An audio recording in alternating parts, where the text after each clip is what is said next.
Looks like it's time for a lantern ride again. Let's find some time to visit Lingyuan Harbor.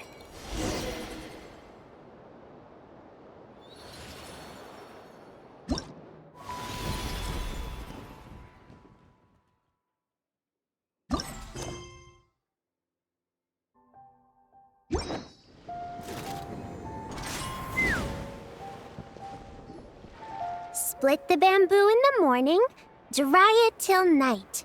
Shape and bend it nice and tight. Cross the strands to form a pattern, coat in silk, and you have a lantern. That's how you remember how to make a shower lantern. Did you get all that, Chi-Chi? Morning, split bamboo, traveler. Then get silk, make paimon. What? No, that doesn't even rhyme. Look, it's them. Hey, Yao Yao! Hey, Chi-Chi! Whoa, Traveler! Paimon, you're here! Happy Lantern Rite! What you up to? I'm teaching Chi-Chi to make shower lanterns. It's a real test of finger dexterity, so it'll help keep her nice and loose. Yes, I do finger exercises to be a nimble zombie. Wanna try too, you two? Oh, okay.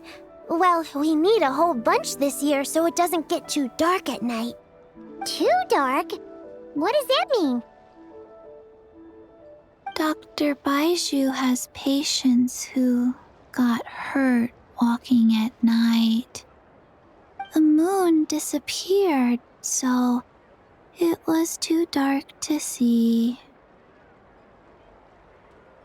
The moon disappeared?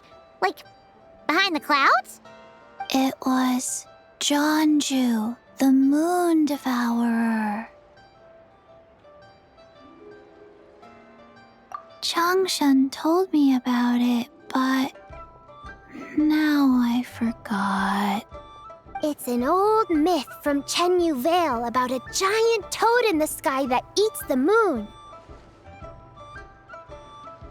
What? The moon gets eaten? It's just a story. It's not like there's actually a giant toad in the sky. I asked Master about it, and she said myths are just insights into how the people of the past understood the world. Well, I didn't see it that night. But I've checked several nights since, and it's been there same as ever. According to Chi-Chi, though, the Ministry of Civil Affairs sent someone to do some kind of serious investigation. So, I don't know. Maybe something did happen. The Ministry of Civil Affairs? This is starting to sound bad. It's okay. You can fly. Even if it's too dark, you won't fall and get hurt. Yeah, exactly. So turn that frown upside down, Paimon, or someday you'll get a whole bunch of wrinkles and wake up looking like an old granny. What? Okay. No more frowning. But the Traveler can't fly. She could still fall and hurt herself, right? Don't worry. That's what the shout lanterns are for. As long as we make enough, Liyue Harbor will never go dark. Yeah, and there's the giant lantern too. Oh, right. I almost forgot. Look, this year's Grand Lantern commemorates the Adeptus who guards the moon. With her watching over it, the moon will be safe for sure. A white horse? Wait, so that's the white horse Adeptus? Yeah! Legend has it she used to live on the moon. So if it were ever in danger, I'm sure she wouldn't just stand by and watch. Huh! We've heard of the white horse Adeptus before, but we never heard the part about her living on the moon. Probably because it's a folk legend from Chenyu Vale, so not a lot of people know about it. But recently, some ancient artifacts were unearthed in Liyue, and the archaeological team even found evidence of ancient people worshipping an Adeptus who lived in a palace on the moon. It's kind of like how we write wishes on Shao lanterns and release them during Lantern Rite. The White Horse Adeptus would descend from the moon in her jade carriage and grant people's wishes. Ooh! When did that happen? She sounds different from the other Adepti in Liyue. It must have been a super long time ago, 'cause even Master barely knows anything about this Adeptus. Nope. Kinda unbelievable, right? Yanfei said the White Horse Adeptus might even be a made-up legend, just like Janju the Moon Devourer. Yeah, a made-up horse and a made-up toad. You're mistaken, children. The White Horse Adeptus really does exist. Oh, Mr. Liu from the Baiju Guest House. But how do you know that for sure? Have you ever wondered how the guest house got its name, Yao Yao? Baiju... White Colt. So, it's named after the White Horse Adeptus? That's right. And that's because one of my ancestors was once blessed by the White Horse Adeptus. Wait, really? Tell us more! Tell us more! It was a long, long time ago, when this ancestor of mine was still a young girl. She was out gathering herbs and accidentally fell off a cliff, but the White Horse Adeptus rescued her. Oh, that's it? I was expecting something a bit more... special? We've heard a whole bunch of stories like that before. Patience, young one. Let me finish. After the White Horse Adeptus saved my ancestor, she told her a story about the moon and the ancient kingdom of Langan. My ancestor was so captivated that she completely lost track of time. So much so, in fact, that when she returned to her village, she found nothing but a desolate ruin in its place. It was as if, without her knowledge, countless years had passed in the mortal world. Huh? The most extraordinary part of all is that it turned out to be a dream. When she woke up, she found herself at the bottom of the cliff, right where she had fallen. Other than her medicine basket, now filled to the brim with rare herbs, it was as if nothing had happened, until out of nowhere, a horse's whinny echoed through the air, and when she looked up, she saw a pristine white horse leaping over the cliff. A white horse leaping over the cliff? Wow, that sure is a crazy story. But now, it's starting to sound a bit too far-fetched. Another skeptic. You sound just like my son. But I know it's true. Ancestral records don't lie. Wait, so your son doesn't believe it happened? Don't get me started. Not believing is one thing, but he even wants to change the name of our guest house. It's a disgrace, I tell you, a disgrace. Well, it was getting about time for him to take over the guest house. And what's the first thing he does? Starts going on about how the name doesn't attract enough customers and how we're losing business to Wangshu Inn. Can you believe that? As if Baiju Guest House and Wangshu Inn aren't miles apart from each other. Oh, what about something like the Geo Lord's Rest? Paimon bets that would get people through the doors. Geo Lord's Rest. I like that one. This isn't about getting people through the doors. This is about disrespecting our ancestors. Oh, White Horse Adeptus, my wish is this. Let your divine power be known. Teach my foolish son the error of his ways. Paimon wants to learn more about this Adeptus. Hey, maybe we should ask Zhang Li. Good idea! Mr. Zhongli is super knowledgeable. He can answer questions even Master has no clue about.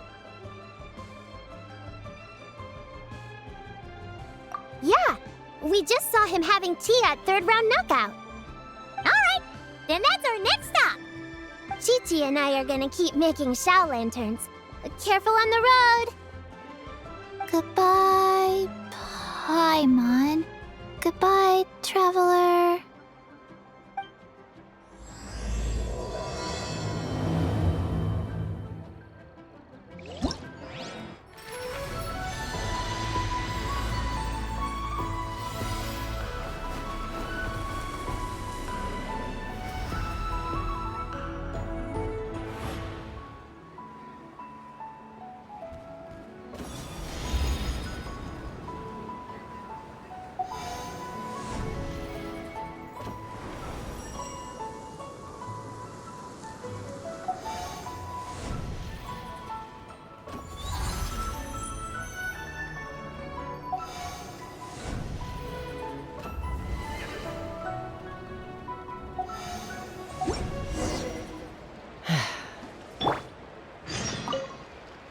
Mr. Zhongli is having tea at third round knockout.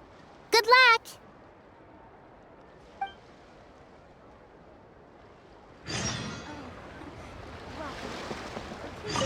Morning.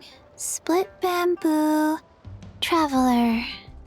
Oh no, I got it wrong again.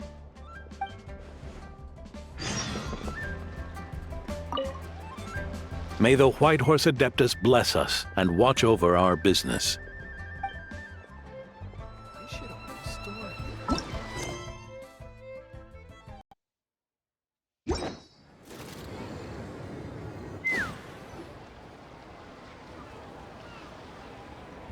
Oh?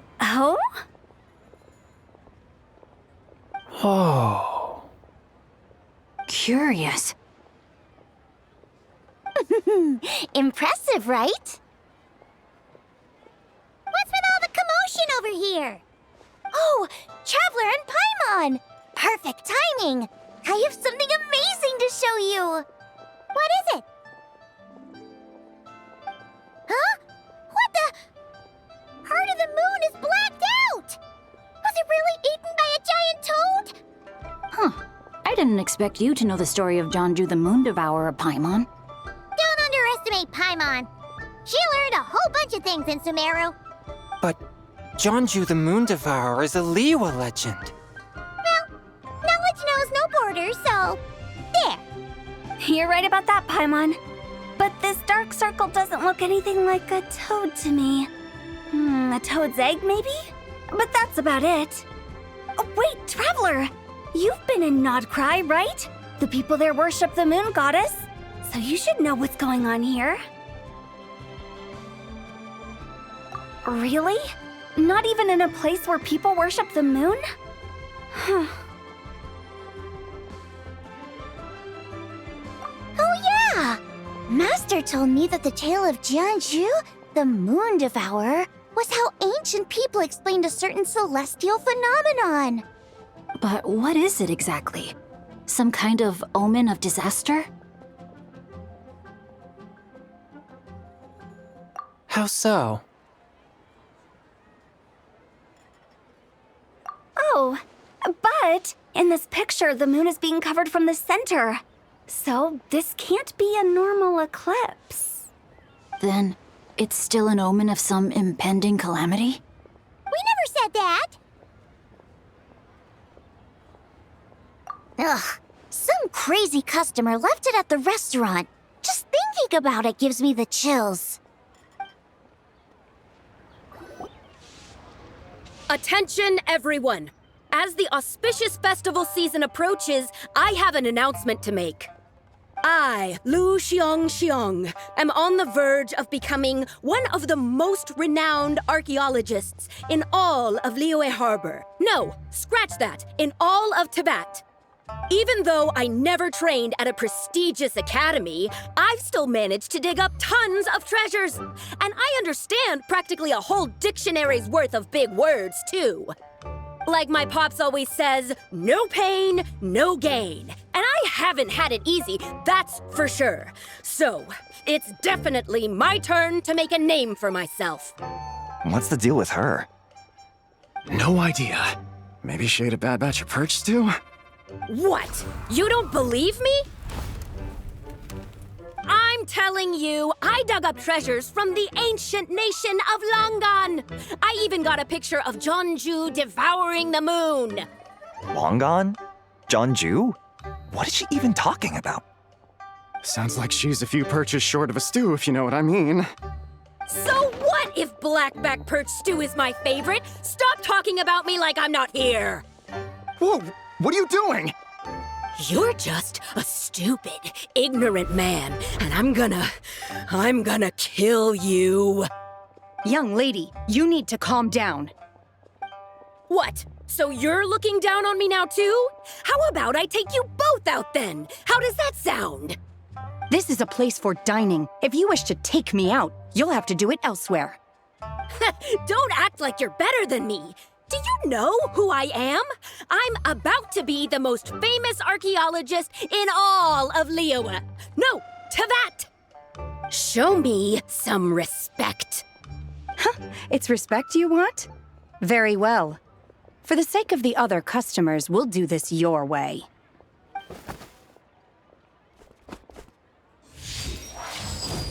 What? So Shen has started the fight? She had no choice. The woman pulled a shovel out of nowhere and started going crazy, flipping tables left and right. She even injured 2 other customers. Shenna did what she had to do to restrain her, then took her to the Ministry of Civil Affairs. Thank goodness Aunt Shenhe was there. Or who knows what might have happened. Yeah. I started cleaning up after all the commotion, and that's when I found this photo. I thought it might be the one she dropped, so I rushed over to show someone. She said she took a photo of Jeonju the Moon Devourer. This must be it. Can we really trust what she said, though? Clearly, something is going on with her. Paimon's got a point. It sounds like she wasn't acting right at all. How do we know she wasn't possessed by some kind of evil spirit? Aunt Shenhe would have noticed if she was possessed. All right. But what about the part about Longan and the treasure she found? What about it? What if she raided a tomb and dug up some super special relic, then got herself haunted by an ancient ghost? One so powerful that even Miss Shenhe couldn't sense its presence. Your imagination is something else, Hu Tao. Why would an ancient ghost come to Wanmin restaurant, huh? To eat my blackback perch stew? Hey, it could happen. I'd want to eat your food if I was a ghost. Wait a second. She mentioned the ancient nation of Langan, right? Paimon's heard that somewhere before. You know what? My brother mentioned that some ancient artifacts were unearthed in Liyue recently. Mostly colored glass, fine jade, and bronze relics. Some of the text inscribed on them has already been deciphered. There were some poetic verses, but the word Langan popped up as well. So, does that mean this Langan place is real? Still, Paimon knows we've heard the name somewhere before. Do you remember, Traveler?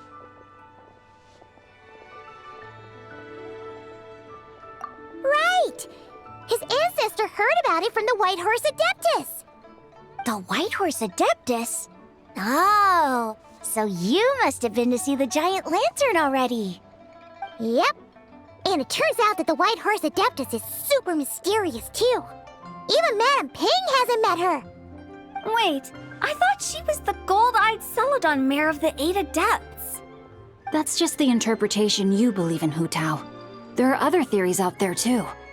The elders of Qingce village believe that during the Archon War, a white horse leapt from a clear spring, transforming into an Adeptus who aided Rex Lapis in battle. In Chenyu Vale, some of the tribes take her to be the daughter of time and trace her deeds to an even earlier era. Yet in other ancient texts, including the relics I just mentioned, she appears as an emissary who listens to mortal wishes, bestowing the blessings of the heavens and moon upon the mortal realm, which is why we write our wishes on Shao lanterns.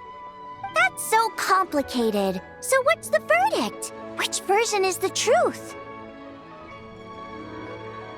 I'm afraid there's no definitive answer to that. You two have been all over Teyvat. Do you have an idea?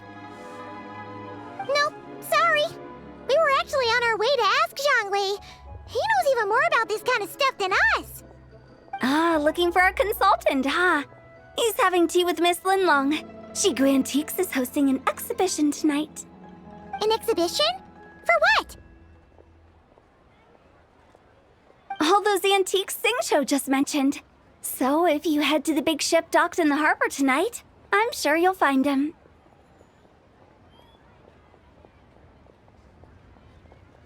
So, where to next? How about we go to the Ministry of Civil Affairs to ask about the White Horse Adeptus? We might be able to find out more about the recent moon situation, too. If you're heading to the Ministry of Civil Affairs, could you give them this picture for me? Since it belongs to that customer, she deserves to get it back at least. It might even help the Ministry with their investigation. Ha! All right! We're off! Oh, wait! I almost forgot! Happy Lanternlit! Come have a meal with us when you're free. We'll be there, or we'll be... square.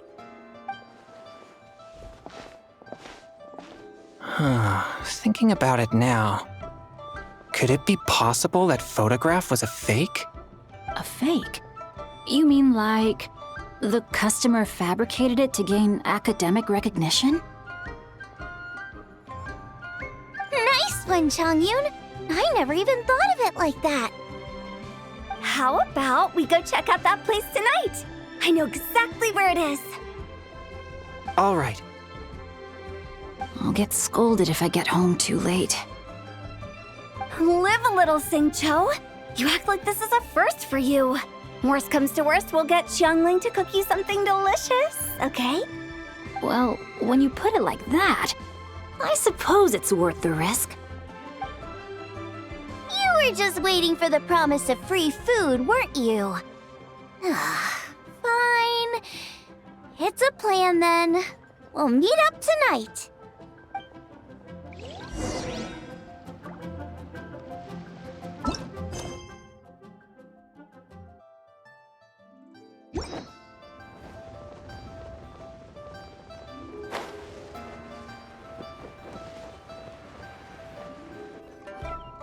And your grandfather is of the same opinion, Miss Lanyan?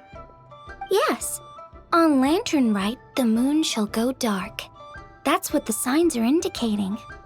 Celestial observation isn't Grandpa's strong suit. But he discussed it with several other elders from our clan, and their conclusion was the same. It's consistent with the information we've received from other sources as well. You mean the whole thing? About the legend of Zhongju the Moon Devourer? Happening in real life? Yes, that's one of them. So it's true. I thought it was just a rumor. It's true. But right now, the bigger issue is that all our sources indicate the phenomenon's gonna happen again. I'm not sure this bodes well. Let's remain optimistic for now. We're making progress interpreting the artifacts, and Ganyu is consulting with the Adepti as we speak. Besides, apart from the incident at Wanmin Restaurant, there haven't been any other moon-related disturbances. Ningguang, Keqing, and Lanyan! You're all here! Oh, Traveler! And Paimon! It's been a while. Happy Lanternlit. Yes, happy Lanternlit. What brings you here, though? I thought you'd be in the harbor enjoying the Shao lanterns. You're certainly not the type to visit Yujing Terrace for no reason. Is there something I can help you with? What? We're not allowed to just drop in on our friends during the festive season? I was only teasing. You're welcome to visit us anytime you wish. Happy Lanternlit. Oh, and about all the moon business you were just talking about? We have something to show you. Here, take a look! Whoa! Something really did take a chunk out of the moon. Someone managed to capture a picture of it. Is this Zhanju, the Moon Devourer, then?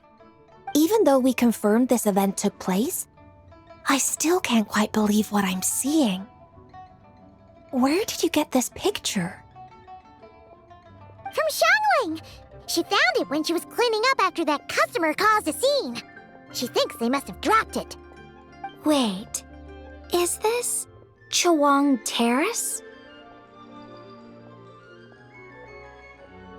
No, it's just where I'm from.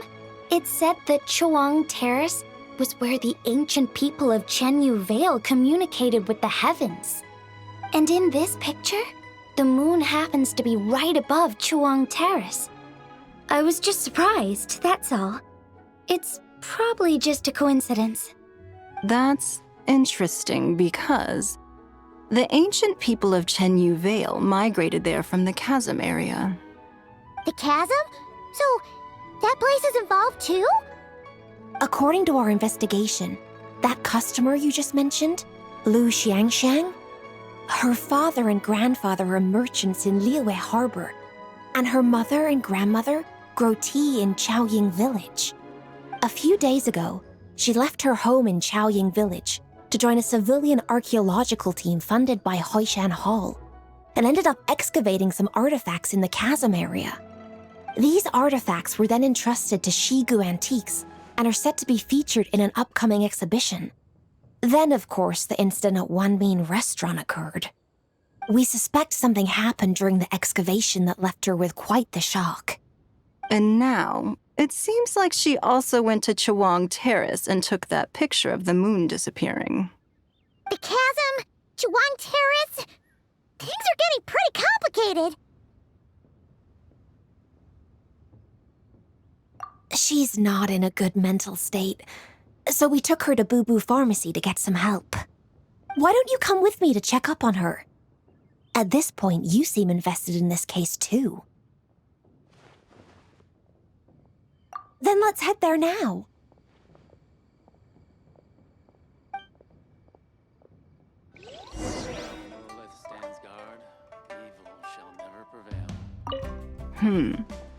Now that I see this picture, it looks less like a piece of the moon was eaten, and more like something is obscuring it. But what sort of thing could block out the moon?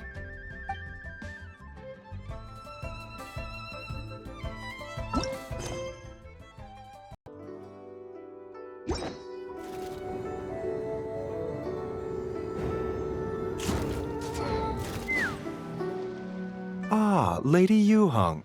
Oh, and the Traveler and Paimon are here as well. What a pleasant surprise. Happy Lanternlit. I hope we're not interrupting, Dr. Baizhu. Not at all. I assume you're here to see the patient? Unless it's urgent, however, it would be best not to disturb her rest. It's quite unstable. She's even more agitated than when she first arrived. And she refused to cooperate when we tried to check her over. I had no choice but to prescribe a calming draught and to have her rest for 2 days. So she's getting worse? That isn't the news I was hoping for. It's just a precaution. Based on an earlier conversation with her, it seemed more like a fixation than anything else. She hasn't lost her mind.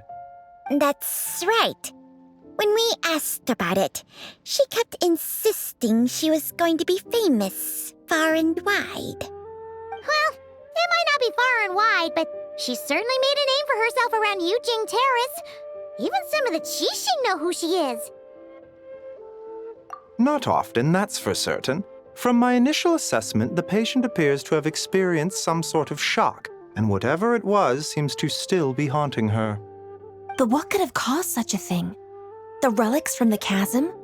Or the moon above Chawang Terrace that night? Come back in 2 days, and you might just have your answer. I suppose that's all we can do for now.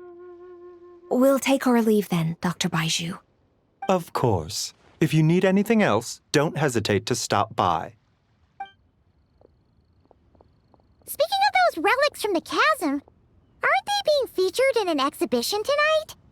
That's right. Are you planning to attend? Yeah, we wanted to have a talk with Zhangli anyway, and now Paimon's even more curious about these relics.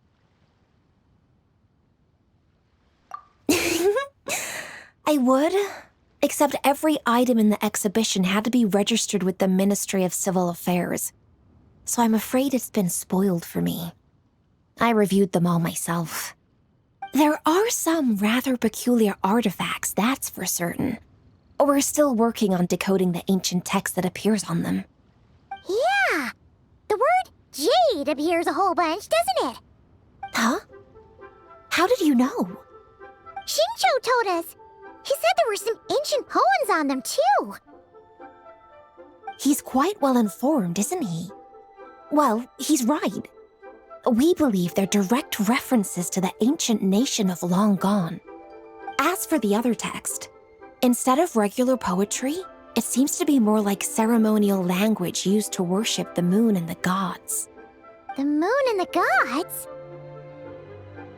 Well, looks like it's almost time for the exhibition. You two should head over. There's an usher at the harbor who will lead you to the venue. Not at all. The exhibition is free to the public. The people of Liyue have a great respect for our history and are eager to learn from it.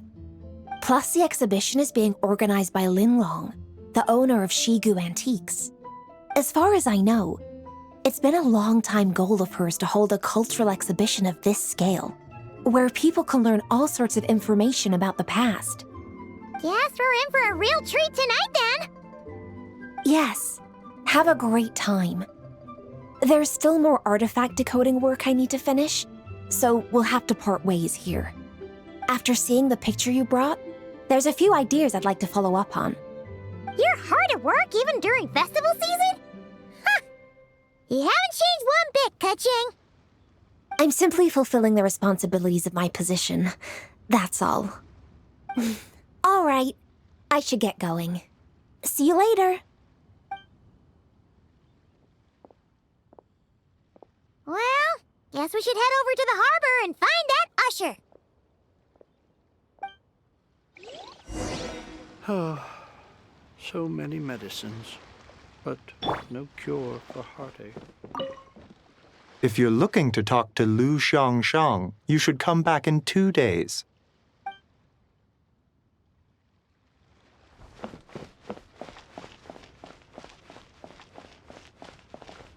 Please, show me your prescription. The patient is resting. No disturbances, please.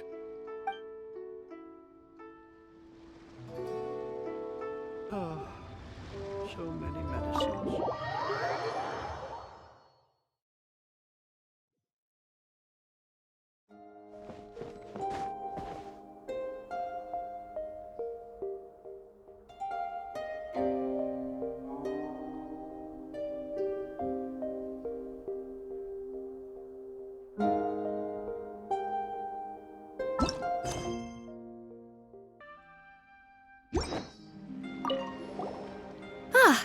Here for the exhibition? I can take you aboard. Of course. I'll be here.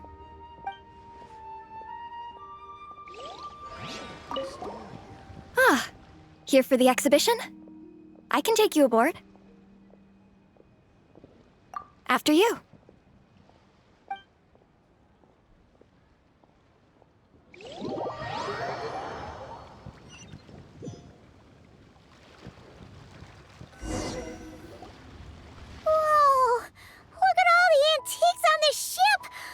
It's almost too much to take in! Greetings. I trust you've been well since last we met? Aha! Speak of the devil! You're right where Hu Tao said you'd be! Ah, so Director Hu gave me away, did she? Don't act like you're up to some super secret business. We know you just do whatever you feel like. Yo, Traveler! Paimon, what's up? It's been a while, you two. Happy Lanternlit. Beidou! You're here for the exhibition too? Yes. When I heard these artifacts were from ancient times, I just knew I had to come learn more about them. I mean, what a discovery, right? Yeah, Ningguang pretty much said the same thing. She thought coming here might help culture me up or something. But as you know, I'm more of a fists and punches type of person. I doubt one exhibition is gonna change that. You're too modest, Captain. You're the leader of the Crux fleet. That takes far more skill than just fists and punches. Plus, at the end of the day, you still decided to come, even though you didn't have to listen to Ningguang. Well, she's the Tianquan. If she can't even get an average ship captain like me to do her bidding, how's that gonna look? You sure know how to think from her perspective, huh? I guess I do. Anyway, how's everyone enjoying the exhibition? I heard that if you see something you like, you can negotiate the price with the owner and take it home.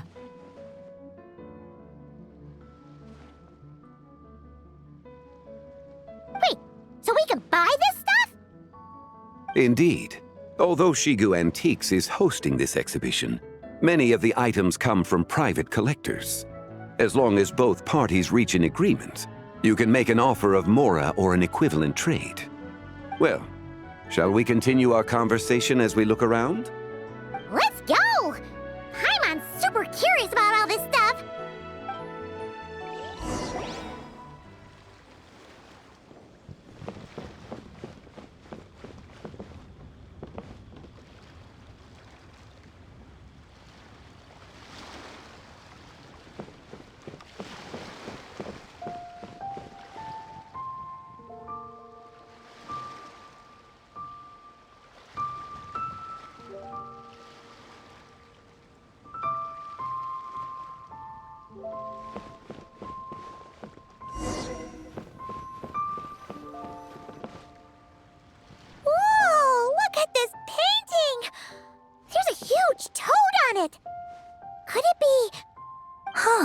This material is quite unusual. It doesn't look like paper. More like silk or some other kind of fabric. Yeah, I was thinking the same thing. Well spotted. This is a painting of Jianju, the Moon Devourer, made primarily with mulberry silk. Such craftsmanship is rarely seen in modern-day Liyue. Ha! Jianju the Moon Devourer! Paimon knew it! That toad made it super obvious. What's that? A new dish at Wanmin restaurant? No! It's a kind of lunar eclipse. You heard about how the moon disappeared recently, right? Oh, yeah. You're saying a toad did that? That's what the legend says. So, nothing to do with food then. Noted. And the figure next to the toad. Is that the White Horse Adeptus? From the stories I've heard, her palace lies on the moon. That would seem to be a logical assumption.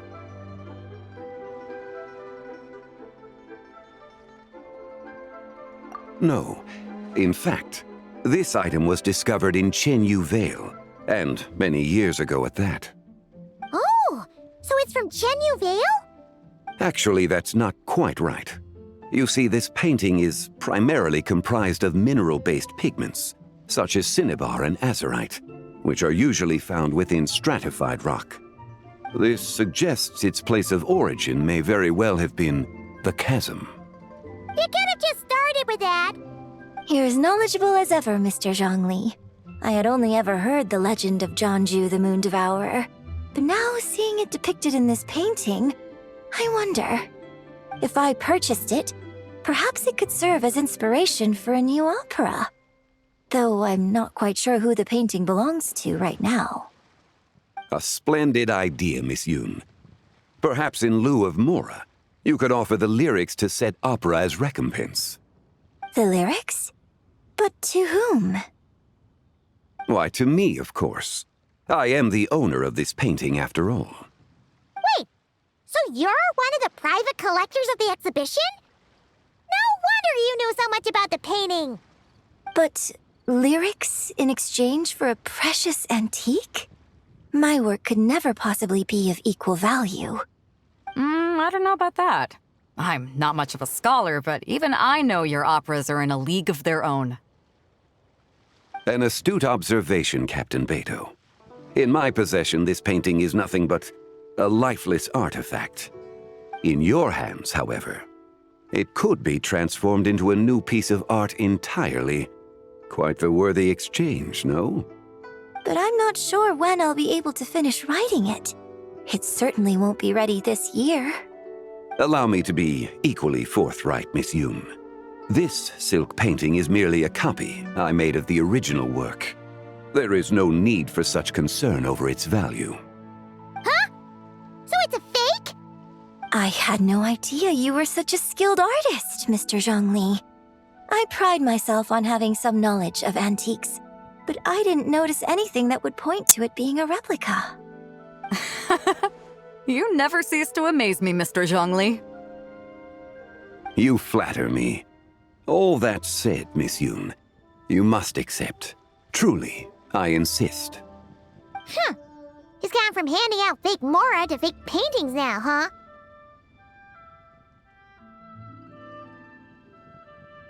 Your kindness is impossible to refuse, Mr. Zhongli. Rest assured, I'll be sure to return the favor.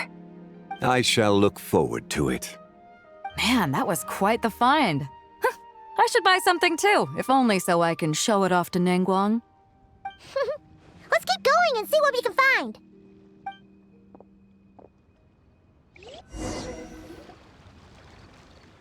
Wow, this bronze war chariot is really something. It must have quite the story behind it. I've never seen anything like it before. Do you know what this is, Zhongli? Ah, I heard from Miss Linlong that a carriage made of Celadon jade was unearthed in the chasm. A copper canopy, a body adorned with flowing clouds and geometric patterns. Yes, this must be the one. A precious piece indeed. This thing's gotta be thousands of years old, right? Crazy to think people back then were capable of such intricate metalwork. Too often, we view the past and future through the lens of the present. Objects that fascinated us as children seem crude later in life. And that's only after a few decades or so of separation. If one were to stretch time across hundreds or thousands of years, one might discover that time is not always a force that pushes things forward. It would seem the people of that era managed to create a remarkable civilization in their own right. Makes me want to get my hands on this even more. Ningguang's gonna be so jealous, don't you think? Has this war chariot caught your eye, Captain Beto? Oh, you must be Linlong from Shigu Antiques. Nice to meet you. This exhibition has been amazing so far. Well, that's all thanks to supportive patrons like you and Mr. Zhongli, of course. As for this war chariot, it was discovered by an archaeological team sponsored by Hoishan Hall. The price comes in at 90 million Mora. How much? 90 million? Woo, looks like my eyes were a bit too big for my wallet. Quite a bargain. A bargain? 90 million Mora could feed Paimon for like 1,000 years! And if you actually went on an eating spree that long, perhaps you'd be considered an antique worth that kind of Mora, too. What, 90 million? Nuh-uh! Paimon's worth way more than that! Well, if Mr. Zhongli thinks it's a good deal, I'm sure it's worth it. Beto's putting way too much faith in Zhongli.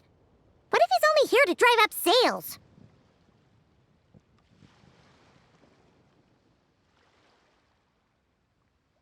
I'll take the chariot, Miss Linlong. Someone will come by with the payment. Quite the discerning eye you have, Captain. After the exhibition ends, I'll have someone deliver it to the Alcor. Actually, could you send it straight to Yujing Terrace? I'd like for the Tianquan to see the proof of my discerning eye for herself. Understood. Great. Yunjin and I both found something. What about you three? Want to keep perusing? Don't worry about the Mora. It's all on me. Nobody's going home empty-handed tonight. I appreciate your kindness, Captain, but I'm afraid I have some private matters to discuss with Miss Linlang. In that case, don't let us keep you, Mr. Zhongli. Right this way. Traveler, Paimon, perhaps you would like to accompany me. What? So you can show us another bargain antique that's so far out of our price range it's not even funny? Other people are always demanding Mr. Zhongli's time, but it's quite rare for him to extend an invitation himself. I wouldn't pass up this opportunity if I were you, Paimon. Yeah, just don't forget to come aboard the Alcor for a drink later. Yeah, guess you're right. Taking a quick look isn't gonna cost us anything. Let's go!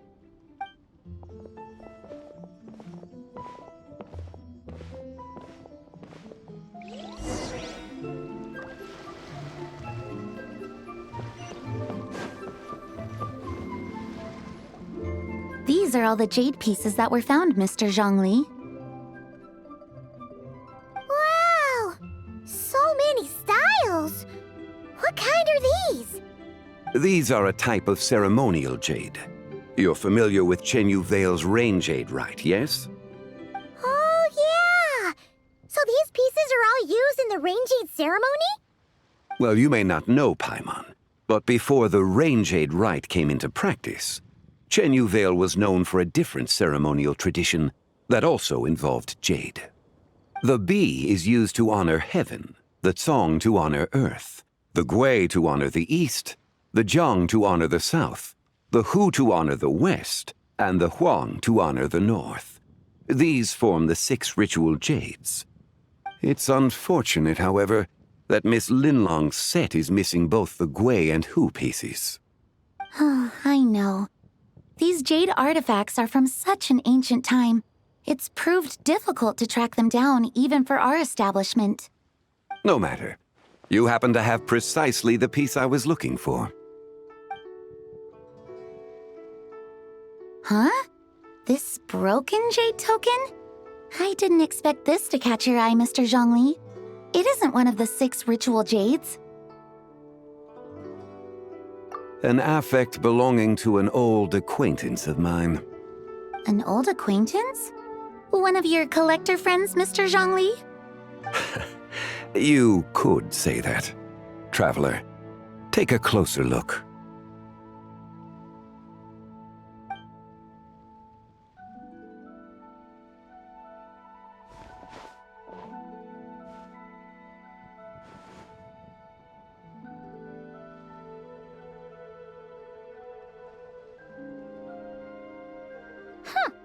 It doesn't look all that special to Paimon. Just seems like a broken artifact. Indeed. It's been thousands of years since the moon has appeared in such a form. So, in the past, the moon wasn't always full. Then, could this missing chunk be from when Jianzhu devoured part of the moon? It's worth looking into. Your insight is invaluable, Mr. Zhongli. I had no idea how special this piece was. Since it has caught your interest, allow Shigu Antiques to cover the cost. Oh, that is far too generous, Miss Linlang. Not at all. I've always wanted to give people a chance to appreciate these snapshots of history. So holding an exhibition like this has been a lifetime wish of mine. And it never would have been possible without your help, Mr. Zhongli. I merely put in a good word with a few acquaintances of mine. And it had a profound impact. Without your recommendation, I doubt half of these collectors would have come to the exhibition. So, on both a personal and professional level, I owe you my thanks, Mr. Zhongli. Wow! Zhongli actually did something useful for once.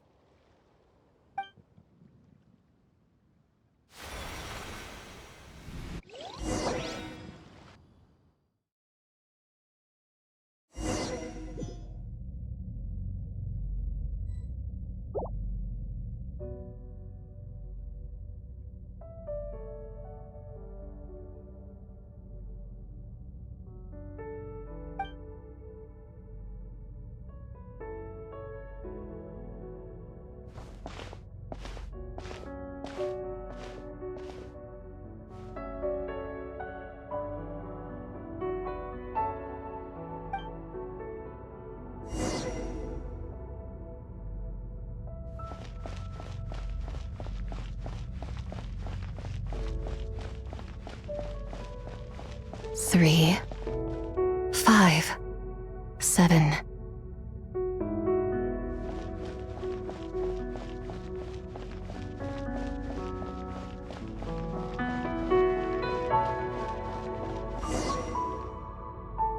$11, 13, 17,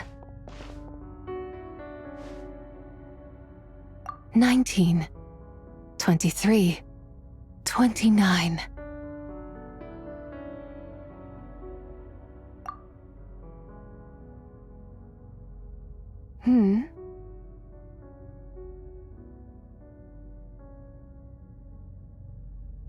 You also enjoy counting in such a fashion, lost child? The same loneliness as them. It seems to exist in your heart as well. Me? I'm sorry, I don't remember.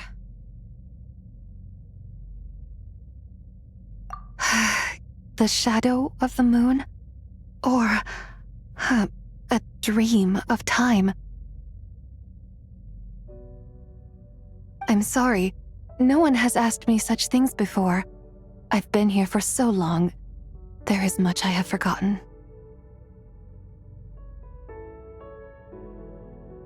I know nothing of your arrival. All I know is the longing in people's hearts. Yet, I sense the moonlight's guidance within you, child. Perhaps that is what brought you here. You seem confused. Perhaps I can help in some way.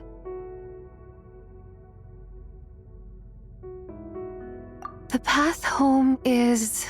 that direction. I believe someone told me that before. But I was never able to reach the end. You should take a look.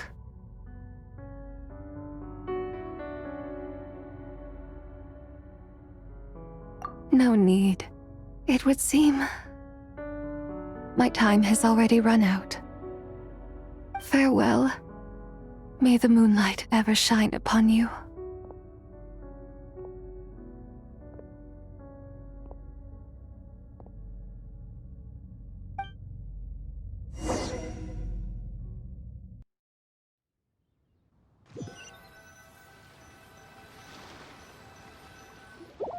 Wow! Zhongli actually did something useful for once. Your complexion looks rather ashen, Traveler. Are you feeling all right? Yeah, what's wrong? Does your stomach hurt? Huh? What are you talking about?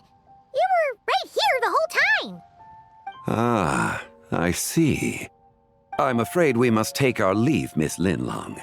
My friend has taken ill and I must escort her to get some rest. Of course.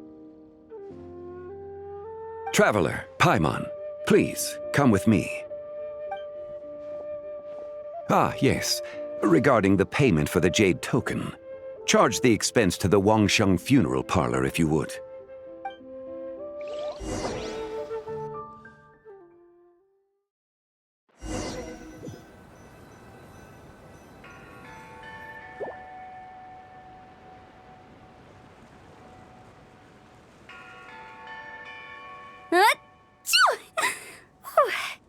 Guess someone's thinking of me. But this late at night? Must be that consultant of yours. I bet he's out there spending all year more at the exhibition. Yeah, he'd be the perfect employee if he just knew how to rein in the spending. But never mind him. Let's focus on the moon. We gotta see if it gets eaten tonight. I don't think it's going to happen. We've been out here all night and the moon's the same as ever. It is quite late, and Chongyun's getting tired. How about we head back? We can come back another time. Head back? Already? Actually, I do have a new dish I'm testing out tomorrow.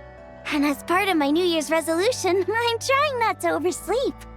All right. Guess it just wasn't meant to be. Let's go.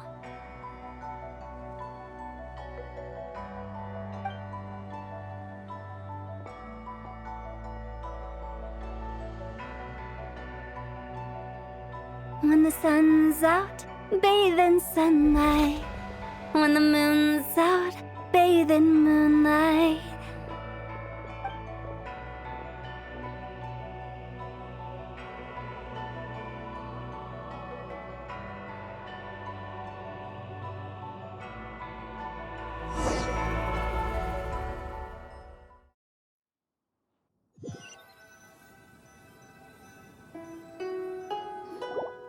Wait, aren't we going to rest? Why did you bring us here? Because I imagine the traveler would like to know what just happened to her. Oh, right. Ugh, Paimon's confused, though. She could have sworn you were there the whole time. Oh, how is that possible? It sounds like her spirit formed an inexplicable connection with the being in that space. Ah, you suspected from the beginning, didn't you? Indeed, the being you met is the fabled White Horse Adeptus, and the original owner of this jade token. Her name is Tibai. Wait, does that mean she's inside this token? No, she does not reside within this token, but rather within the moon shadow. This token is merely a medium. Word has it you accomplished quite the feat in Nodcry. You and your friend brought the Frost Moon back to Teyvat. Tell me, did you ever wonder about the other moon? The one that hung in its place for thousands of years? We never really thought about it, but it must have been a fake, right? A fake moon! Indeed, it was false. Its true nature, nothing but a projection of the moon. It also happens to be the prison that confines Tibai to this day. Wait, the White Horse Adeptus is trapped inside that projection? Then we need to rescue her! But the moon in the sky right now is the real one, right? Where did the fake moon go? And why can't Paimon see it? With the return of the true moon, the shadow naturally lost its place in the heavens. Now, it is disintegrating bit by bit. It's a process that comes and goes. When it occurs, it looks like the moon is being obscured by a black shadow. But when it stops, the shadow disappears and becomes invisible to the eye. So, you're saying there's an invisible fake moon blocking the real moon right now?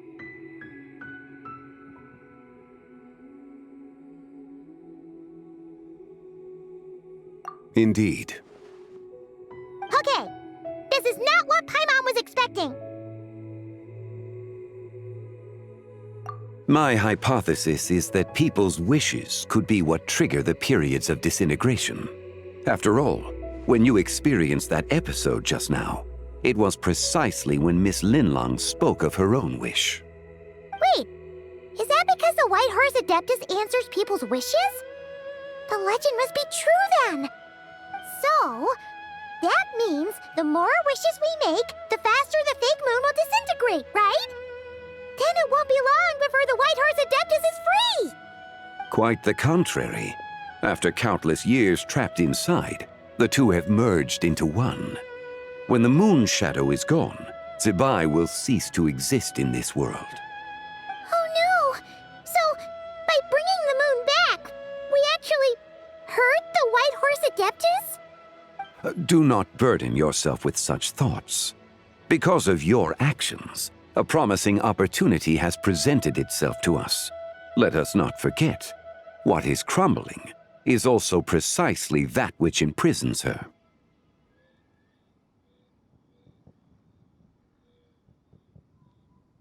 Yes, and that is why I invited you here tonight. Your connection to that broken jade token confirms that you can do what I envision. However, while I had hoped to receive your assistance, this matter could have significant ramifications. I must admit a certain reluctance to implicate you in more of Teyvat's secrets. Often, the deeper one's knowledge of such matters, the harder it becomes to extricate oneself from them. You are someone who once traveled through the boundless sea of stars. I cannot help but wonder, perhaps it is wrong for your fate to become too entangled with the fate of any one world.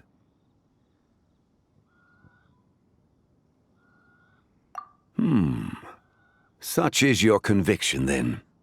Since journeying beyond Liyue, you have had ample time to reflect on these matters, it would seem.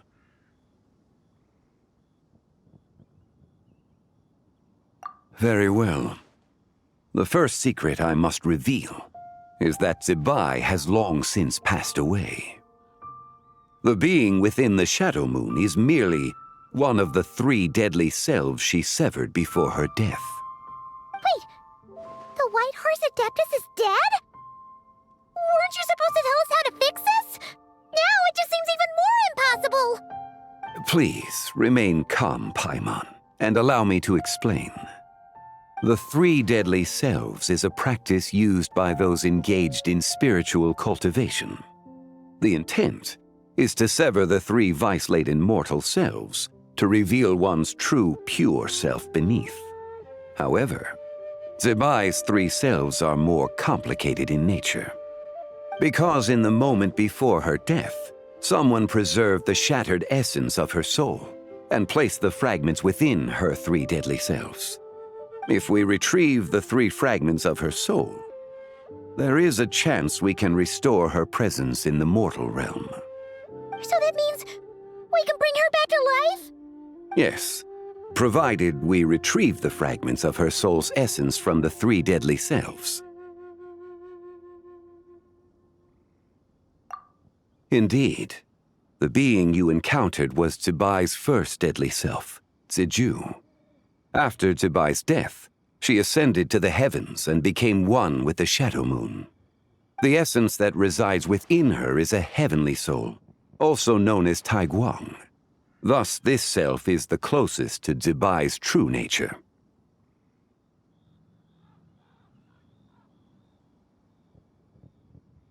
That said, because she is trapped within the Shadow Moon, we have no choice but to seek out the other 2 soul essences first. Then we can unite them as one. Her second deadly self is called Ziju. After Zibai's death, she fell into a slumber deep beneath the earth in what is now known as the Chasm. The essence within her is the Earth Soul, also known as Shuangling. She is the self that inherited most of Zibai's memories and wisdom. The chasm? So, do we have to go there to find her? That won't be necessary. I sensed her presence on the jade carriage from earlier, the one at the exhibition. It's possible the return of the Frost Moon awakened her, and she emerged from the chasm alongside that batch of ancient artifacts. Wait! That must be why you agreed to help with the exhibition! To investigate the artifacts! Indeed. So in truth, Miss Linlang was the one who helped me.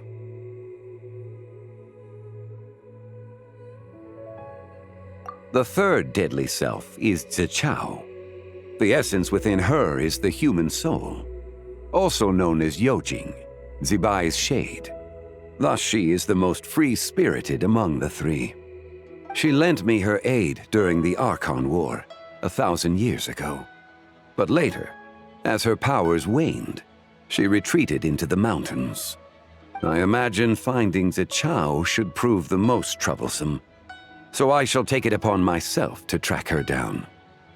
So, we need to find the second deadly self, right?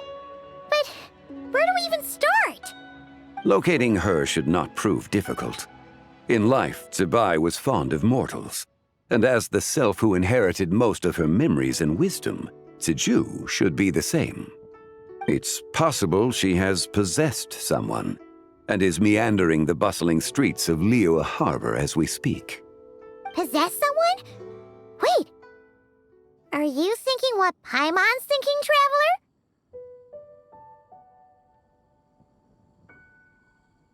What if she raided a tomb and dug up some super special relic, then got herself haunted by an ancient ghost?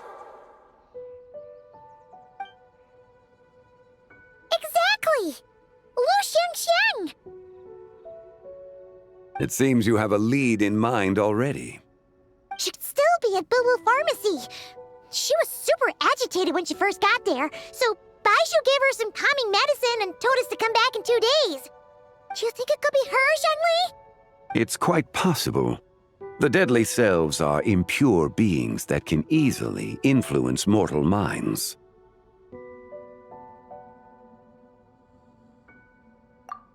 A sound plan. Well, I should get started on my own investigation then. But you're leaving already? I must. Zichao went into hiding after the Archon War. If I am to have any success tracking her down, and there's no guarantee, I should start sooner rather than later. But there's still so much you haven't told us. Like, who the White Horse Adeptus actually is, and how she died in the first place. Not to mention who it was that preserved the fragments of her soul. Should our endeavor prove successful, then naturally those answers will follow. If not, speaking of them would be rather meaningless. Huh. It would seem that this is a question you are unwilling to set aside. Very well. I shall tell you.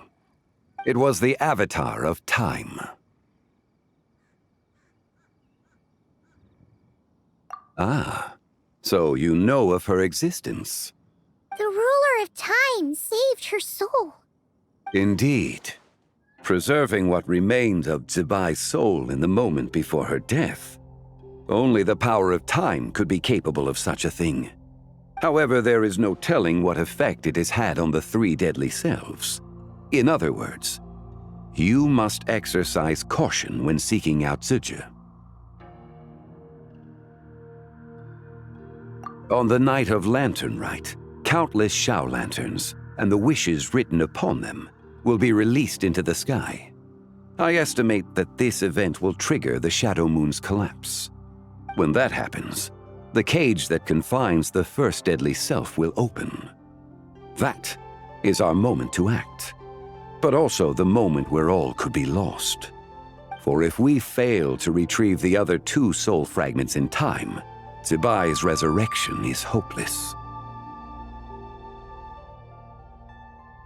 As I mentioned before, the answers to your remaining questions should come in time, providing our efforts bear fruit. Let us hope that all proceeds smoothly in the days to come.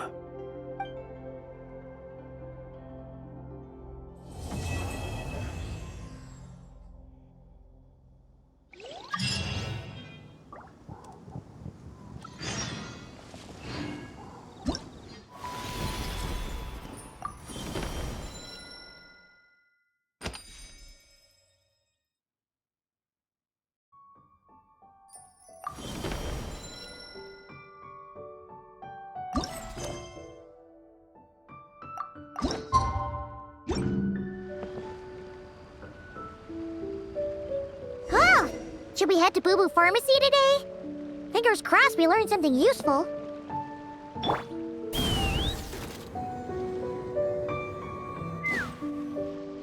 So let me get this straight. The patient disappeared right as you were delivering the medicine. I know it's hard to believe, but that's exactly what happened. It's true. 1 minute she was there, and the next she was nowhere to be seen. Hey, it's Yelan! Fancy seeing you here! Oh, is this a bad time?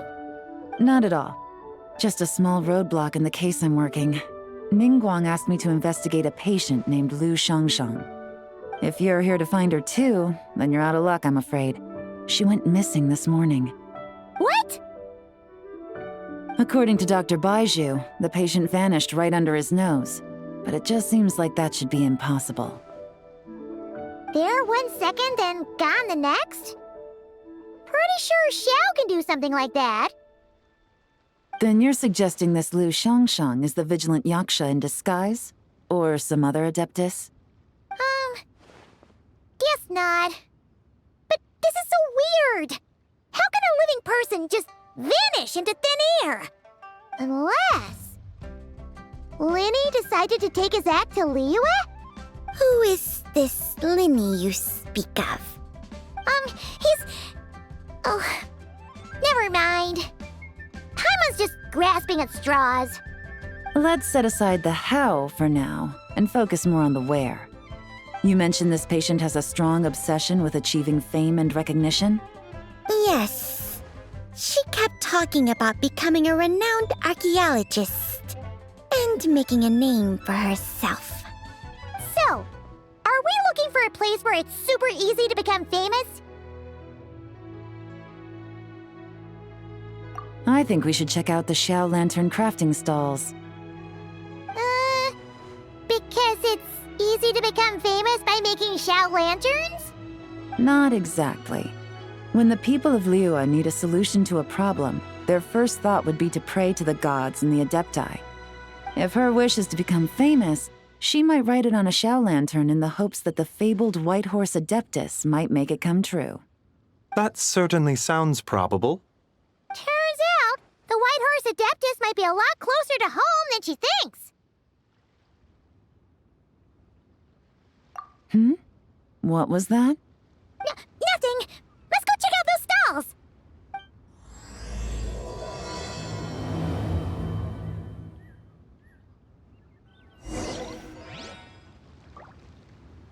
Is it possible I was just imagining things? But I saw it too. We can't both have been imagining it.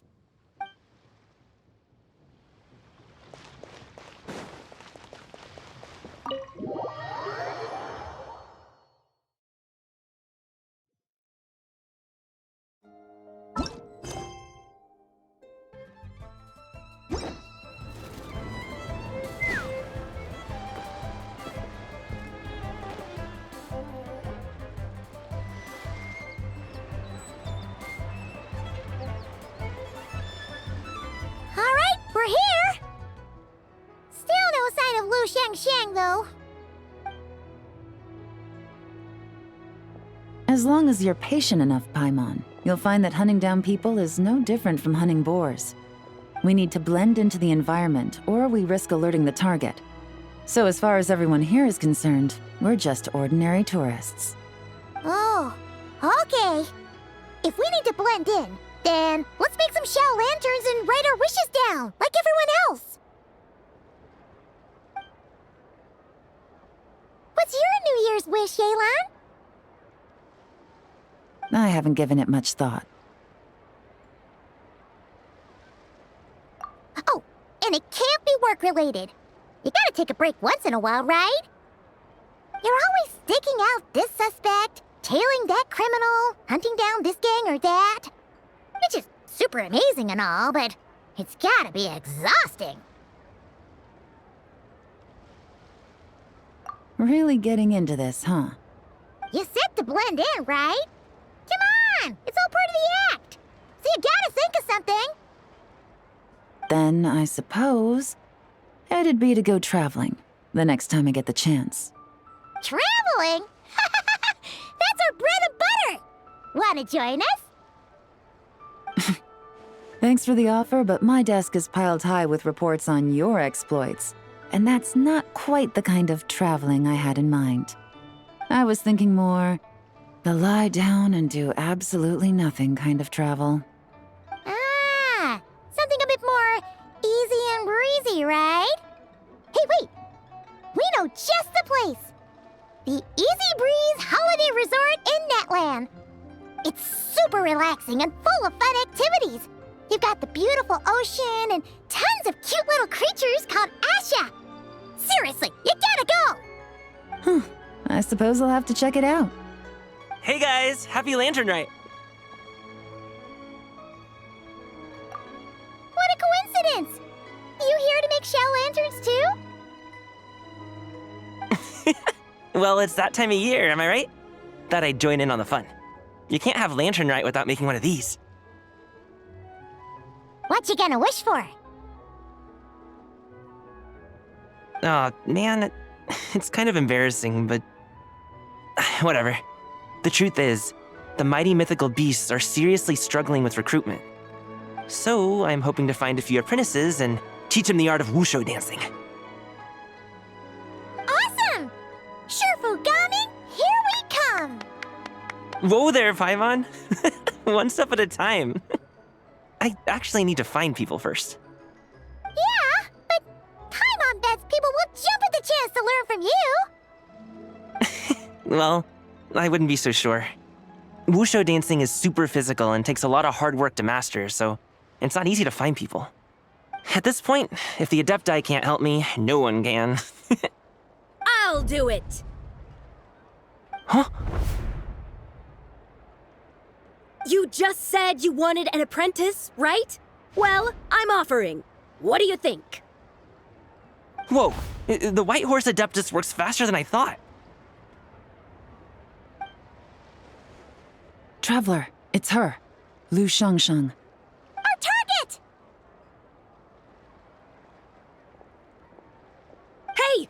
Didn't you hear me? I said I wanted to be your apprentice! No need to shout. I heard you the first time. What's your name? Step back a bit, Gaming. This person could be dangerous. What? Hey! What are you trying to do? Do you know who I am? Get back! Lu Shangshang, we have no intention of harming you. We just need to ask you a few questions. Get back, I said! Try to remain calm. If you come any closer, I'll...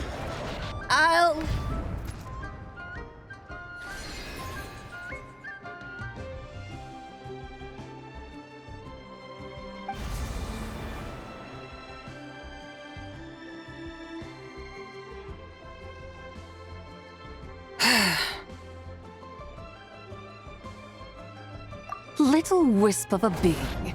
How are you able to see me? So what if I am? Leave at once! You, a mere mortal, whose own life hangs by a thread, would dare reach for the power of life and death? Unless you wish to be condemned to eternal damnation, you would do well to abandon this foolish endeavor. I shall speak on this no further. Don't come any closer. How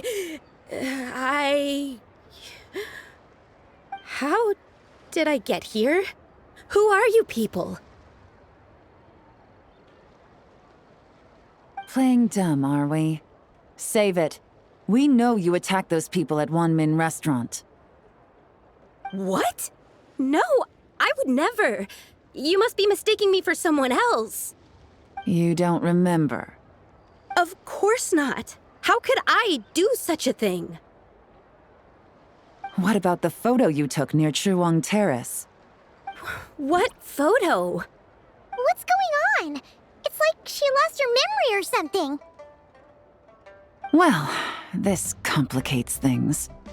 I'll take her back for questioning and let you know what I find. Take her away. But I didn't do anything! I swear! That's weird. She seems so normal now, but she doesn't remember anything. This is just great. An apprentice falls right into my lap and now she's gone! Don't worry, Gaming. This is a special case. I'm sure you'll find one soon. Unless you're gonna pony up and offer a real solution, Paimon, I don't want to hear it. Gaming? What's up with... I'm done here! I'm gonna go find an apprentice, and I won't take no for an answer! Gaming, wait! Is it just Paimon, or was Gaming acting super weird just now? What? How do you know? Whoa! So you saw the second deadly self? And you think she moved from Lu Shangxiang to Gaming?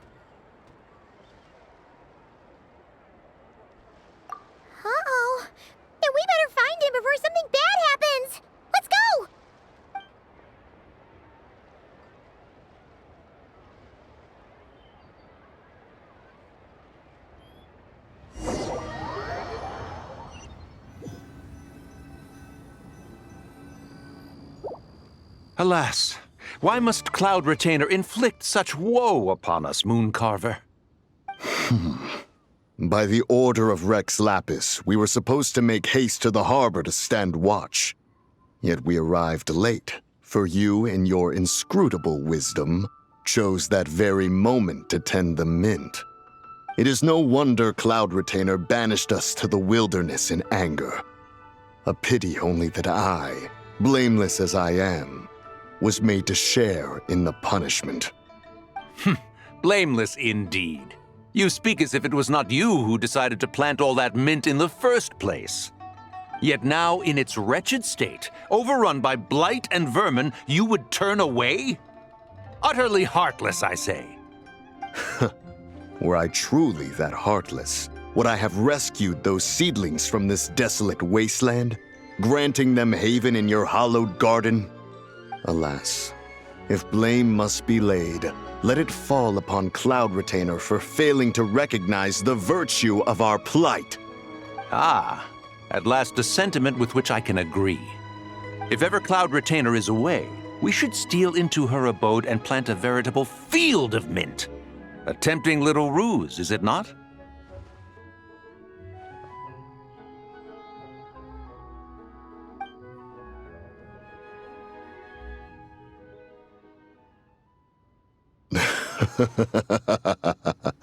Positively ingenious. Please stop chasing us. Just let us go. Get back here! If you keep running, I'll kill you! Please, we don't know anything about wushu dancing. Just leave us alone. What? You think I'm not good enough to teach you? Just agree to be my apprentices, and then we can talk.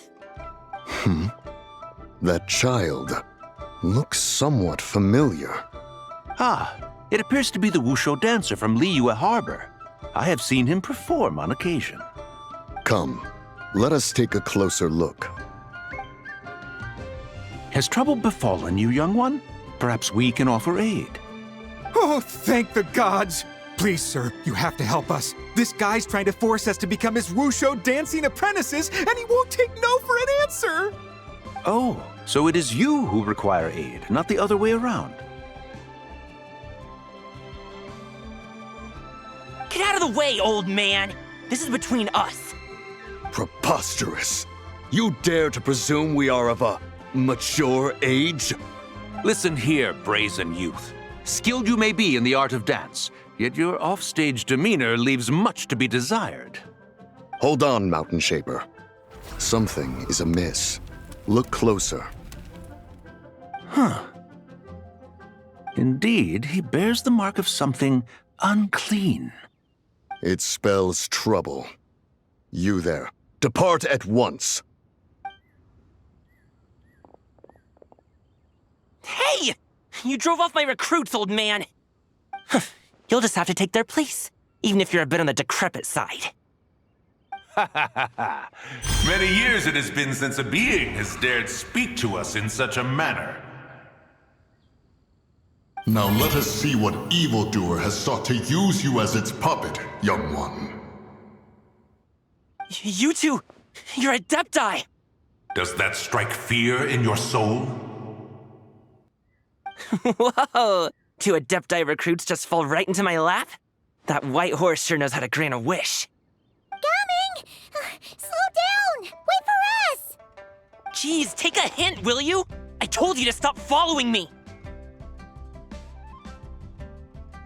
Traveler, Paimon, keep your distance from this youth.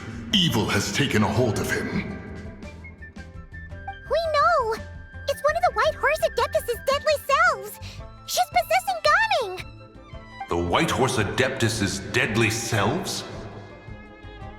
Could it be that Rex Lapis called us to Liyue Harbor for this very reason? Hey! What are you two whispering about over there? Who's gonna be first apprentice and who's gonna be second? It doesn't matter! I'm not the kind of Sufu who plays favorites. Insolent spirit! Be gone from this child at once!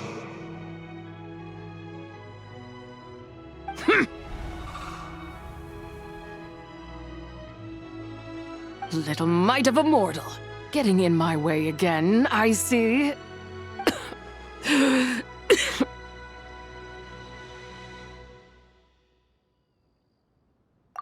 is no concern of yours. No, only by doing it myself will I find peace. Otherwise, rage will consume me. If I lose control, all will turn to dust.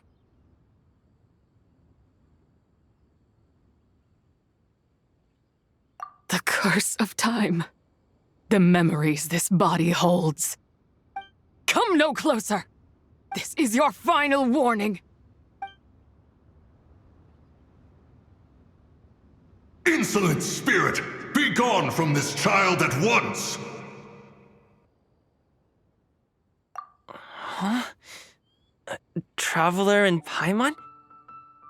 And two Adepti? Where are we? Weren't we just making Xiao lanterns in the harbor? Gaming! You're back! Ah! The sun is most scorching. Agitation stirs within me. I require cooling mint to beat this heat.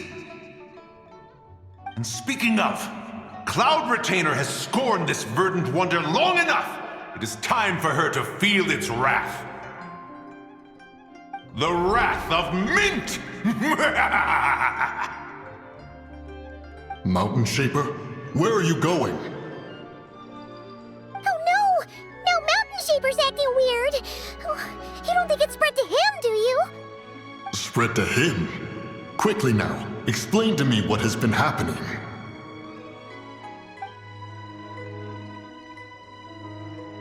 What? Was I really that rude? Jeez, someone get my dad to throw a slipper at me. I'm so... Whoa! You okay, Gaming? He is fine. It is simply exhaustion. But to think Mountain Shaper would succumb to something like this, it is most unexpected. So, what do we do? We can't just leave Gaming like this, but we can't ignore Mountain Shaper either, right? My cultivation level rivals that of Mountain Shaper. Were I to give chase, Zizha would but flee from his form and take refuge in mine. Seek out Streetward Rambler. Cloud Retainer and the Conqueror of Demons should be with her. I shall take this child back to the harbor and join you post-haste. Whoa! What are all the Adepti doing together? Rex Lapis charged us with keeping watch over Liyue Harbor should danger rear its head. I dare say this is the very crisis he anticipated. Come, we must devise a strategy before confronting Zizha.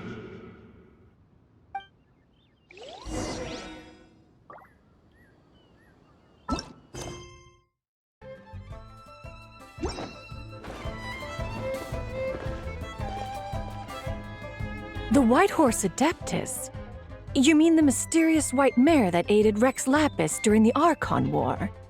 Even if it's not her, there must be some connection. She always avoided us back then, and I never knew why. Rex Lapis's recent trip seems to be related to this person as well. Xianyun! Madam Ping! Xiao! Great! You're out here! Ah, Traveler. It has been quite some time. Oh, happy Lanternlit, Paimon. You're as lively as I remember. I trust things have been well. Sorry, Madam Ping. No time to catch up. Something terrible has happened. What is it? Has Mountain Shaper gotten himself into trouble? Mooncarver is here with you, but he is not.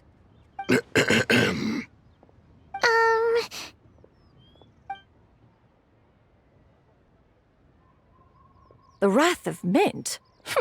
That old fool dares to utter such nonsense behind one's back. Yeah, that's not really our biggest concern here. So, even a mere deadly self of the White Horse Adeptus was able to possess Mountain Shaper and affect his mind. No wonder Rex Lapis told us to gather here and await his orders. Mountain Shaper's cultivation is inadequate. He was caught unprepared. Were it one of us, Zizhe would hardly have found a vessel quite so ready for the taking. Hey, that's not what you said earlier. Where is Mountain Shaper now?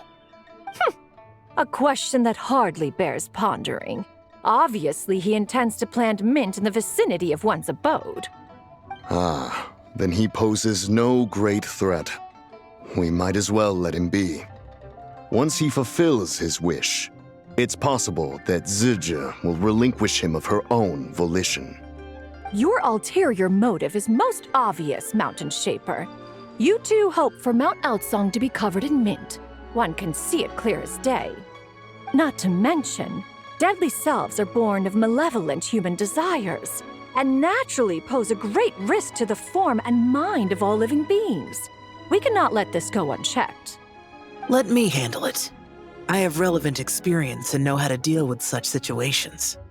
One has no doubt of that. Yet your involvement would likely end in armed confrontation. In one's own estimation, the time for such measures has not yet come. Before his departure, Rex Lapis knew that Zizhe was active in Liyue Harbor, yet told us only to wait. It would seem, then, that Rex Lapis did not believe extreme measures were warranted here. Yes, this is quite a peculiar case. After all, Zizhe's possession does not seem to come with ill intent. It's more like she's guiding those she possesses to fulfill their own wishes. There is another matter of import, however. I sense tremendous resentment emanating from her. What could be its source to render her so unable to find peace? She was talking about the White Horse Adeptus memories, right? From what the Traveler said, it seemed like she was about to explode with rage. But why? With Rex Lapis away, if we wish to understand that which occurred in the past, we shall have to ask her directly. She also mentioned the Curse of Time. What could that be about? Perhaps erosion. Indeed. We are of the same mind.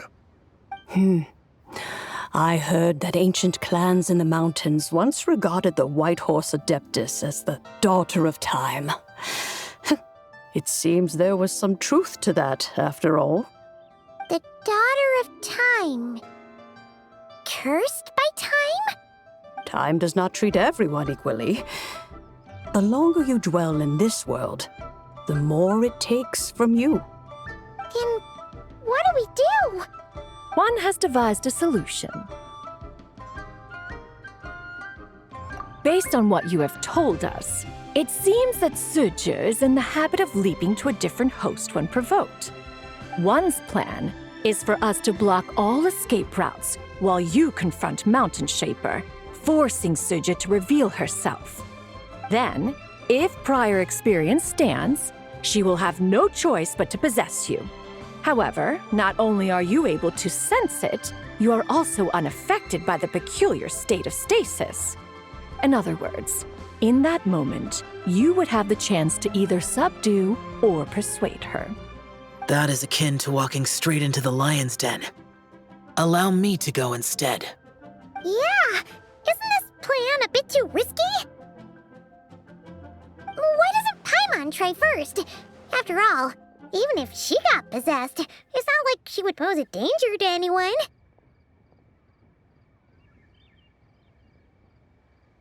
Paimon's wishes aren't all food-related, you know. One would not suggest this course of action if one had any such reservation. Time and again, the Traveler has proved immune to Zizhe's influence. Consider for a moment why that might be. Oh yeah, that's what the first deadly self told you, right? Perhaps your time in Nodcry left you with the blessing of the newborn moon goddess, Traveler. And this White Horse Adeptus clearly has a profound connection to the moon. Indeed. Indeed. I see. Have you other concerns, Conqueror of Demons? I was just trying to fathom why Rex Lapis left without explaining the situation in detail. But now I think I understand. Rex Lapis entrusted this matter to the Traveler, which means in his estimation, the Traveler must be the key to its resolution. So I have no other concern. I trust Rex Lapis, and I trust you. Then we are all in agreement on proceeding with this plan? Very well. We should depart at once, lest we lose our chance. Let us see whether that old fool truly dares to face one's abode with Mint. This is a peaceful neighborhood.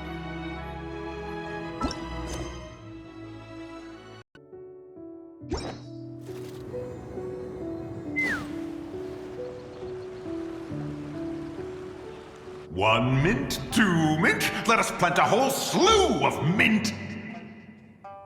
Once I reach 10,000, Cloud Retainer's abode shall be Mount Outsong no more, but rather Mount Mintsong! Oh, to behold the look on her face when she is confronted with such verdant splendor! Mountain Shaper, you dare disturb the tranquility of one's abode!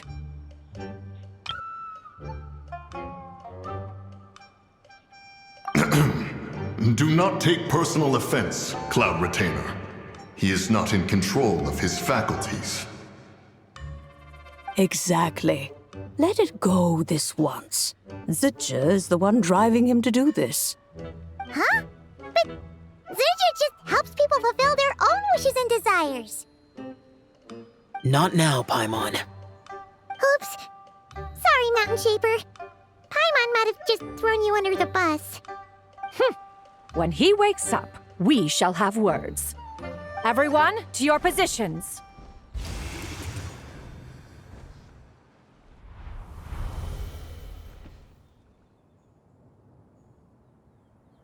Be careful. A pest? I must catch it! Again!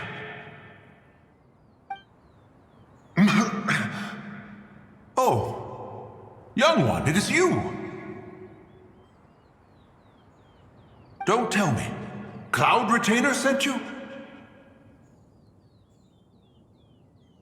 Ha! Such brazen insolence!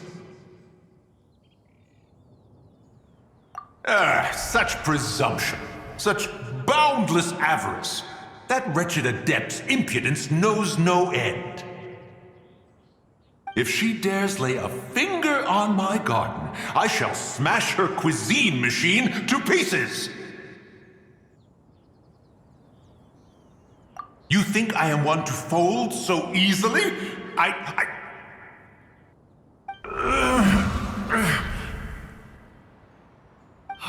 Insolent mortal! Time and again, you interfere in that which is beyond you. You make it exceedingly difficult to contain my rage. You have no conception of that which you seek. It is forbidden!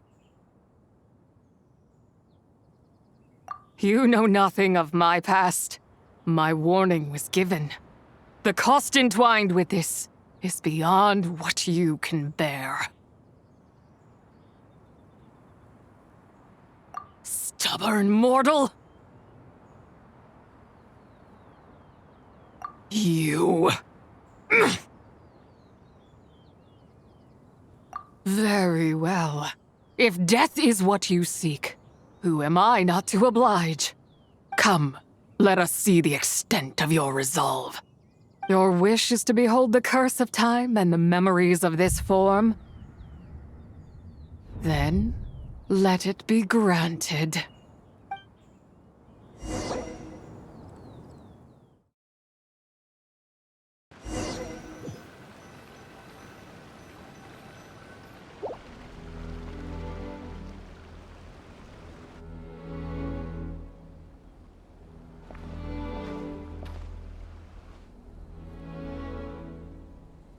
You who seek death, stand before me. My prison. I was merely a trace of impure energy within Zapai's immortal body. When her soul was shattered, it should have been the end of me. But then, the one who governs time descended from on high and froze the moment of her death. And so, I remain in this world, unable to find release. A mortal who knows of her existence and would dare to speak her name. Who are you?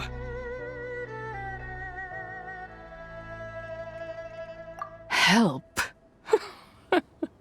No, there is nothing we can do for each other.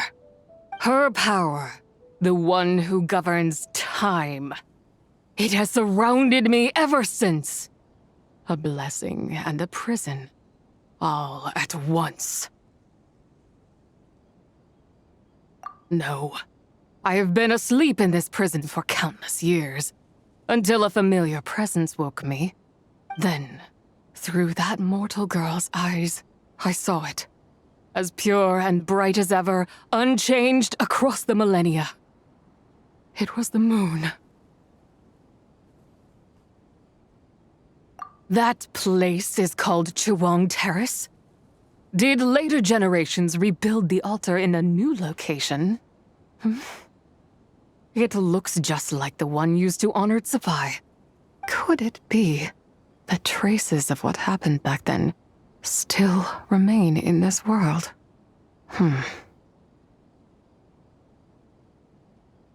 That memory is embedded deep within the essence of Zapai's soul. It is one that should have been forgotten. Yet, it is precisely that which haunts my every waking moment, fuels my rage, and denies me a modicum of peace. Now you, a mere mortal, come to seek that which is forbidden. So, let us see whether the fire that fuels your ambition is a hero's wisdom, or a fool's courage. I shall relinquish control over this body's curse, and let it devour everything within sight. Run as fast as you can, lest this prison become your grave. Look, it draws near. The river of time, come to sweep all into oblivion. A torrent of tears for the dead and departed. I shall wait for you at the end, mortal. Evade being swept up in its waters, and I will show you everything. Fail, and we shall sink into oblivion together.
I did not expect that you would make it to the end.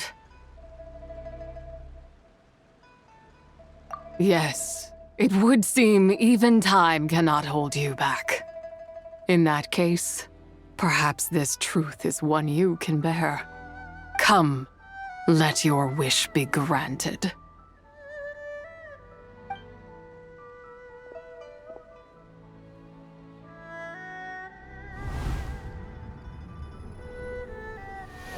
Under moon eternal, in radiant night, a maiden grants silk, soft and light. Under moon iridescent, in night divine, a maiden grants fiber for cloth so fine. Under moon of frost, in night so great, a maiden grants tools to divine our fate.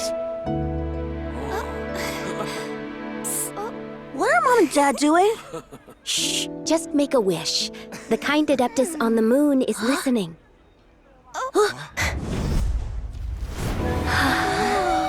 Look, it's Lady Tsubai. Wow, Lady Tsubai? Is she powerful? Of course.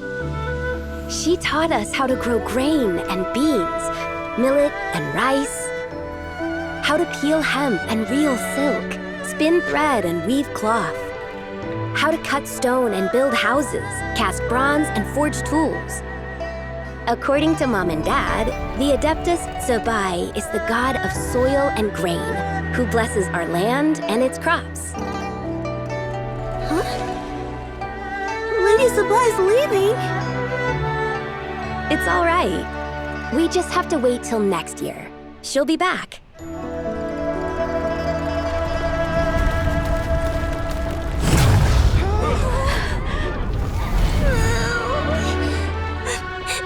Mom and Dad are gone. Why hasn't Lady Tsubai returned? She'll come. We just have to believe. What is that?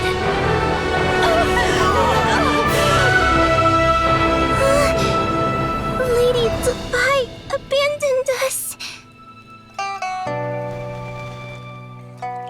All places tainted by the abyss need to be purified. That includes Longan. And what of its people? You know what will happen. You are but an emissary to the mortal realm. This is heaven's will. There is no need for guilt, and no place for hope. I wouldn't dare. But the people of Longan honor me, worship me, pray to me. If I do not answer, the guilt will be too much to bear. And if you do, you will meet the same end. Then as their god, I shall die among them.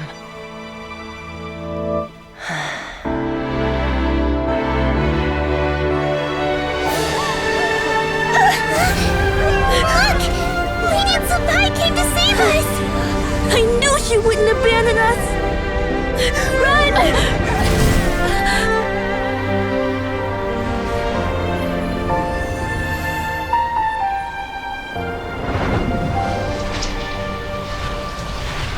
You have done enough.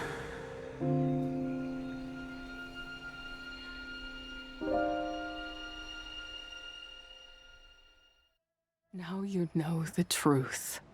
These are the memories that suffocate me where I stand and crush me under their weight.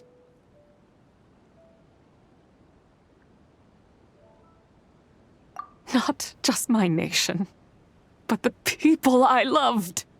Were it within my power, I would ignite a blaze fierce enough to burn a hole through the heavens themselves.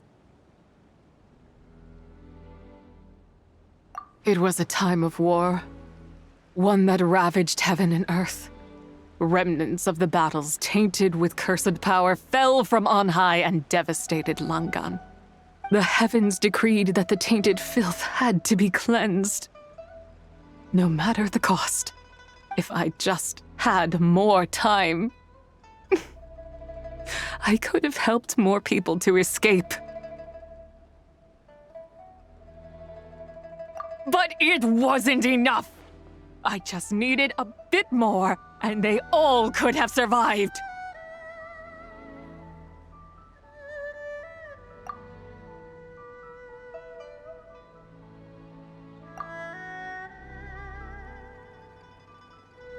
I never imagined there would come a day where I found peace.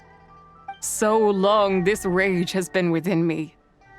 Yet here in this moment, it has stilled at last. Thank you. If you wish to bring Zibai back to life, mortal, then you may take the part of her soul that lives in me.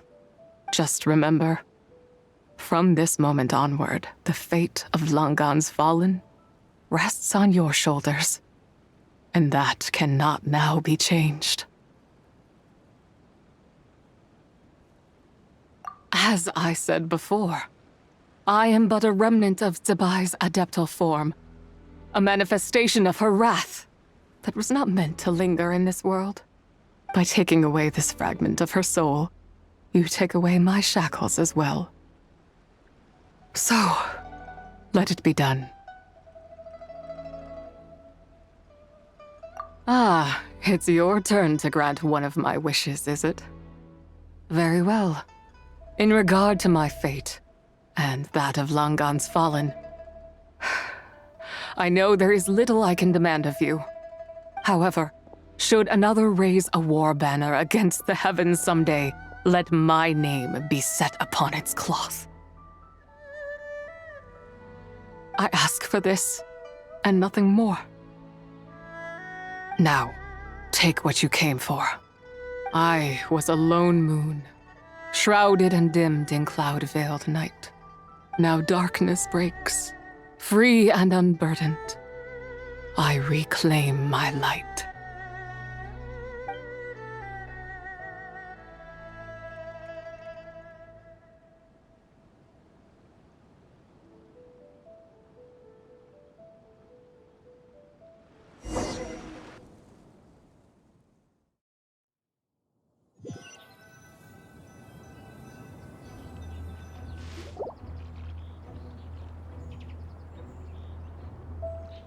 You think I am one to fold so easily?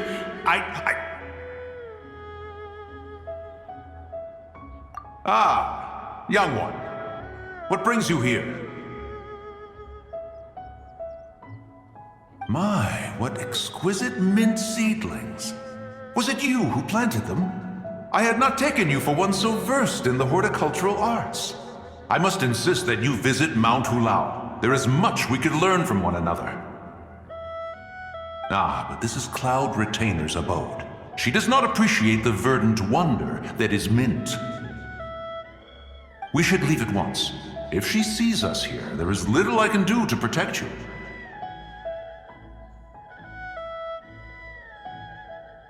You weren't? Was it Mooncarver then? My, what nerve he has.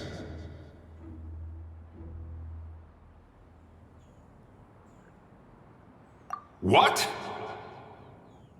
Looks like Mountain Shaper is back to normal. Has the matter with Zizhi been resolved, then? Wow, that was fast. That took, what, like, a second? A second to us, perhaps. But for the Traveler, I imagine it felt much longer than that. One's plan was most successful, then. And you're all right, Traveler. You don't feel strange in any way? Well, sounds like good news all around. I'm glad this matter is resolved. What is this matter you speak of? The possession of that mortal child? The matter of Zizhi may have been resolved, but there is another that is far from over. The mint you planted around my abode. Perhaps you have a moment to spare for a little chat, Mountain Shaper.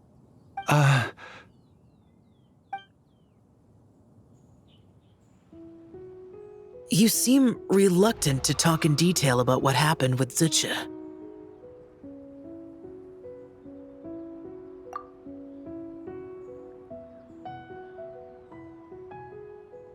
Don't worry. I won't ask you to reveal her secrets to me. And I doubt the other Adepti will either. Huh? You don't want to know what happened? The expression on your face. I know it well, Traveler. It's one I've seen Rex Lapis wear on many occasions. Whatever you learned, it must be too heavy to share. But you're okay, right, Traveler? That deadly self didn't hurt you, did she? Well, as long as you're not hurt, Paimon doesn't need to know anything else.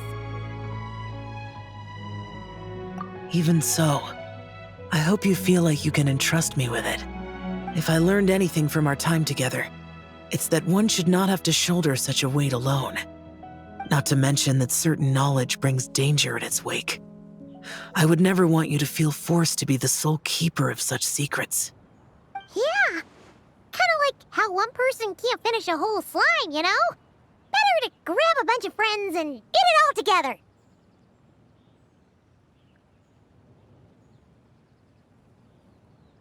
Exactly! Wait, no! Paimon's just saying we've got loads of friends who'll be more than willing to lend an ear.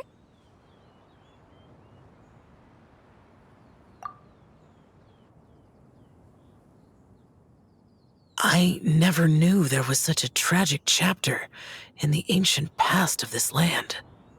So, the people of that nation worship the White Horse Adeptus as the god of soil and grain.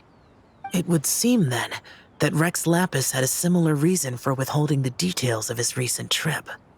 I've often wondered if he had companions to stand by him before we met. Or if he was forced to face things alone. Regardless, Lanternlit takes place in 2 days. Let's meet back up again there. If there's no news of Rex Lapis by then, we'll have to come up with a plan. Fingers crossed it all goes well.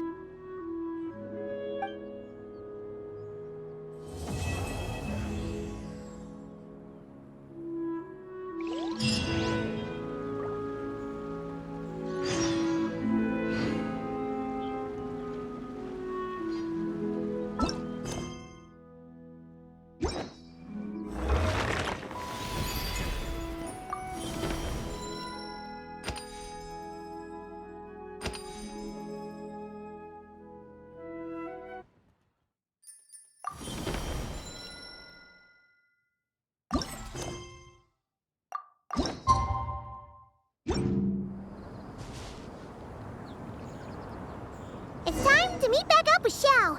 Let's head to Mount Outsong.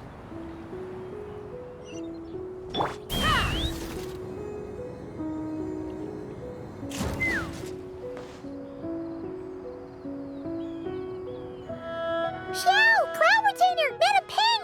We're here! Any news on Zhongli? Wait, are we missing 2 Adepti? Well, Shenyun banned Mountain Shaper from Mount Outsong for 3 days. Oh, then what about Mooncarver? The scheme to plant mint in one's abode was one those 2 fools devised together? And when it comes to punishment, one does not discriminate. His banishment ends in 3 days as well. Wow, that's pretty harsh, Cloud Retainer. Let's get down to business. We have news of Rex Lapis. Huh? Isn't that... Yes, Rex Lapis's Geopillar. It descended from on high this morning. He must have sent it for a reason, but it does not respond to our touch. So, what does he mean? Is he in trouble? Not necessarily. It could be a message only a specific person is meant to receive. Traveler, you alone spoke to Rex Lapis before he left. Oh, so he must be for the Traveler. Give it a try.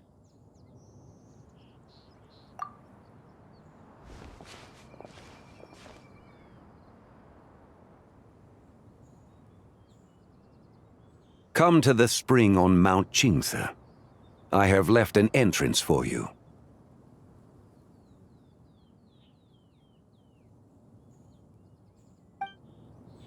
Well? Just as one surmised, it seems that Rex Lapis will not countenance our involvement in this matter. That would not surprise me in the slightest.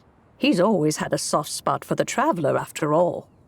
But be that as it may, we have served Rex Lapis for millennia now. In other words, I'm sure this has nothing to do with favoritism. He's probably just trying to protect us. That's right. So you mustn't let your guard down, even if Rex Lapis is by your side. Alright, let's get going. We'll try not to keep you all waiting.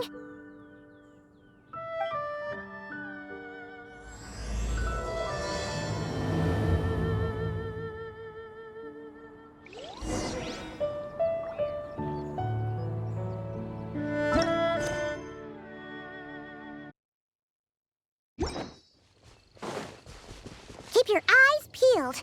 He should be around here somewhere.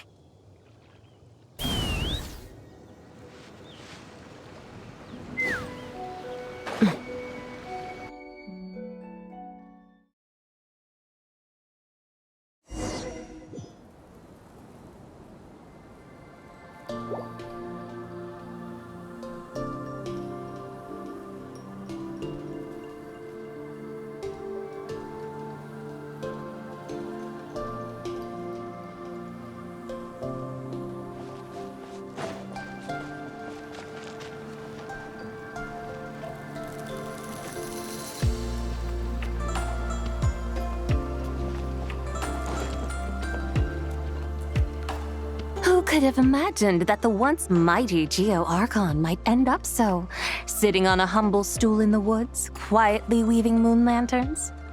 You really do look like an old man now. This is a Shao lantern, not a moon lantern.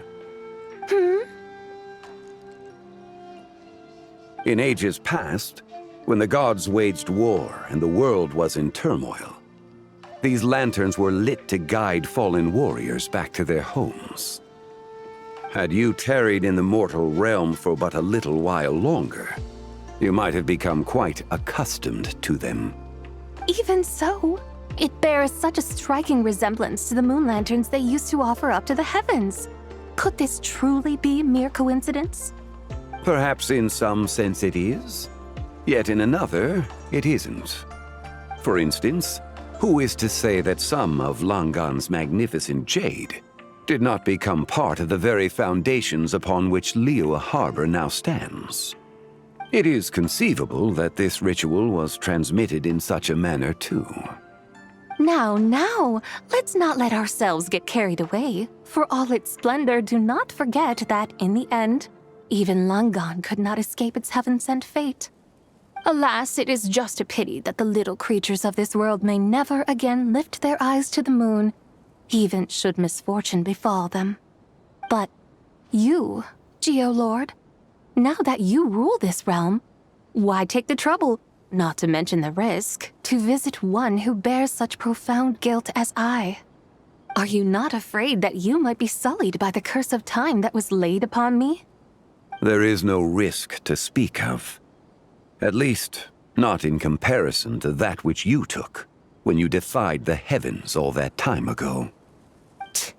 As I have stated, time and again, it was not I who defied the heavens. Geolord, the ancient affairs of Langan have nothing to do with me, for I am but one of her deadly selves, severed before her demise. My name is not Zebai, but Zichao.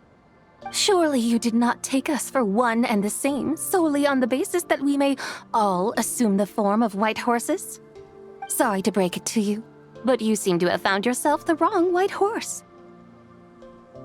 Anyway, do tell me, what urgent matter brings you here? Very well then. I have come to ask for Zebai's shade. Oh? So, the Geolord has set his sights upon Zebai's human soul. And what is it that you intend to do with it? The world outside is changing. With the new moon's birth, the confines of the shadow moon are gradually disintegrating. In other words, the heavenly soul is set to return. Consequently, strange phenomena have manifested within Longan's former domain, leading to the earthly soul's reappearance as well. The last of the trio, the human soul, is in your possession. Most intriguing. My intention is to gather all three together, so that an old friend may finally make her return. I must admit, it seems that some remarkable affairs are coming to pass in the outside world. Yet there is one thing you seem to have overlooked, Lord of Geo. Back in the day, it was you that freed me from that painting. And afterwards, I took up arms in your name. Together we first subdued Chenyu Vale, then brought peace to Mount Qingse. It was for this cause that the contract between us was made. But now that the debt has been repaid, what cause have you to expect my aid? Zibai and I have long been friends. Given not only that you were manifested from a corrupt desire within her divine form, but that you also possess a fragment of her soul, how can you purport to be the wrong White Horse? I think you'll find that we are now as separate and distinct as any two beings ever were. What once shone with radiant purity has long become dust. What you see is no longer what it was. Oh, great Lord of Geo, should this still be unclear to you, I bid you take your leave. It seems that the fault lies in my own lack of consideration. As you wish, I shall let this matter rest. Wait! One moment, if you will. Should this not be your opportunity to propose a new contract? The part where you make me an offer I simply couldn't refuse? Even those puny mortals know how to haggle when striking their bargains. Should you, the famed god of contracts, not likewise strive for success through negotiation? Come now, enough with the posturing. It's time to name your price. Very well. I had, in truth, prepared a new contract for your consideration. I knew you would not come before me unprepared. Yet, you should know that I want for nothing, for I live in the mountains, carefree and untroubled. Occasionally, I even find sport in teasing the mortals who stumble into my presence. Then why persist in telling them those ancient stories? I speak of what transpired before the sky collapsed and the earth sank into itself. That is merely my way of passing the time. And what of it? Would any believe, much less remember, the ramblings of a mountain hermit? Those tales have long since spread throughout the mortal realm. Who? Should my words prove insufficient, I invite you to see the world for yourself. To this end, I have found you a pair of trusty guides. The Lanternlit is presently underway in Liyue, and should prove quite intriguing for you. So this, then, is the contract you have prepared for me? Indeed it is. Think of it as a contract for a one-day festive excursion. Surely you do not hope to offer this in exchange for Tsubai's shade. The foundation of my very existence for a little excursion seems a little steep, wouldn't you say? Why not see for yourself? You can always decide afterwards. The final determination, of course, shall rest with you. Is that so? Then perhaps this deal might not be entirely off the table after all. Where then are these guides of which you speak? Hey, it's Xiangli! Oh, we've been looking for you everywhere. We thought you might have gone missing. You're here. So these are my guides. Well, well. They certainly look the part, I'll give you that. Guides? Oh, you poor innocent little creatures. The benevolent Lord of Geo has sold you to me, which means that for the rest of this day, you belong to me. So does to you? Just what have you gotten us into, Zhangli? The situation is not quite as dire as that would sound. I ask only that you accompany my Adeptus friend on a tour of Liyue. I would suspect that depends on how well you entertain me. Entertain you?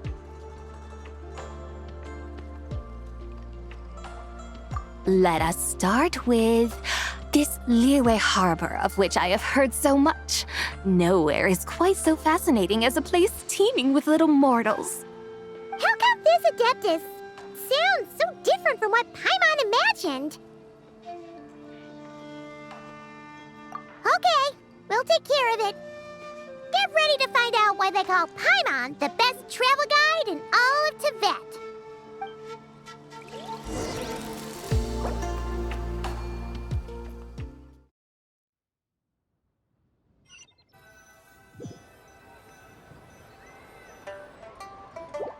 Look!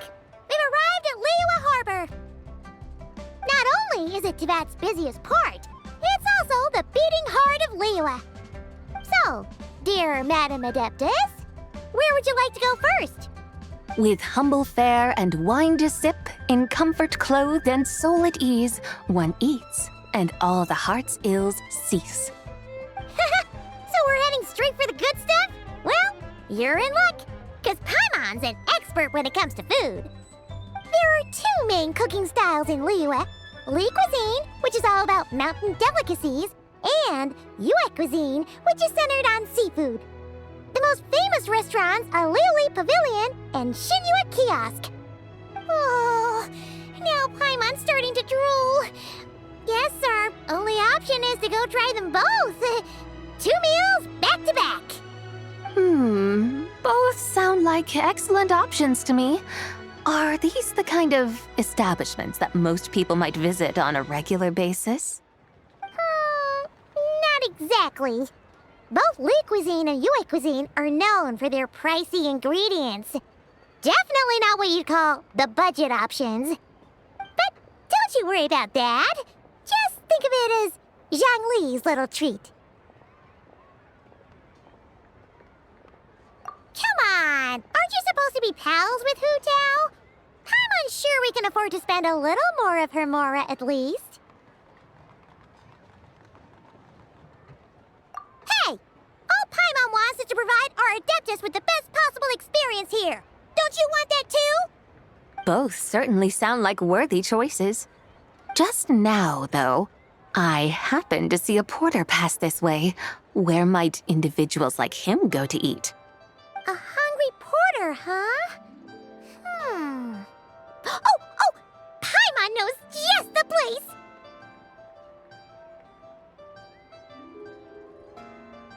Yep. Nothing fancy-schmancy there. Just tasty dishes made with simple ingredients in a variety of different styles. Most importantly, it's great value for money, too. No wonder everyone loves it, huh? Oh, and the owner happens to be a good friend of ours, too. One mean restaurant. Yes, even the name itself feels lively and down to earth. All right, let's make it our first stop. Yippee! That's a great choice, too. Alrighty, let's head over there right away. Paimon can't wait to dig in. Wamin Restaurant, here we come.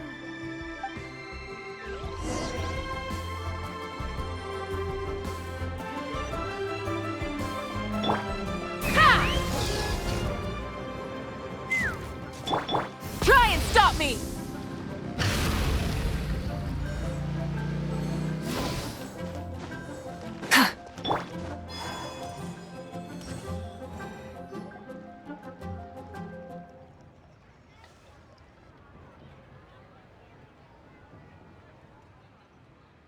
Xiangling! Chef Mel!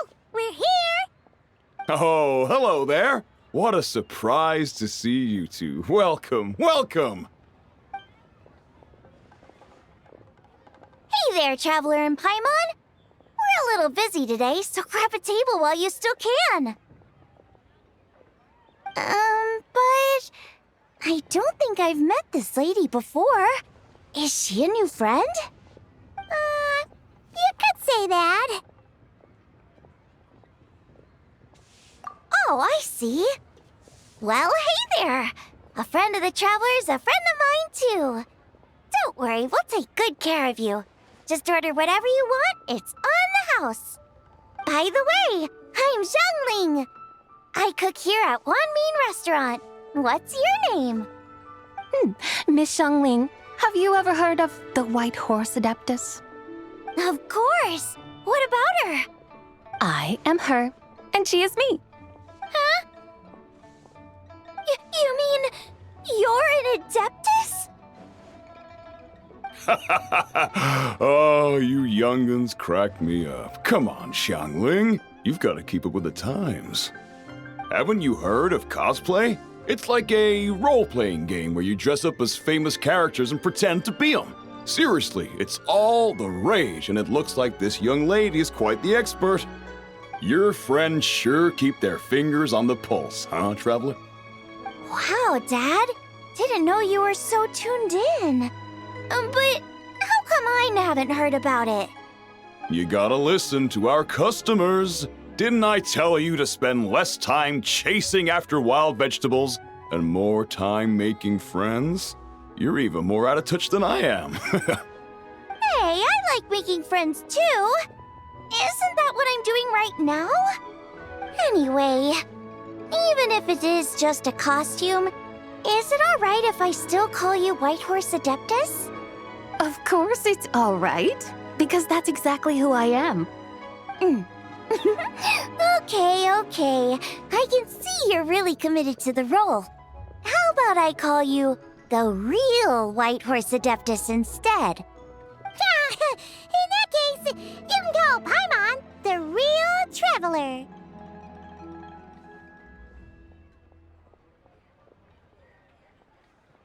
Yeah, right. You could have at least switched outfits. Puny mortals. Nevertheless, I suppose it might be amusing to indulge in your little charade for a while at least. All right, go grab yourselves a table. I'll come take your order in a bit.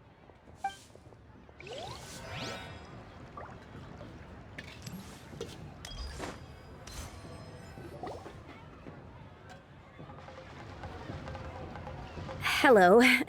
May I ask if Miss Xiongling and Chef Mao are here? Yeah, they're just over there. Wait a sec. Aren't you? So, what would you like to... You're...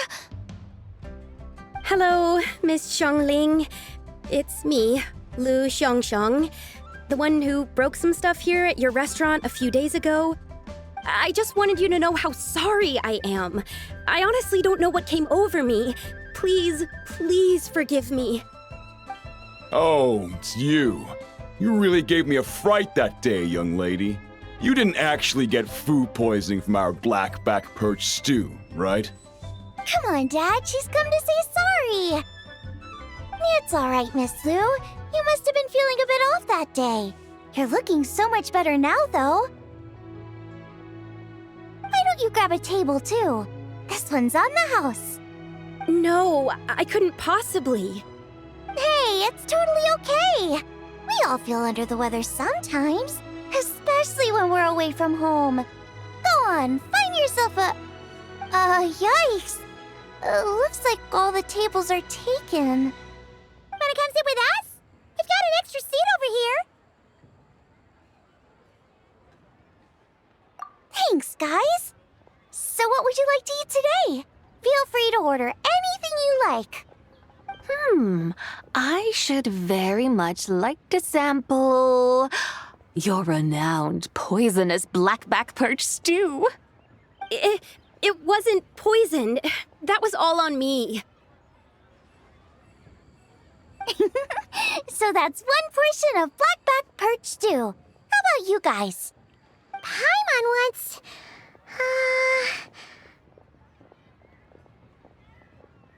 Sure thing! Looks like Paimon's having trouble making up her mind.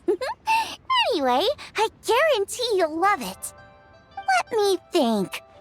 Well, since the blackback perch stew is on the spicier side, I guess it makes sense to balance it out with a serving of stir-fried shrimp. And since it's Lanternlit season, you better try out the triple-layered consommé and come and get it too! Those are our seasonal specialties. As for the carbs, since we've got a full table, how about some right at home? Along with our special chili mince cornbread buns. Trust me, you won't be disappointed.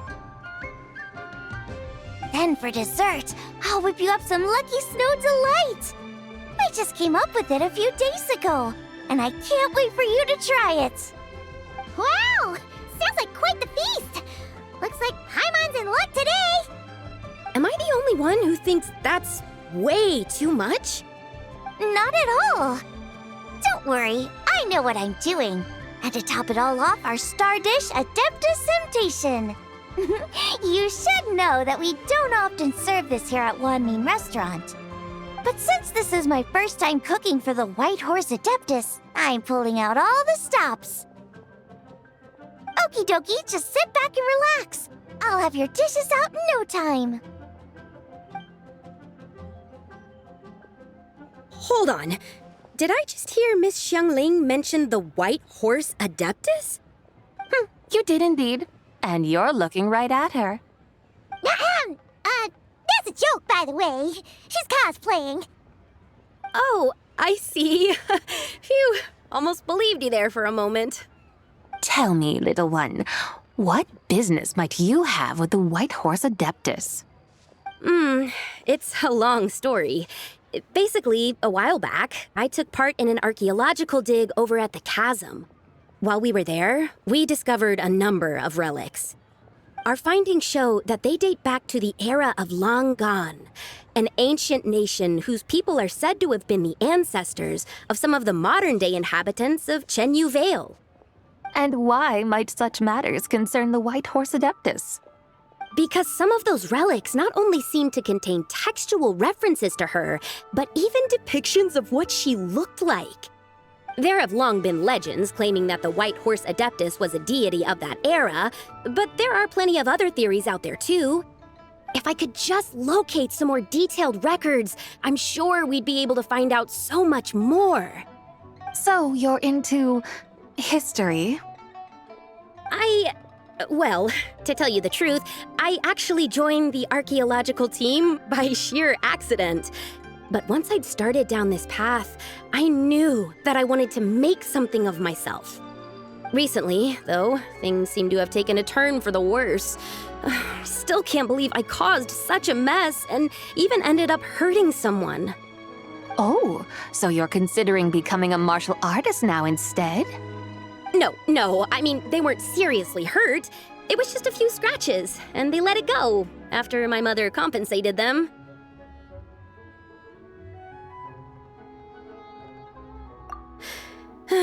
Either way, my career's pretty much over. And even though both the victim and the Ministry of Civil Affairs say they won't be pursuing the matter any further, my father says he's going to punish me according to our family rules. Family rules? Yeah, he's decided to ground me. I'll have to return to Chaoying Village after Lanternlit, and goodness knows when I'll be allowed to leave again. Wow, that's harsh. Sounds like the kind of thing only rich, super traditional parents would do. We're not exactly rich, though. All we own are a few tea fields in Chaoying Village and a guest house in Liyue Harbor. A guest house? It isn't Baiju Guest House by any chance?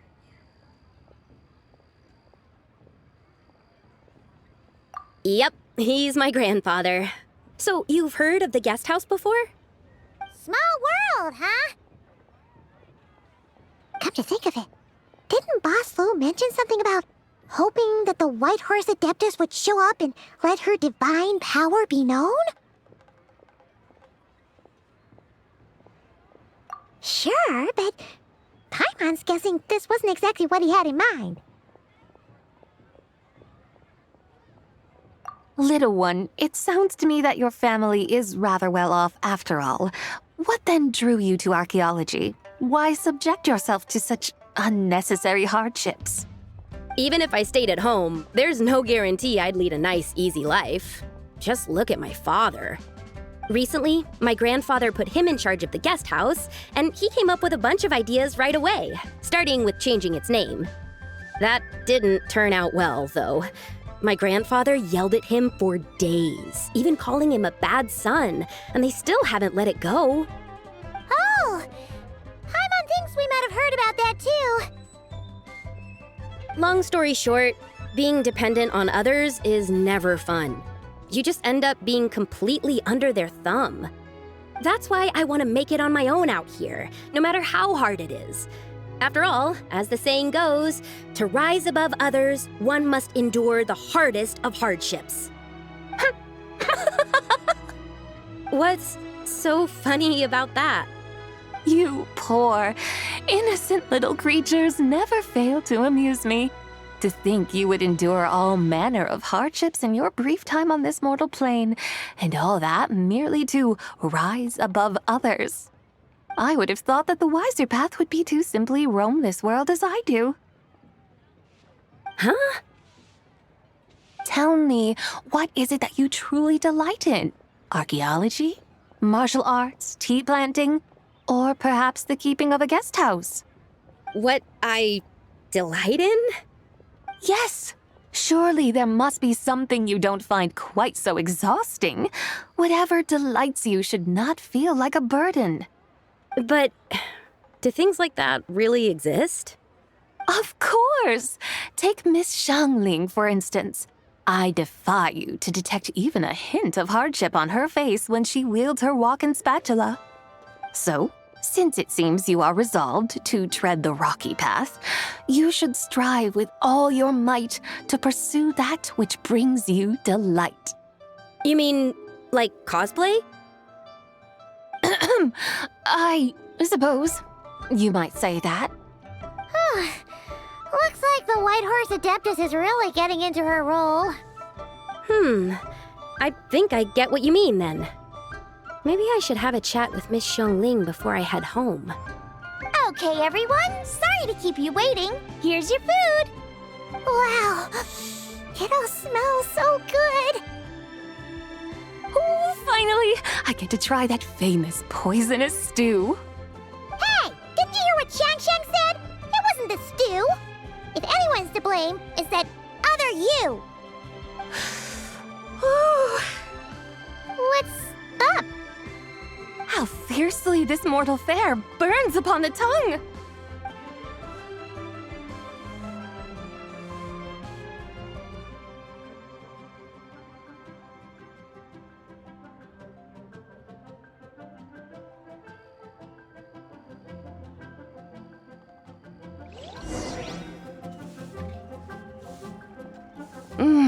Most satisfying as poisonous stews go. So, where to now? Time, I think, to seek out some diversion? Oh, there's plenty of entertainment options in Liyue. Paimon will tell you that.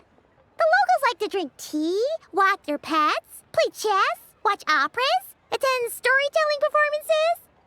Storytelling performances? You know, like listening to people telling stories. They're usually based on old Liyue legends, just like their operas. Stuff like The Divine Damsel of Devastation, Through the Eyes of a Dragon, or The Sanctification of Tao Do. What about the story of the bright moon that sits in the sky above us? Paimon doesn't think she's heard that one. Still, the moon does come up quite a lot. It's even in the name itself. The Yue in Liyue actually means moon. Since we're on the subject, you like telling stories yourself, right? Why don't we go check it out? In that case, I'll have to trouble the two of you to lead the way. Awesome! Let's go! Third round knockout, here we come!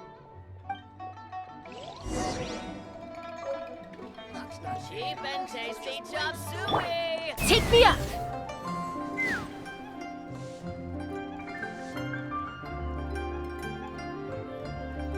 What a tongue twister! I'd have made a complete fool of myself if I tried to say it on stage without practicing it first. Huh! Call yourself Iron Tongue Tien. Wobbly Tongue Tien, more like.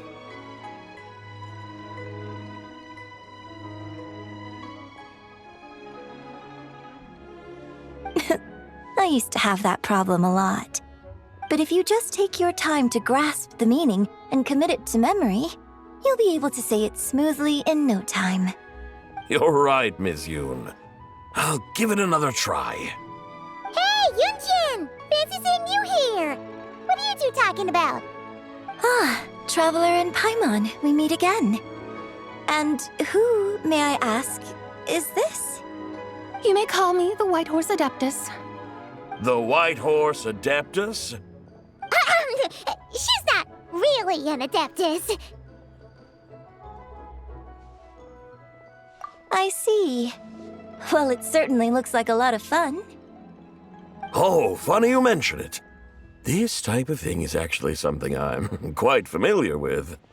Once, to perform Through the Eyes of a Dragon, I decided to imagine that I was Rex Lapis himself. It was the only way to truly inhabit his mindset and understand his resolve to quell those demons. Sounds like you just wanted an excuse to feel all big and powerful. Hey, that's... You just don't understand how inspiration works. You're one to talk. Paimon's traveled all over with the Traveler, and she's seen things that would make your jaw drop. All right, then. Since you claim to be so knowledgeable, why don't you prove it by reciting an ancient poem? An ancient poem? Which one? Ha! See? You mean to tell me you've never even heard of the ancient poem called An Ancient Poem? What kind of a title is that? Quit teasing, Paimon. We only just found out about that ourselves. He's talking about the writing on those ancient relics. When we first saw it, we couldn't figure out what it all meant. So in the meantime, we decided to just refer to it as an ancient poem. However, thanks to the painstaking work of the scholars who were tasked with decoding it, it seems like that's exactly what it was. Or rather, an ode offered in veneration of the moon and the White Horse Adeptus. Oh yeah! Didn't Kuching mention that before? It's got something to do with Long Gone, right? That is correct.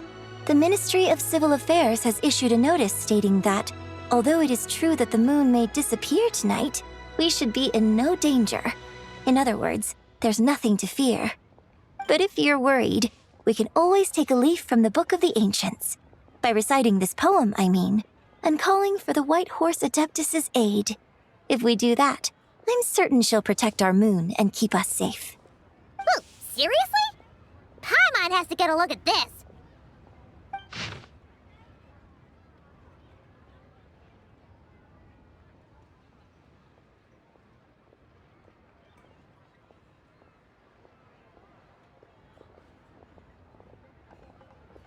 Under moon eternal, in radiant night, a maiden grants silk, soft and light?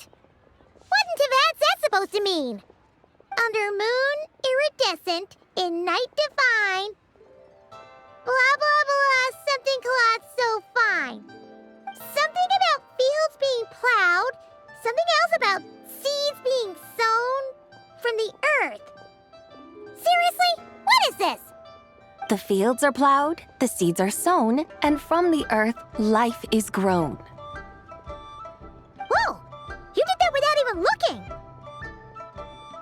Bravo! Bravo! We have an expert in our midst. Looks like this young lady really does know her role inside out. If I didn't know any better, I'd have taken her for the real deal. That's because I am the real deal. That's the spirit. This is exactly the kind of mindset I was talking about. Behold, mortals, I am none other than the indomitable Rex Lapis himself. Kneel before my godly splendor. Believe me, young lady, I know exactly why you do it. Back in the day, I was just like you. I must say you are rather amusing as mortals go. Miss White Horse Adeptus, it is a great pleasure to make your acquaintance today. I have some questions regarding the poem, and I was wondering, perhaps, if you might be able to shed some light on it? You want me to explain the full meaning of its verses? Your guidance would be much appreciated. Fascinating. Tell me, do all the people of Liyue still express such reverence for the ancient ways? Well, it's true that we hold a deep fondness for our history, but it is hardly our only pursuit. One of my good friends, for instance, is even more devoted to the modern Fontanian art of rock and roll. Exactly! And don't forget, great practitioners of the role-playing arts walk among us too. People like me and you, young lady. Yes. So rather than placing too much emphasis on our reverence for the ancient ways, it might be better to say that here in Liyue, 100 passions bloom, each with a voice of its own. I see. Then, I suppose it wouldn't do any harm for me to enlighten you. In truth, it is but a simple poem of blessings. Its meaning is this. As the eternal moon rises in the night sky, a maiden adorned with lustrous jade descends upon the earth.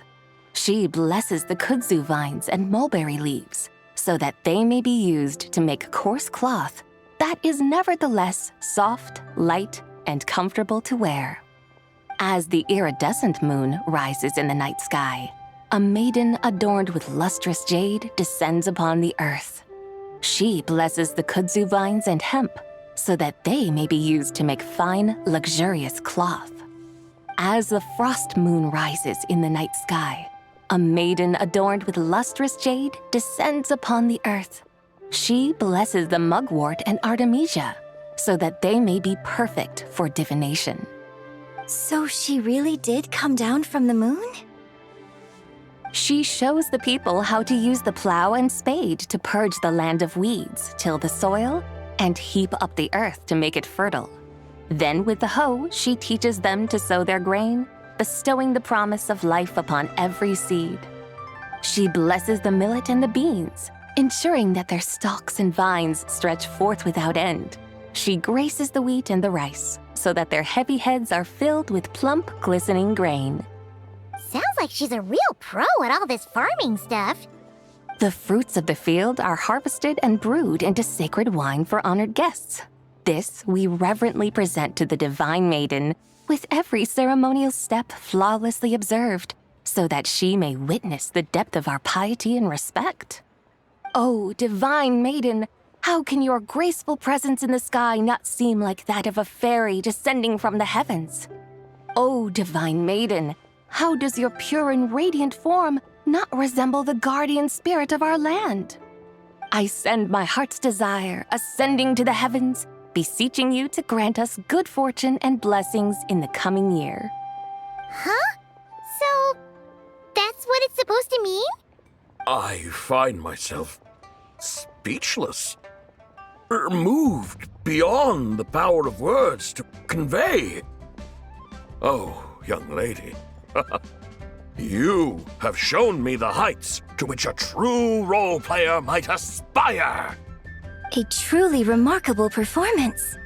I did not anticipate that anyone could unravel this poem with such depth and clarity, and so soon after the Ministry of Civil Affairs notice, too. I'd even begun to consider myself somewhat versed in the matter, but as they say, there's always someone more knowledgeable out there.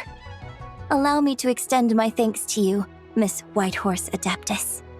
You are far too humble, young one. I must confess, it is I who have been surprised, not only by you, but also by this Liyue harbor of the present day. Ah, so you're not from Liyue. And what, may I ask, has surprised you about it? Oh, it's nothing really. Just some old memories scattered here and there. Very well, my guides. I suppose it is time we set forth on the next part of our excursion. I'd like to go see that wharf now. What say the two of you? No wherever you want. Oh, leaving so soon? Before you go, allow me to introduce myself. I am Yunjin, director of the Yunhan Opera Troupe. May I ask your name in return? My own name is scarcely worth mentioning, but since you asked, perhaps I'll tell you the title of that poem instead. Huh? So, it isn't actually called an ancient poem? Of course not. Its real title is Odes of Long Zabai. Odes of Long Zabai. All right then, until we meet again. Oh there. Come and see these rare and precious curios.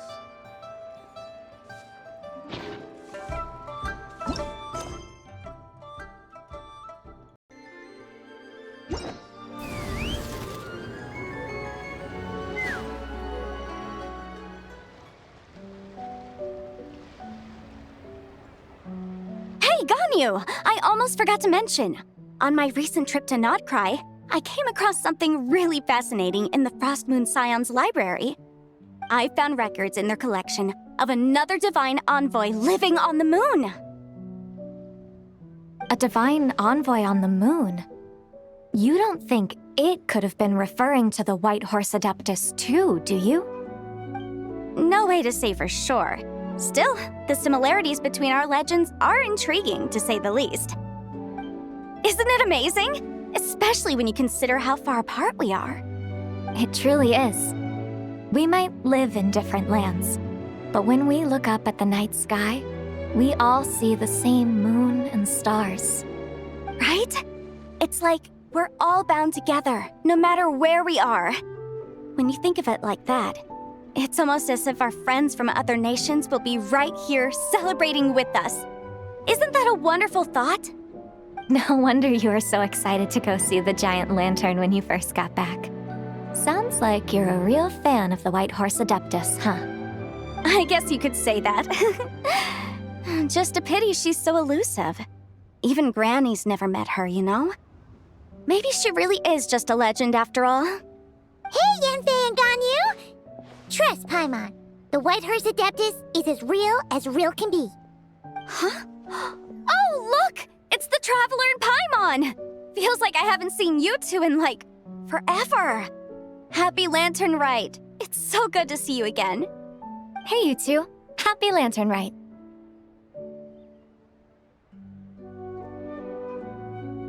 Did I hear you right just now, Paimon? Does that mean you've actually seen the White Horse Adeptus? She has indeed. And now, so have you. And you are? Why, who else? The White Horse Adeptus, of course. Could you maybe start with something else next time? You're the White Horse Adeptus? That's right. Allow Paimon to introduce you to our new friend, Zichao. She's been low-key obsessed with cosplaying the White Horse Adeptus ever since we met her.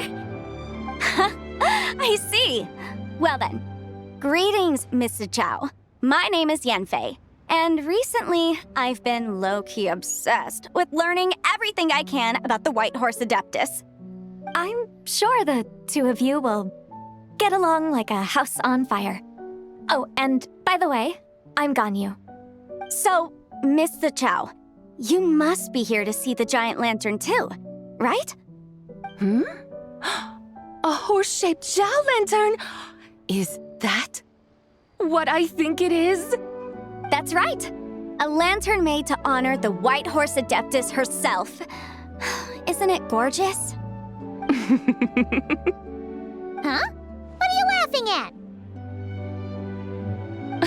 Both the lantern and myself. What do you mean?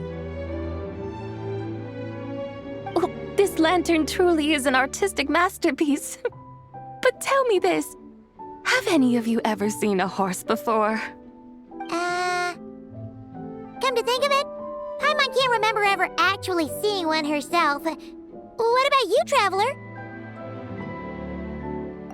This horse appears to be mid-trot, but it has adopted what is called a lateral gait, where the legs on one side of the body move together in unison.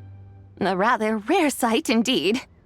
Just now, I suddenly pictured myself, I mean, the White Horse Adeptus running the same way. The image was so absurd, I could barely contain my mirth. Oh, really? I never knew that. You learn something every day, huh? Oh, come on! It's basically a giant piece of fan art! Who cares if it's different than the original?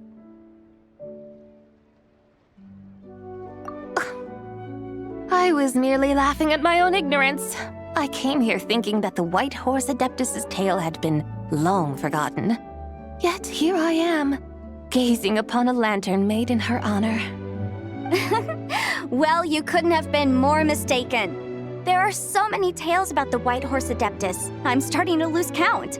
Just off the top of my head... Just so you know, Yanfei, we've heard it all like a million times before. Aha! But there's one thing I can guarantee that you haven't. Huh? You mean like a new chapter of her stories come to light? Mm-hmm. And I heard it from Ganyu just yesterday. Hey, why don't you share it with the others? Sure, no problem. Where to begin? Do you guys still remember what Liyue's Moon Chase Festival is about? Of course! It's a festival held in honor of the Stove God! That's right. But it took a really long time for the Stove God Festival to become what it is today. In its earliest form, it was actually an adeptal ritual known as the Moon Chase Rite. Paimon remembers Madame Ping mentioning that before, but she never explained exactly what it was. According to Cloud Retainer, the Moon Chase Rite was originally a ritual meant for communicating with the moon. Communicating with the moon? But for what purpose?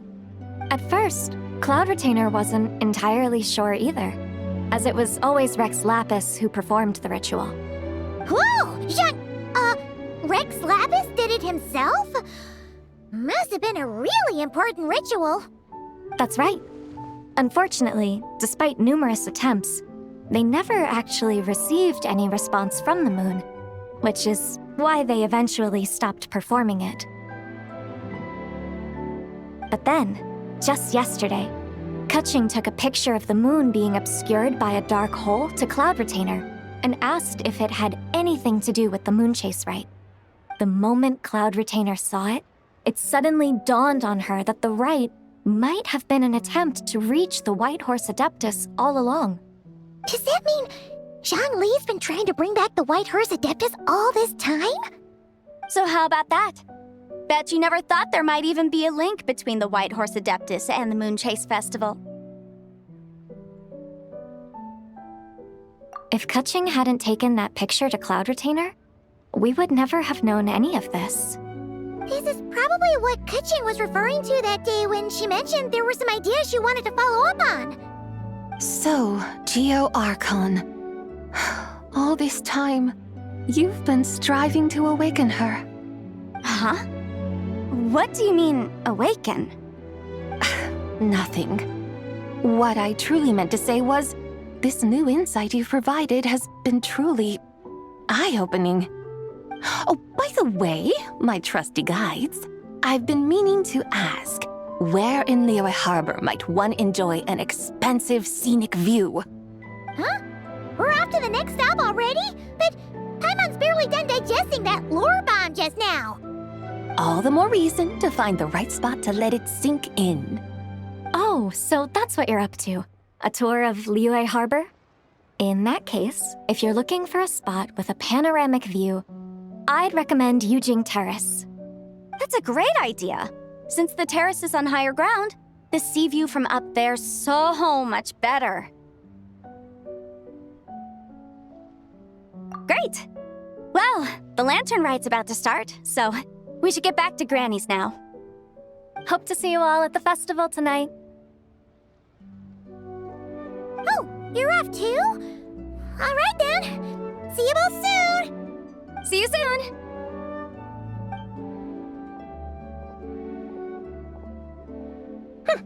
Very well, my guides.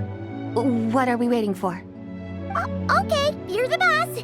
Eugene Terrace it is. After all, the customer's always right. Something else you needed to do?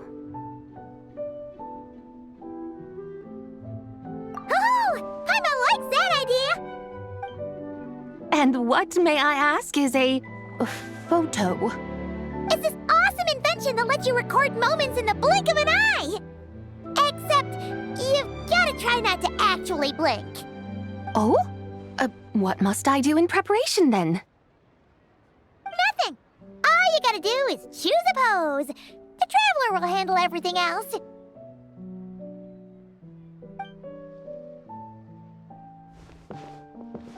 Come on, let's give it a try.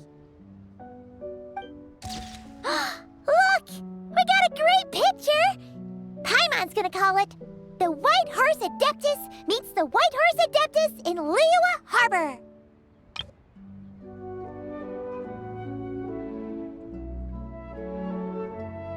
Huh.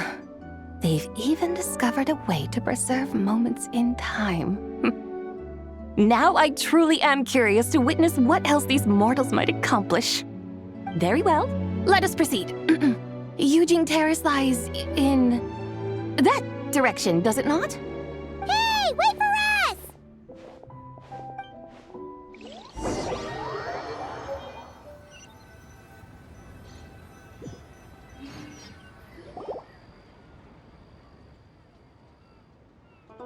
Truly a marvelous view if ever there was one. It seems the charm of this Liyue Harbor is only heightened by the sun's dying light.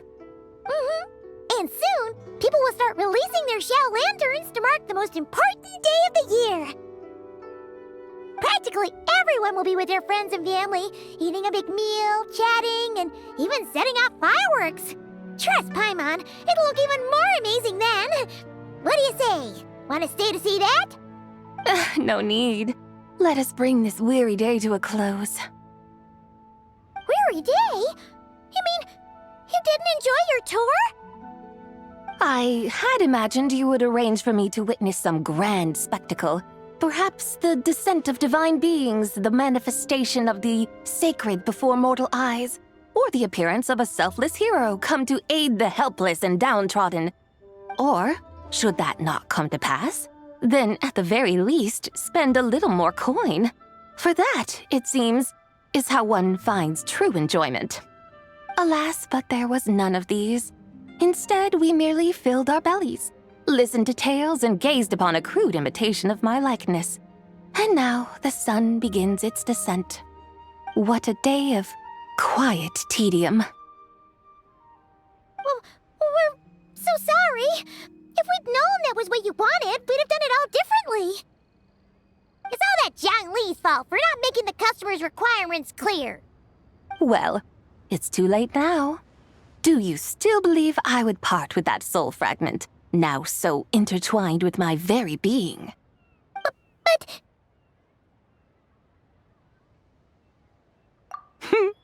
I knew you were the more astute of the pair. Huh? You were just trying to scare Paimon? It seems the realm of the Geo-Archon has a way of making one more stony-faced. So, you were just pulling Paimon's leg? Of course. I was merely engaging in a little banter with the two of you. Long ago, I shared tales with various mortals who chanced upon my mountain abode. Never did I imagine that those stories would endure. It seems I greatly underestimated them. Perhaps, as your Geolord said, a few pieces of ancient Langan's magnificent jade have truly become part of the very foundation of this land. So, you've decided to help us? Again, that goes without saying. I made up my mind some time ago now. When I beheld a rather intriguing scene as I set foot in this city, I saw porters passing through the alleys, setting down heavy wooden crates from their weary shoulders, peddlers pushing carts as the kites and lanterns upon them rustled gently in the breeze, I saw cooks cooking, actors acting, scholars reading, soldiers marching, children playing, elders resting, officials officiating, and the common folk absorbed in this or that, reveling in the simple joys of life. Some, it seems, have already found that which stirs their hearts, while others continue to fret, troubled by uncertain futures. Yet, in this gentle and serene order, each holds fast to their anticipation, not only for the celebrations to come, but also for the first light of the morrow. Scenes I once yearned to behold now unfold before me, no longer in Langan, but in Liyue Harbor, thousands of years on. How wondrous is this mortal realm! Thank you, White Horse Adeptus! Thank you so much! Adeptus, Adepti, perhaps the singular art in which we are truly proficient is that of sequestering ourselves within the high mountains. But once we leave our mountain refuge, we find ourselves drawn back to mortal ways all the same. So, it is I who should offer my thanks to the two of you. Traveler, Paimon, you have made this day more delightful than any I've known in a long, long time. Come now, and take what it is you need. You mean, like, right now? But don't you think we should wait for Zhangli? That won't be necessary. All things shall meet again in their time, for the waters know no rest, and the flowers their appointed season. One need not fear that life is but a journey of goodbyes.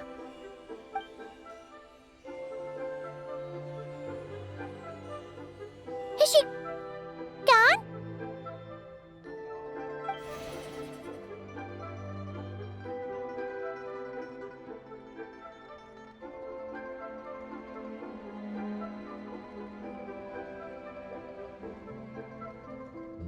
Yes, she's gone. A deadly self is formed from the body's impure vapors, so naturally it cannot survive long in this world. Had it not been sustained by the remnant of Zibai's soul, it would have faded away a long time past. Now that the remnant is gone, it has severed its ties to the mortal world. Zhangli! When did you get here? A while ago. Paimon would have thought you'd at least want to say goodbye. Though mountains endure, the ceaseless waters will, at last, wear away their sharp edges. Thus must I meet the marks wrought upon her by the ruler of time with great caution.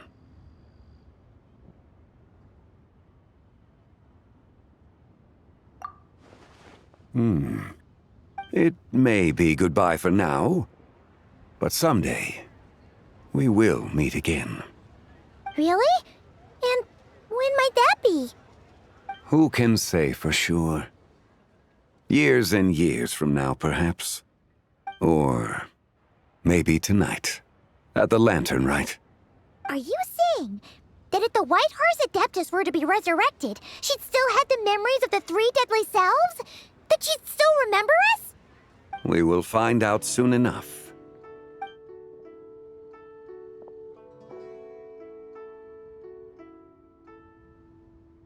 It is time. The rite is about to begin.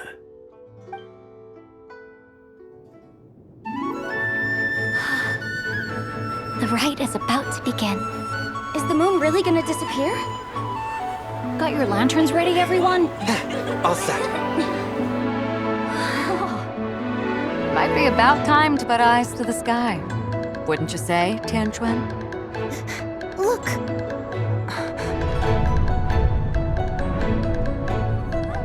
When the sun's out, eat the sun. When the moon's out, eat the moon. Whoa, is this the lunar eclipse? Under moon eternal, in radiant night, a maiden grants silk, soft and light. Under moon iridescent, in night divine, a maiden grants fiber and cloth so fine. Under moon of frost, in night so great, a maiden grants tools to divine our fate. The fields are plowed, the seeds are sown, and from the earth, life is grown. The seedlings stretch, the crops do rise, and all unfolds before our eyes. Fruits are gathered, sweet wine is poured. These gifts we offer to our Lord. Pure as heaven, so fair and bright, she shines as light in this dark night. And with her does this, wish take flight.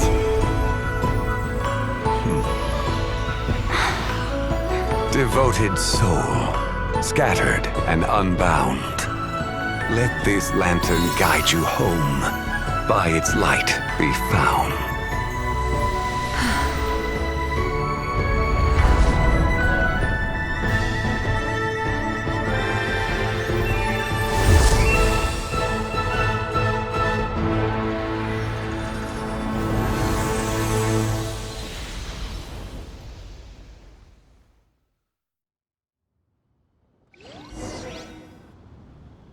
Did we do it? Do we finally get to meet the real White Horse Adeptus?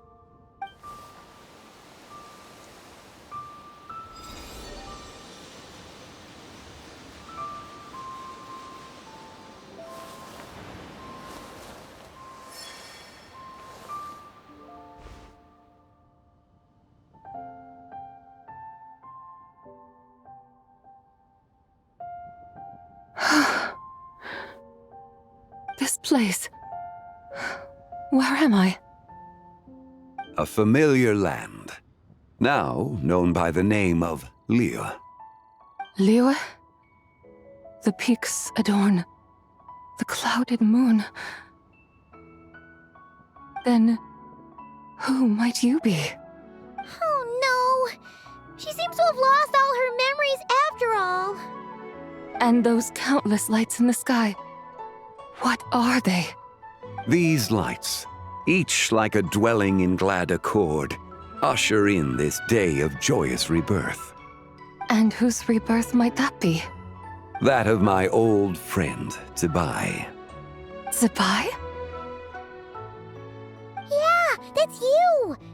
Don't you remember anything at all? That's... me? Oh, yes.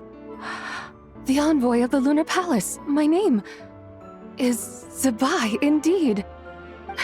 Then, you must be... the Lord of Geo, Heaven's Star. Many years have passed since we last saw one another. Zibai, my friend, welcome home. Home? But why does this place, this Liyue, feel at once so strange and yet so familiar? Who you are? Who are you? Ah, yes, I remember now. You are that treasure-hunting damsel, the one stricken by the poisonous fish stew. How goes your quest for treasure? You must have achieved both fame and fortune by now, I trust. Hey, you've got it all wrong! You're talking about Lu Xiangxiang. And how many times do we have to tell you? She wasn't poisoned! Sheesh! But I could have sworn... Oh, that's right. You're that impudent blonde youngster who kept meddling in my affairs. And to think you even had the audacity to presume yourselves worthy of being... What was it again? Yes, of being my guides. How very wonderful to see you again, my most faithful and beloved guides. I trust all has been well in my absence? Well, she finally got it right. But that sudden mood swing felt even weirder. It's like her head's packed full of slimes. It is possible that her cells have not yet settled. After all, They've only just been brought back together. It may be some time before she fully recovers. Huh? You mean, kinda like she's still half asleep? That I cannot say for certain. Perhaps a few days. Perhaps a few years. A few years? Mortal years are but a poor measure when divine beings tread the realm of dreams. Well, if you say so. Anyway, at least she's whole again, right? That already seems like a pretty good outcome to Paimon. Yes, there is little cause for worry. We need only wait and let time take its course. Say, what are those little creatures over there up to? Celebrating Lanternlit, of course. And those lights up in the sky? Those are all Shao lanterns. This year, each and every one of them carries a little wish inside. Lanternlit. Then, may I join in too? Of course! Why else do you think we've been running around like headless chickens these past few days? Tell you what, Traveler, why don't we take the White Horse Adeptus out to celebrate? Who knows? Maybe seeing some familiar faces might help her find her feet? Hey, Zhangli! You've got some time on your hands now, right? Why don't you come along with us? By no means a bad idea, Paimon. Oh, and Sabai, before Paimon forgets, when we meet the others later, remember to wish them a happy Lanternlit! Happy, Lanternlit? Happy Lanternlit! Yes, happy Lanternlit indeed. Well then, let's go!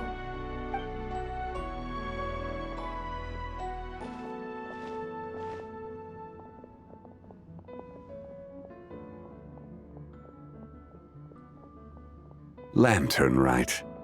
A night of joy, reunion, and moonlit blessings for all.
How the White Horse Adeptus is getting along. Maybe we should check in on her? We can ask Zhangli where she is.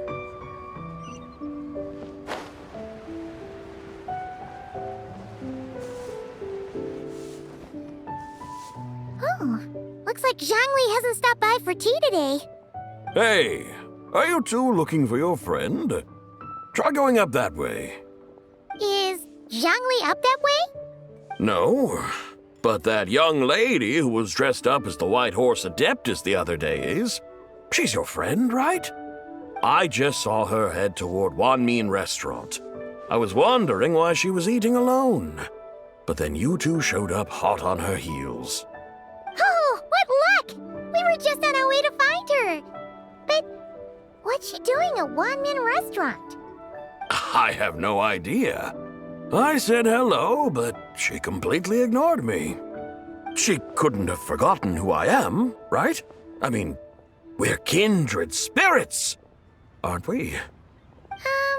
Maybe she's still half asleep, but her brain might be a little fuzzy. Oh, that makes sense. I was wondering why her eyes were so red. Her eyes were red? Oh, that doesn't sound good. You young people, staying up all night because you think you're invincible. Look at your friend, missing out on sleep so she can pretend to be the White Horse Adeptus. That's where that leaves you, you know. A word to your friend from someone who's older and wiser. She really needs some rest. Paimon won't be so certain about the older and wiser part. Yeah, what was that?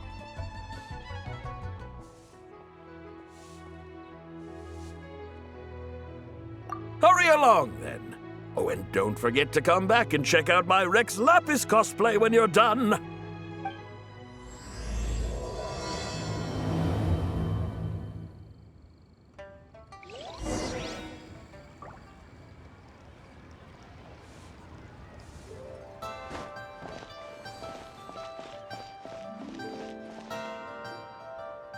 Where's the proprietor? Come out and see me at once!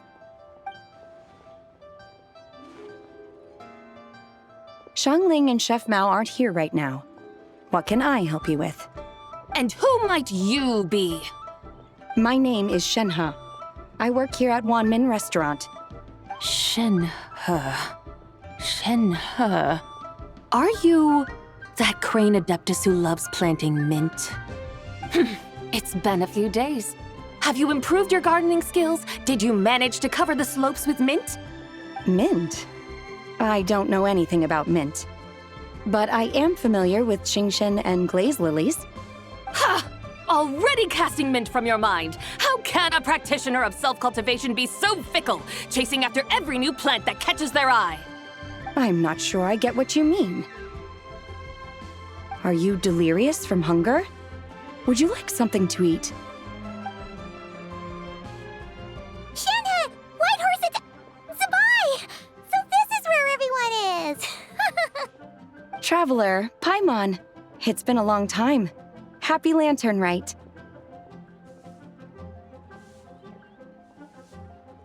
Is this customer a friend of yours?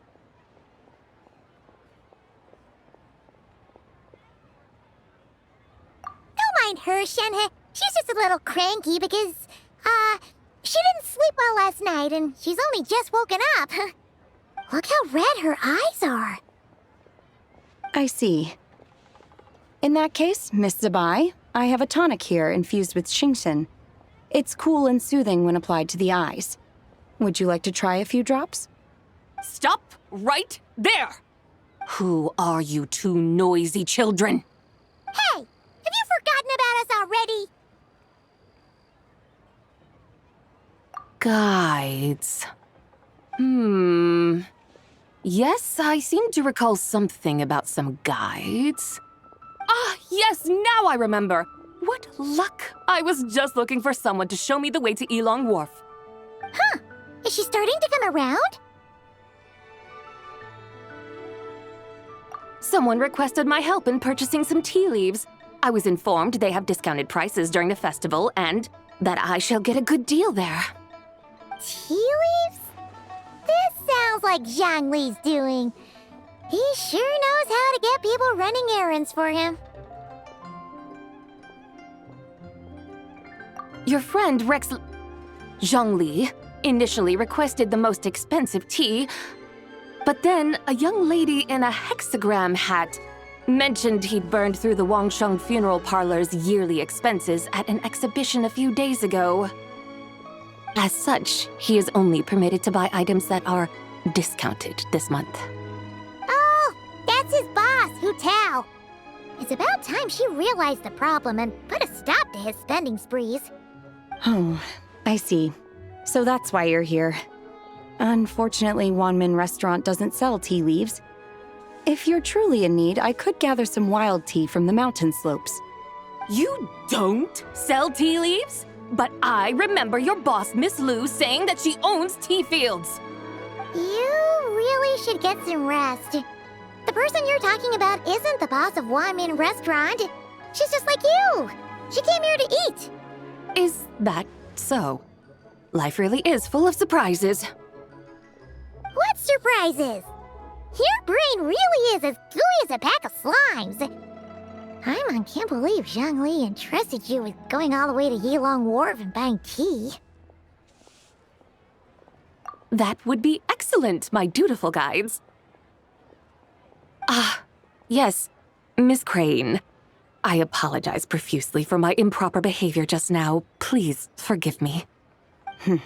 I completely understand. Master often says that the human body is like a mechanism in need of regular maintenance. When a person cannot rest at night, they are sure to become irritable and on edge. Miss Crane, you appear reasoned and compassionate on the surface, yet I sense dark forces churning within your spiritual core. Those red ropes you wear are what bind them, am I correct? Oh, you can sense that? Indeed.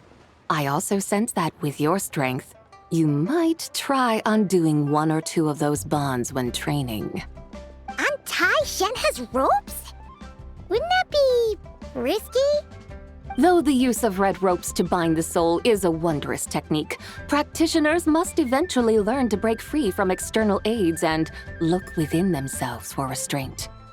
Master has told me similar things, but I am not ready yet. Your self-cultivation has progressed far enough. Then I will seek further guidance from my master. If you still have doubts, you can find me at the Baiju Guest House. I'll be taking up residence there for a while. For now, my dutiful guides, let us be off.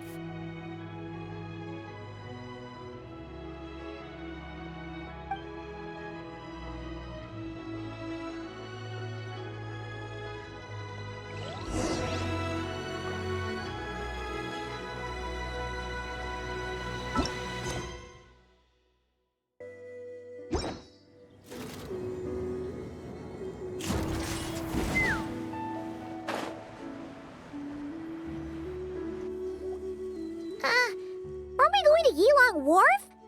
How do we end up on this mountain? Is that small town over there not Yilong Wharf? I sense a familiar scent wafting through the air. You're right! Except for the smell part. Paimon doesn't smell anything. That is because this scent is the essence of jade, which can nourish the spirit. Oh, yeah! Shenyu Vale does have a lot of jade, but Paimon didn't think jade smelled like, anything. Naturally, this has reminded me of something. And what's that? A few simple tricks for mastering one's power.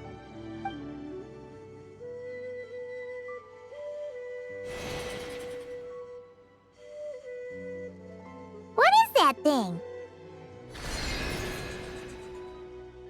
I'm sure you've been to Yilong Wharf many times before, but I wonder if you've done so while cruising through the air. You've been such dutiful, dedicated guides, so allow me to offer this fresh experience as recompense. Please step in.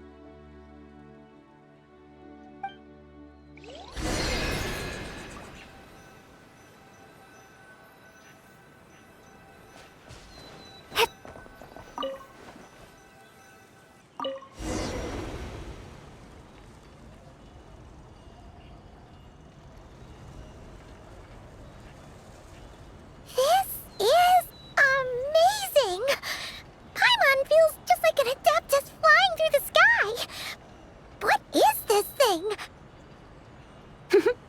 I created it from my memories of the chariot of the Lunar Palace. Many years have passed since I last laid eyes upon it, so there may be some discrepancies. Nonetheless, it is functionally much the same. A lunar chariot? Wow! Paimon never imagined she'd get to ride in one! So, Sabai, does that mean you used to work on the moon? Work. That's an interesting way to phrase it, though I suppose you are correct. I was once an angel, a member of a race tasked with guiding humanity. Then, graced by serendipity, I became a moon envoy.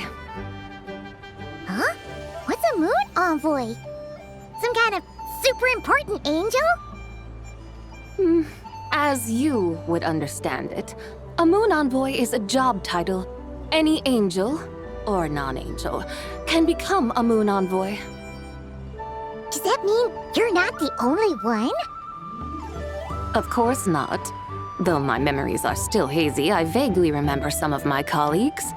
There was one who liked to take on the form of an ibis. An ibis? Could it be... Can all moon envoys turn into animals? Does that mean Lauma could take that job?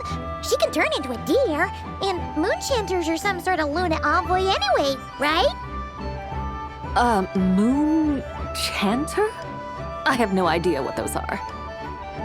Oh, okay then.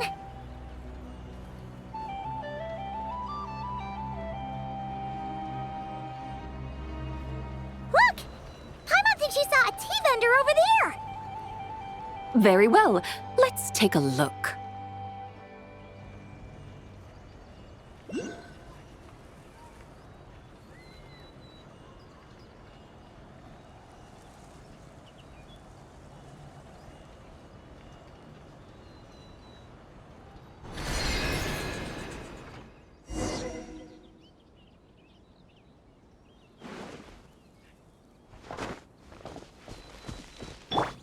Take me up!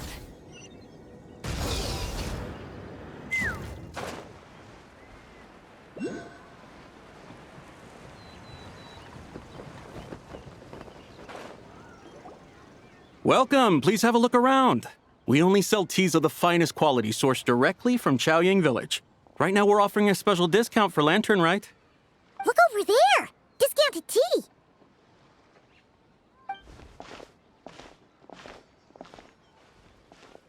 Dear customers, are you looking to purchase some tea leaves? I can see from your bearing that you are no ordinary customers. My humble shop has some exquisite teas that should satisfy your more refined tastes. We're not here for quality. We're looking for a discount. A discount? Well, that's a coincidence. Our Sungla tea is on sale right now. A special festive offer. Something about the name of that tea sounds familiar to Paimon. Buy 3 boxes of Sungla tea during the festival to get 10% off. Buy 4, get 20% off. Buy 10, but... That's right! 10 boxes at half price. Have you been to our shop before by any chance? Oh, Paimon's definitely heard this spiel before. 3, 4, 10, 10, 20, 50. Sabai, what are you muttering about? When purchasing 3, 4, or 10 boxes, the corresponding discounts are 10, 20, and 50%. The intervals between the two sets of numbers are 1 and 6, and 10 and 30. Look! Her eyes turned blue! That's gotta be a first! If the differences between intervals remain equal, the interval after 6 should be 6 plus the difference between 6 and 1, which is 11. Similarly, after 30, the next interval should be 50. Therefore, extrapolating upward, the next two numbers in each set should be 21 and 100. You're making Paimon's head spin! Those numbers, what do they mean? They mean that if we buy 21 boxes of Sungla tea, we should get a 100% discount! 100% discount? You mean we'll get them for free? Oh,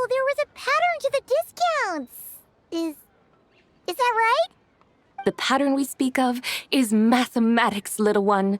A pattern that is always right. That's amazing! You're a shopping genius, Sabai. Oh, wait. Something feels off here. I had no idea our shop's discounts were tied to the laws of nature. I've learned so much from you, dear customer. No need to thank me. Now, please give us our 21 boxes of free tea. Wait! What's the matter? Paimon just realized what it is that's not right. It took you long enough. We got the short end of the stick! Think about it. If we don't have to pay when buying 21 boxes, then if we buy even more, the vendor should be paying us money instead, right? Huh? Hey, Zibai, work this one out. If we buy 100 boxes, we'd make loads of money, wouldn't we? It stands to reason. Wait a moment, dear customers. Don't you think you're haggling a little too hard? You are the one dictating the discounts. We're simply extrapolating the numerical patterns within. As such, we are hardly haggling. You have a point. However, that's right. I'm so sorry. I just remembered. My supplier didn't come today, so we don't have any tea after all. Such a shame. Terribly sorry about this. Awful, awful luck. Where can we find your supplier? Well... Not to fret. We'll save you the effort and go straight to the source ourselves. Well, you see, dear client, the supplier's discount isn't as generous as ours. You won't be able to get the same price from them. Huh? Does that mean they won't pay us for taking their tea? They might not even offer you 100% discount. How very unfortunate.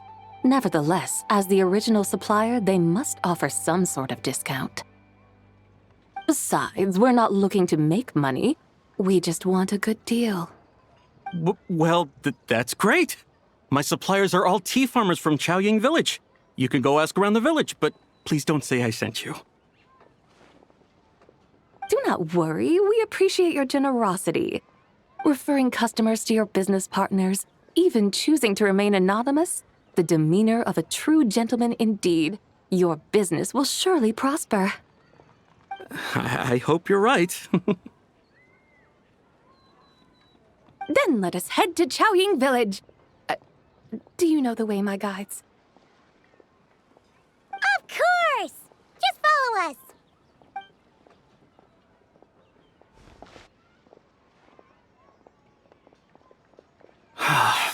What otherworldly beings were those? Thank the heavens I managed to send them on their way. I should hurry home and pray to the White Horse Adeptus. May she bless me such that I never encounter such customers again.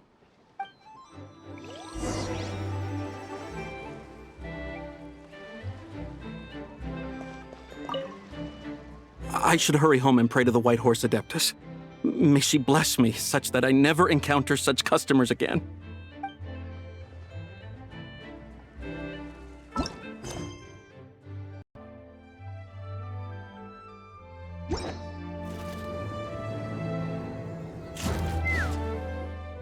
Here we are! Chaoying Village! The mountains and waters are pristine. They embody the beauty of heaven and earth. It's a good-looking place, all right. But it's hard to enjoy the scenery when Paimon can't stop thinking about all that tea-buying Mora we're missing out on. Should fate dictate, Mora will find its way to you sooner or later. Well, Morak certainly finds us often enough. He even sought us out in person this Lanternlit. For now, let's look around and see if any tea farmers are selling their crop. We'll be able to see more clearly from up high. Let's take to the sky and enjoy the beautiful scenery while we're at it.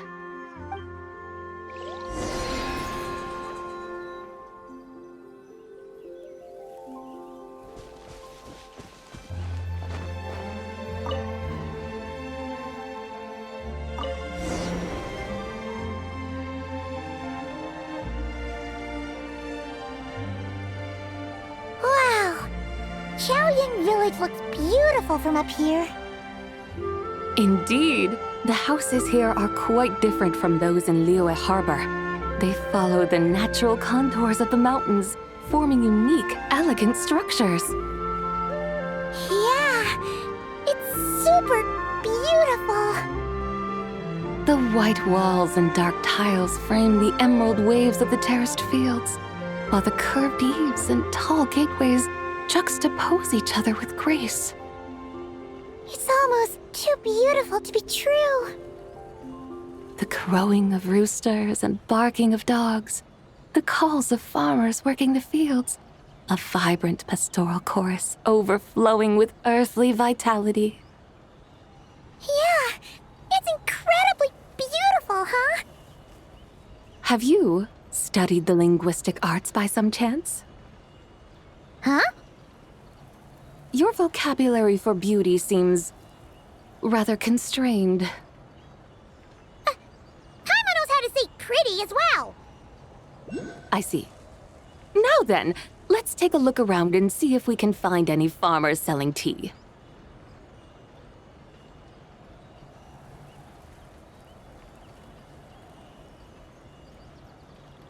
Look!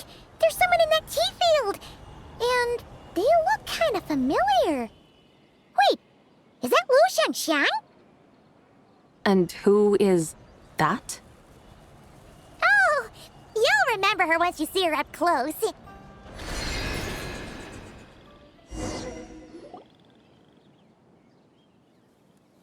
there, Lu Xiangxiang!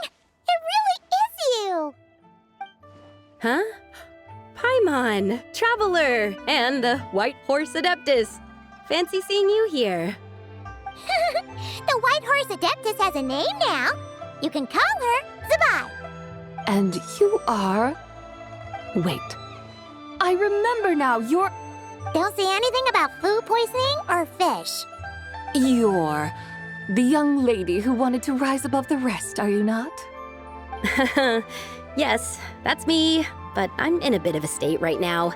At best, I can say I've fallen below them. Fallen below them? What happened?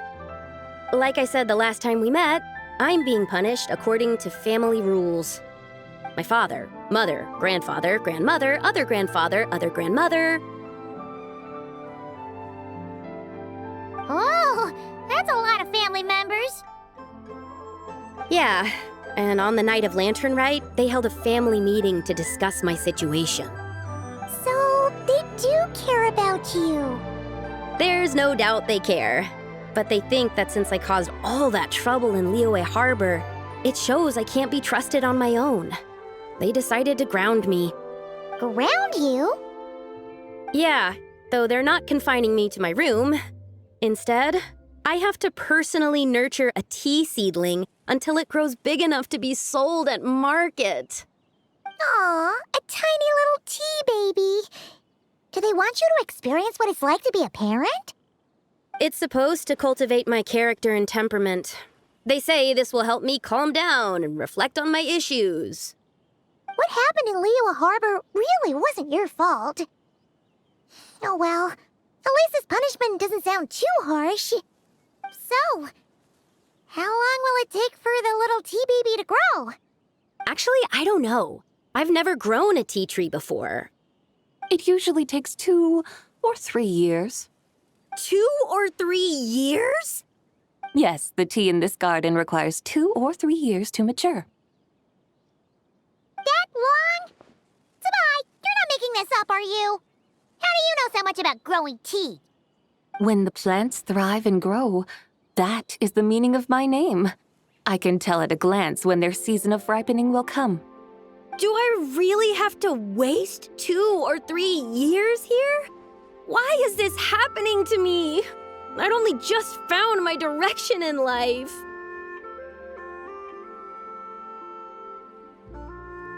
Yes, during the night of Lanternlit, I heard many people reciting poems from Long Gone in praise of the moon. In that moment, I suddenly felt a great sense of pride. I mean, I helped excavate cultural artifacts from Long Gone, so I contributed to the revival of these poems too, right? So I decided to stay with the archaeological team. I want to unearth even more history. I see. And are you sure that's what you want to do? If you don't achieve anything significant in the years to come, will you still enjoy it? Yes, because archaeology gives me that boom shakalaka feeling. Wait, did Xiangling teach you that? That's right. I was asking her for advice. She said that if something gives you that boom shakalaka feeling, then it has to be worth pursuing. I immediately thought about how, when I'm excavating in the ruins, I always feel like there's a ghost standing beside me, and not in a spooky way. It feels like my great-great-great-great-great-grandmother patting me on the shoulder and saying, "Keep going. You're about to rediscover some grand ancestral knowledge." Right? It feels like I've made some kind of connection with my ancestors. Isn't that amazing? Since you've made up your mind, you should give it your all. And I'd love to, but I'm still grounded. Run away, summon up a little boom shakalaka, and leave the tea garden behind. Flee this village. That might be going a bit far. You don't want to lead others astray, Zabai. Yeah! Tell them about your great-great-great-great-great-grandmother. She must be the most super-duper ancestor to have ever risen above the rest, right? I'd be better off telling them about the White Horse Adeptus. After all, she's the supreme riser above the rest who saved my great-great-great-great-great-grandmother. Then it's settled. Tell your family that your decision has my blessing. Thank you, Tsubai, but I don't think cosplay is going to work on them. They won't listen. They don't need to listen. You need only follow the rules they've set out for you. What do you mean? As I'm sure you know, some ancient texts refer to the White Horse Adeptus as the Daughter of Time. My family history contains such records, but what of it? If the White Horse Adeptus were to manipulate time to make your tea seedling grow overnight, then you'd be free, correct? Is that how it works? If the White Horse Adeptus were to really get involved, my grandfather would let me leave right away, but who really believes that she'd show up and help? It's not as if you have any other options. Why not try calling out for help? It won't cost you any more. Guess I might as well. I've got no better ideas anyway. White Horse Adeptus, if you can hear me, please save me from my predicament.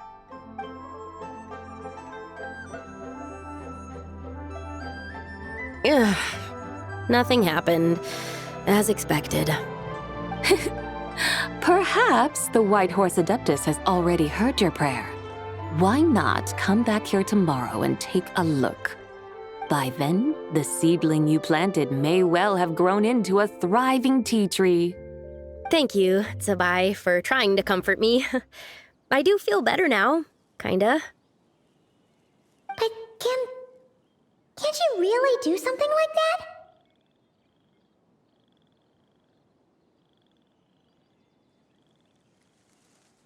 Oh, it's getting late. Why don't you all stay at my house tonight? My family may be strict with me, but they're always welcoming to guests. That sounds great! Let's get some sleep and then come back here tomorrow to see if our tea baby has grown.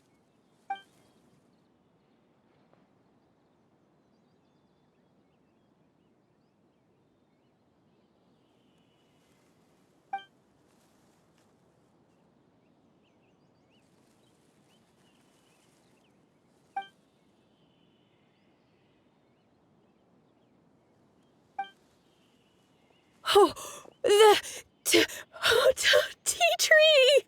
Whoa! Your tea baby is all grown up! Indeed, it has grown into a mature tea tree that can stand tall in the face of wind and rain. Oh, how is this possible? It must be the work of the White Horse Adeptus. Her prayer must have moved her. Are you sure? Perhaps she heard your prayer and chose to answer the call. She once saved my great-great-great-great-great-grandmother. This time, she saved me. That's incredible! Your family must be blessed by the White Horse Adeptus. I guess so.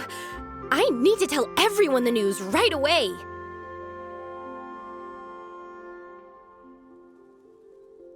They'd better. Since this is the will of the White Horse Adeptus, I don't see how they could object. Go! And if you run into any more trouble, call out to the White Horse Adeptus just like yesterday. Thank you so much!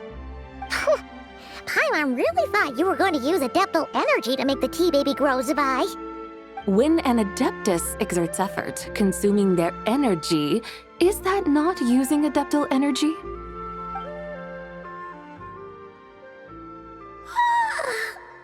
Alright. What are we doing out here in the middle of the night? We're here to help Lu Xiangxiang fulfill her wish, of course. Can you really make the tea baby grow? It won't be easy, but there are ways.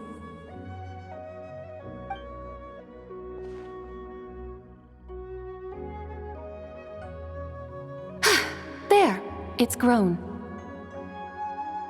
Hey! You just transplanted a tea tree from over there! So, there's a mature tea tree here now, yes? Oh, yeah, but... And am I not the White Horse Adeptus? Well, yeah. Is this tea tree then not a manifestation of the White Horse Adeptus's will? You're... not wrong. But again, there's something not quite right about this. Maybe this will become another mystical Adepti tale recorded in their family history. That would be marvelous. Paimon thinks so too. Hey, Traveler! Sabai seems to be doing much better now, don't you think?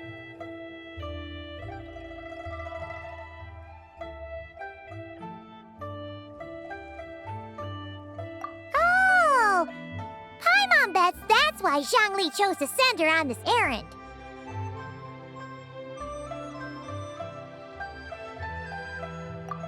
That's a great idea! We've already shown her Liyue Harbor, Yilong Wharf, and Xiaoying Village. How about we head to Qingce Village next? Qingce. That name sounds familiar. The scenery there is really beautiful. Pretty, too. It's the perfect sightseeing spot. How about we show you around? I must say, I have been mightily impressed by the mountains and waters of Liyue. Please lead the way, my dutiful guides. Alright, let's go!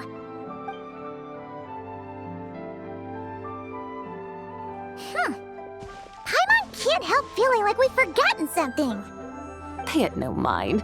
I've already forgotten more than you will ever know. Alright.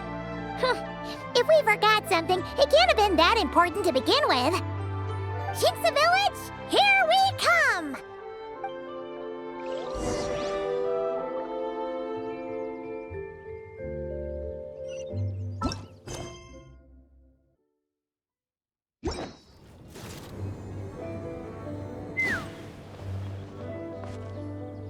We should plant cucumbers.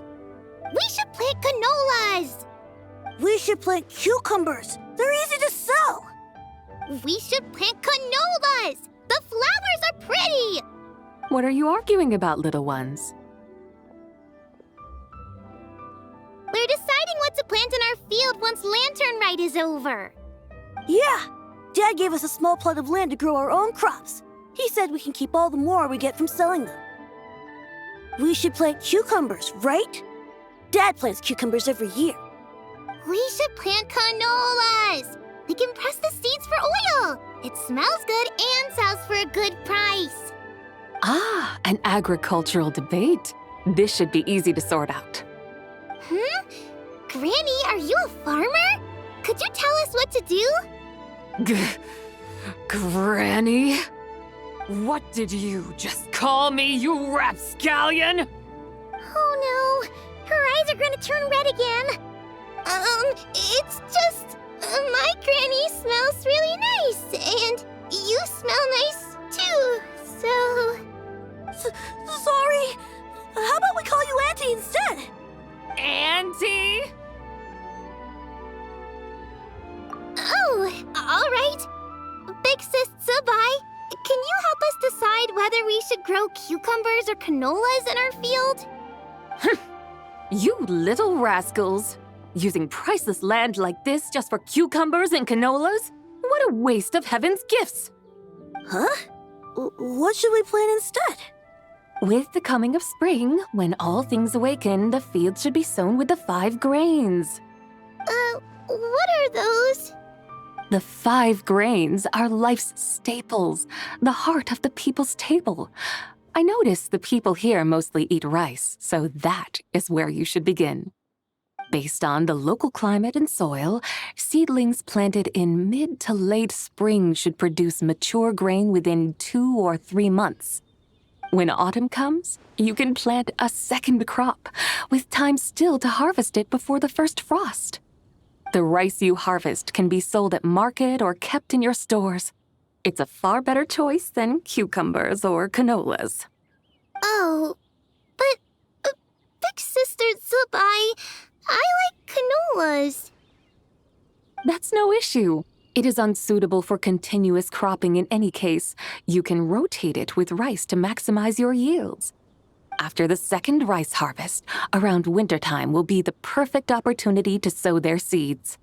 And when they mature in mid to late spring, you shall be just in time to sow the first rice crop of the year in turn.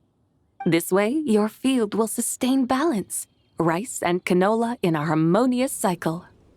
Wow, that means we'll have crops to harvest all year round. Wait a minute!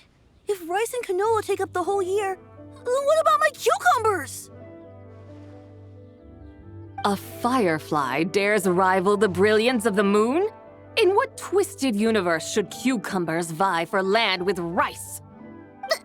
Big Sis Tsubai, you're going to hurt Lil Lee's feelings. Auntie hates cucumbers. Stop crying this instant! I meant that cucumbers are simple enough to grow. There's no need to devote a whole field to them. Just find an empty corner of your yard, scatter some cucumber seeds in the earth, and before you know it, you'll have a thriving patch of vines. Cucumbers delight in sunlight and moisture, but they suffer in cold weather. If you wish to plant them this early in the year, you should make sure they're protected from frost.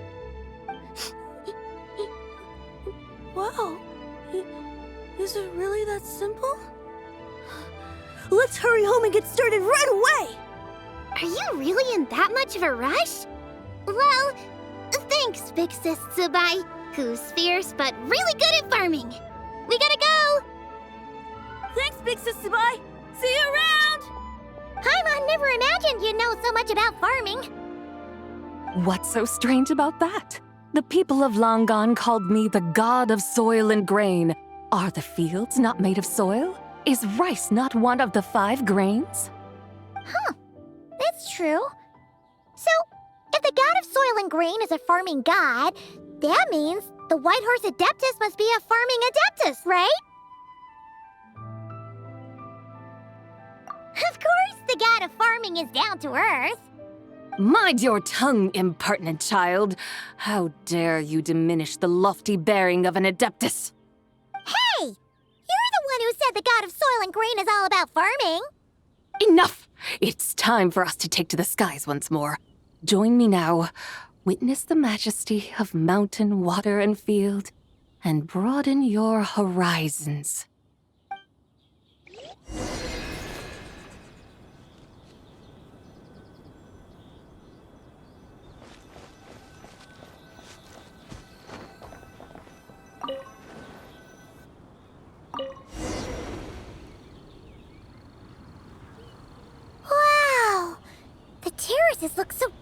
from up here.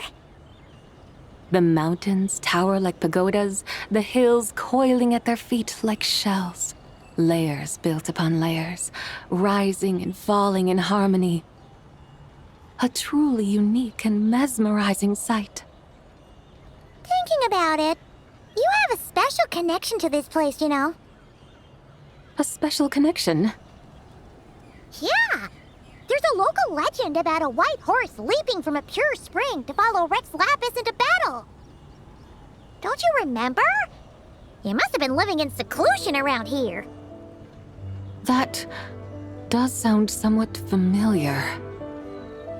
Oh, and if we keep going up this way, we'll reach a super duper spooky spot.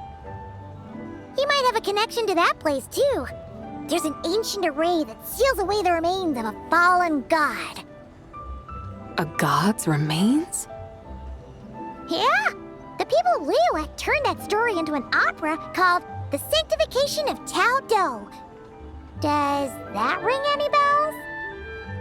Tao Do. Huh. The 7 and 8 gates array. That's right, that's right! You do remember! Buna, the god of the underworld, who could pacify the forces of life and death. Huh?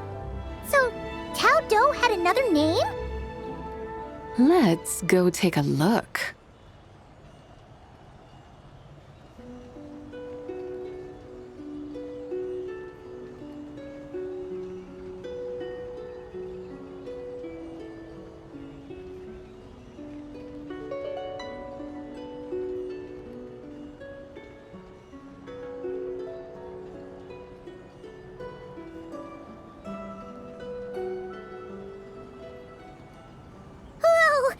We've arrived at Wulwang Hill. The atmosphere just turned spooky. I can't help but feel there's something strange about this friend you haven't seen in ages. Huh? Paimon thought she heard someone's voice. Let's head down and check it out.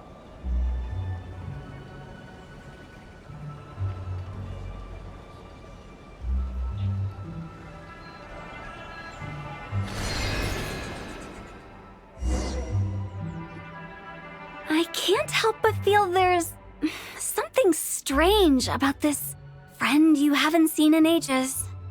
Strange? Whatever do you mean? Her strangeness defies description. This Miss Zabai is a full-blown enigma, don't you think? I'm afraid I have no idea what you're talking about.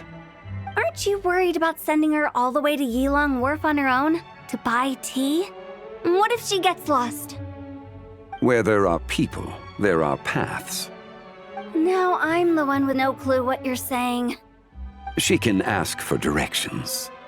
And then what? She will meet strangers in unfamiliar lands, build friendships, part ways. Hers will be a long journey indeed. The further the journey, the more footprints one leaves behind. The deeper those footprints, the harder it is for time to erase them. Ah, so you want her to make new friends. I see. But from what you say, it sounds as though she's not from Liyue. I believe she was not, but perhaps she will be. You're sounding stranger by the second. Huh. Oh, over there. Oh, look who's here. Hu Tao! Zhongli! What are you doing here? Traveler, Paimon, fancy meeting in a place like this. Oh my, and Miss Zabai too.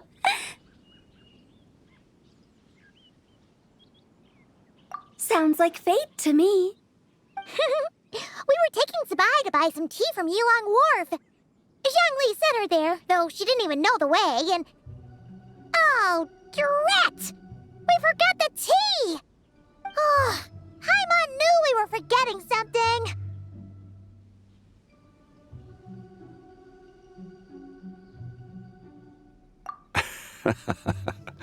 What's done is done. There's no need to dwell on it.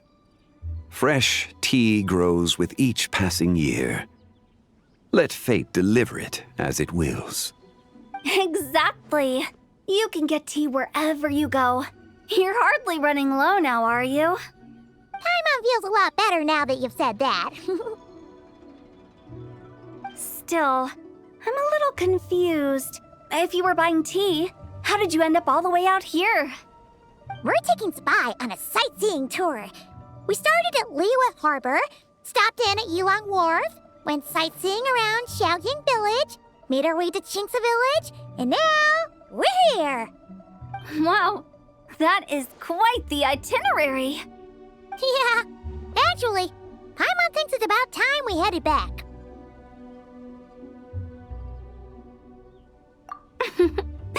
I'm here to pay my respects to my ancestors. My dear consultant kindly agreed to join me. It is Lanternlit, after all. Adepti and ancestors should be venerated alike. Ancestors? Wait, could you be? Are you heir to the Wuwang kid? Or perhaps the lone butterfly of the Crimson Flame? Whoa! Have you got all your memories back? Huh? Miss Zabai, you know about the Wangsheng funeral parlor and the 8 adepts? I happened to hear a storyteller expound on the sanctification of Taodo. Lots of people know that story, sure, but very few can discern my family lineage from just a glance. Well, Zhongli, your friend here really is quite something. Unfortunately, there's no time to dally right now. We have a hill to climb.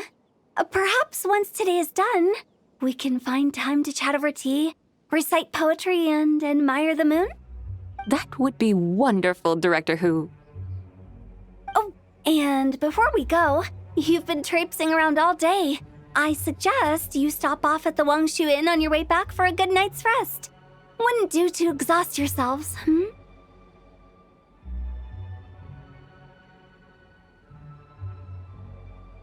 Don't mention it. All right, we'll take our leave now. See you later. Hotel's so thoughtful. Why don't we follow her advice and stay at the Wangshu Inn tonight? Sabai, you can see the whole of Dihua Marsh from up there. The view's amazing. Plus, you can sample Smiley Yinshao's cooking. Wangshu. An intriguing name. It couldn't hurt to check it out. Awesome! Let's go!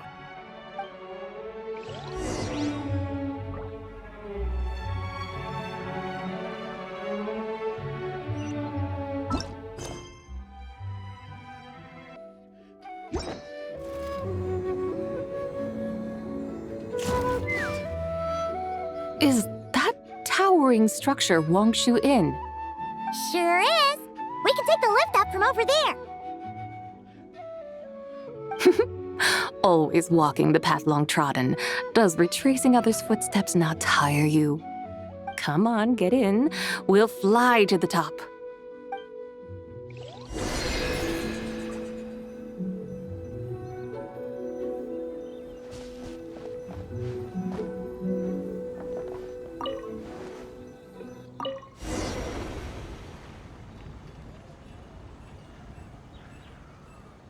Are we really going to fly up to Wangshu Inn?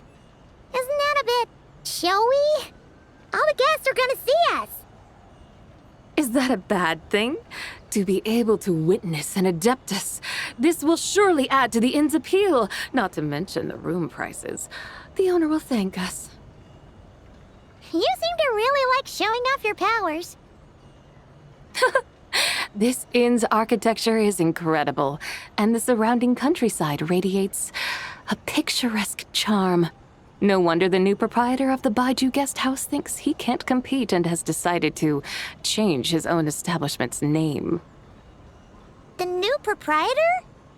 Ah, you mean Lu Shengsheng's dad. So you know about that, too.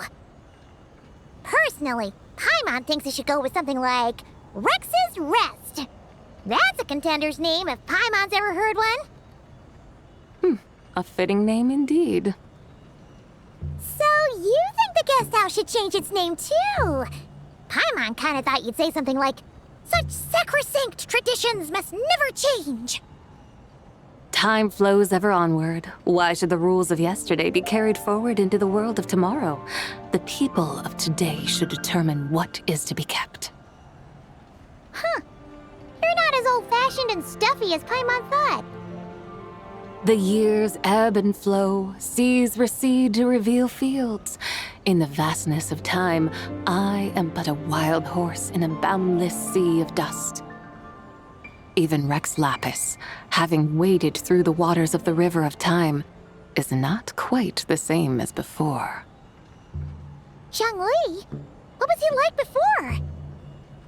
That is another story for another time.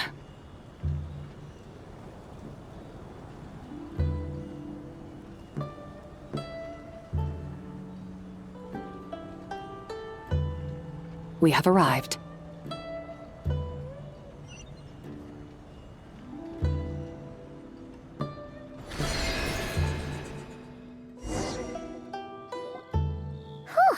This is the first time Paimon's ever flown up to Wangshu Inn on a chariot. Everything's so different when you're up high.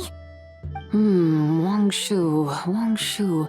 Like moon lanterns and shao lanterns. Might it all be a coincidence? What's a coincidence? Do you not know what Wangshu means? Wangshu can refer to the moon, but its original meaning is actually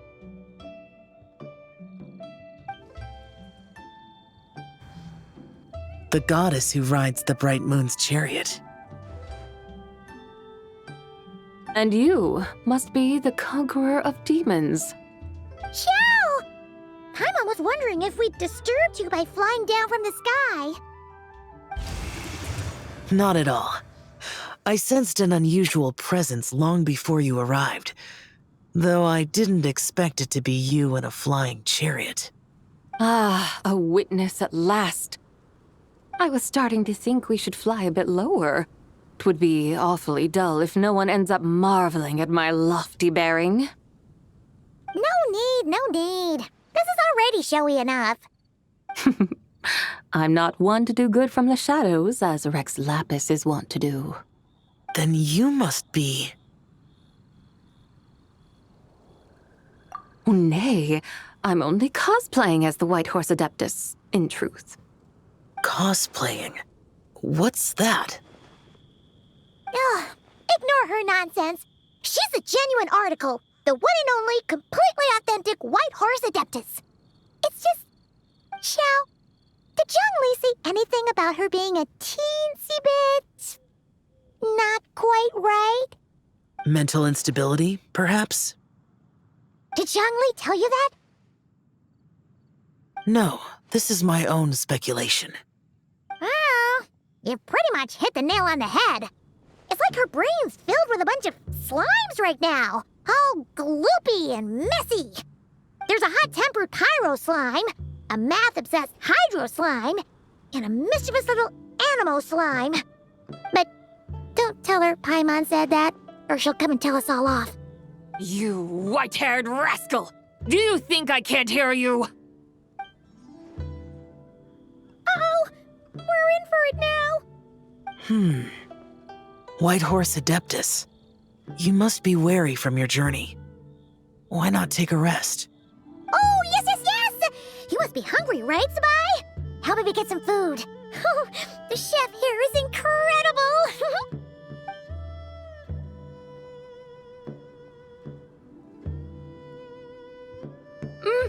It's so hot! So spicy! Are you okay? Do you want Paimon to get you some water? Don't worry about me. I just need to pace myself.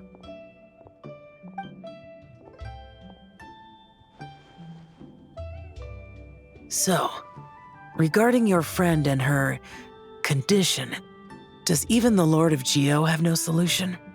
Zhongli said we should wait and she'll get better on her own. But Who knows how long that's gonna take?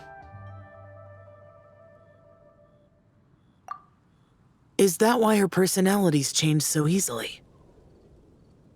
Paimon thinks that has something to do with her 3 deadly selves. Zhangli told us that the deadly selves are impure, affecting living things that get too close.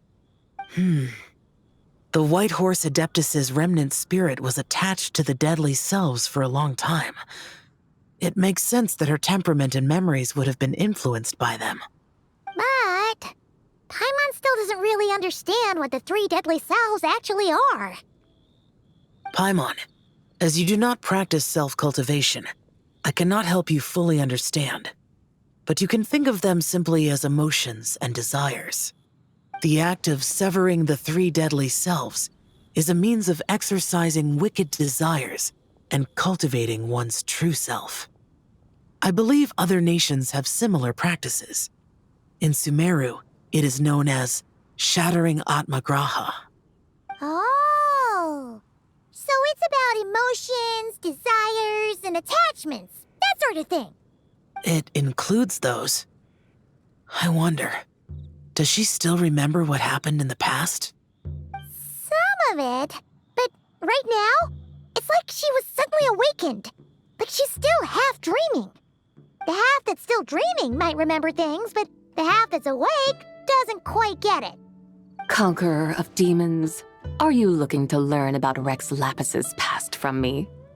You are an old friend of his, so please, call me by my name. But Conqueror of Demons sounds so much more imposing.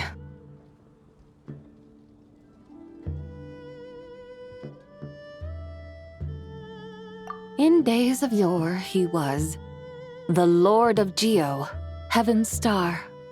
Huh?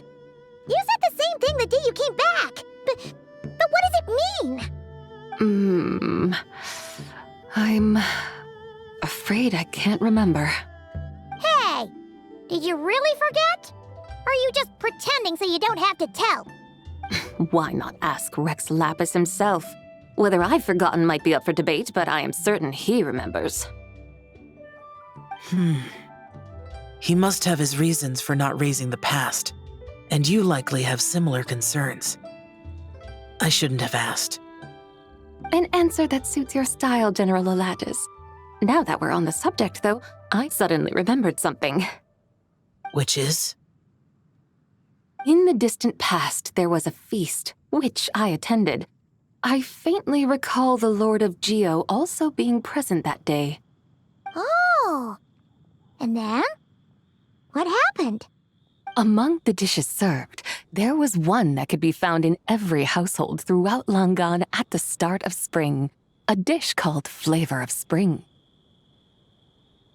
I suddenly remembered the recipe for this dish. Is that it? Yes! Since it's Lanternlit here in Liyue, why don't I make some for you to try? That sounds good.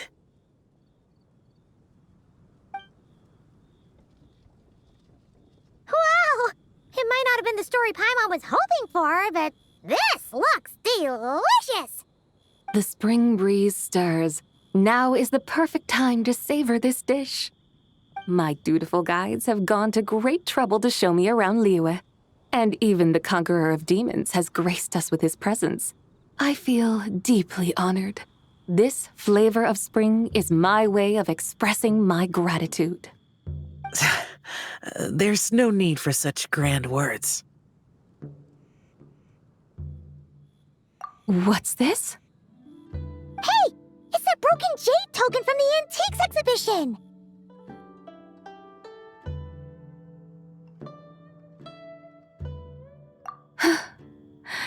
Indeed. This was once an adeptal treasure of mine. I'm amazed it ended up in your hands. Alas, it serves little purpose now in its fractured state. Please, keep it as a memento. Oh, that's a shame. Can't we fix it? This is the way of the world. Once jade is broken, it can never be made whole. Then, what about forging a new one? That is a good point. That it has ended up in your hands must be a message from fate. I could try to craft it into a little trinket for you, one that might prove useful on your journey. Ooh, what sort of trinket? It's just a passing thought, one that will require the right opportunity. I'll think about it more when the time comes. Now that we've had our fill, we should get some rest. Tomorrow we return to Liyue Harbor, where I'll have need of your guidance once more.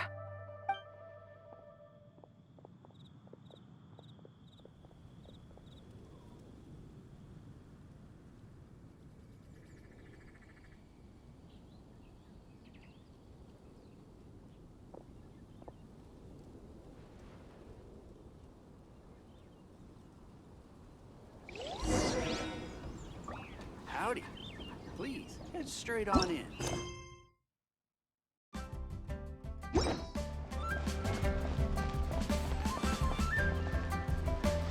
Chi-Chi, the lantern ride is almost over.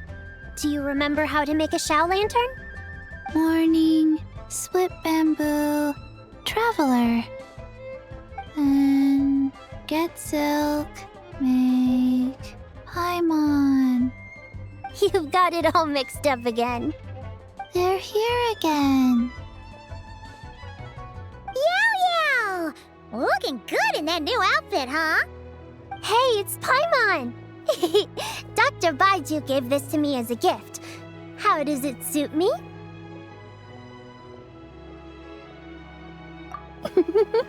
Thank you. Wow! What happened for Baiju to suddenly give you a brand new outfit, Yao Yao? Dr. Baiju is thanking Yao Yao for teaching me to make Shao lanterns. Chi-Chi and I were just playing together. Dr. Baiju's too kind. Oh, yeah, take a look at this. Dr. Baiju gave me these clothes, but it was Chi-Chi who wove this little basket. Wow, that's beautiful. When did you become so good with your hands, Chi-Chi? I learned to make Shao lanterns, thanks to Yao Yao. I also made a wish. What do I always say? The White Horse Adeptus answers prayers. Come, help this old man make an offering in thanks. Huh? Mr. Liu? What did you pray for? For my idiot son to finally come to his senses and not change Baiju Guest House's name, which he has. Huh? He's keeping the old name? Listen to this. My granddaughter planted a tea seedling in our village just a few days ago. She made a prayer to the White Horse Adeptus to help it grow. Overnight, her seedling flourished into a mature tea tree. Oh, that sure does sound like a miracle. Could the White Horse Adeptus really have helped it grow? Of course she did. Oh, White Horse Adeptus, how blessed is our family over whom you keep watch. Truly, this is an extraordinary miracle. You must record it in your family history without delay. Of course. Huh? Is that you, Miss Zibai? Indeed. I have a long-term booking at your guest house. Yes, I recall.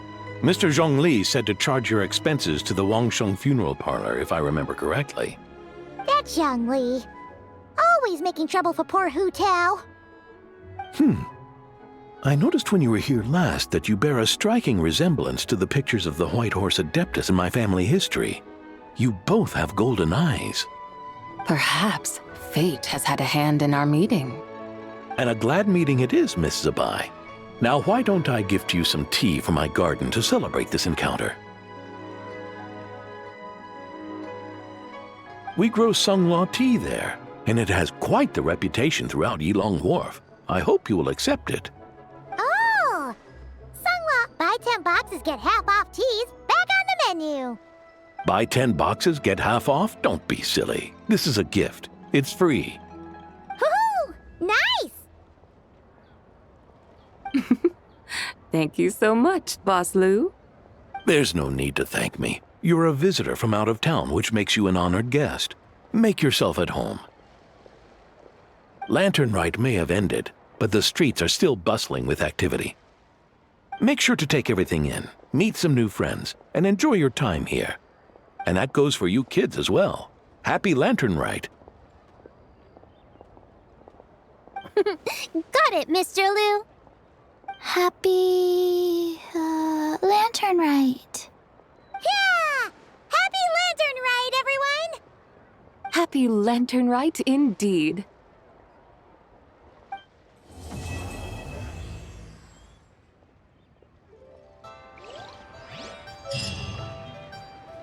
I should open a store here.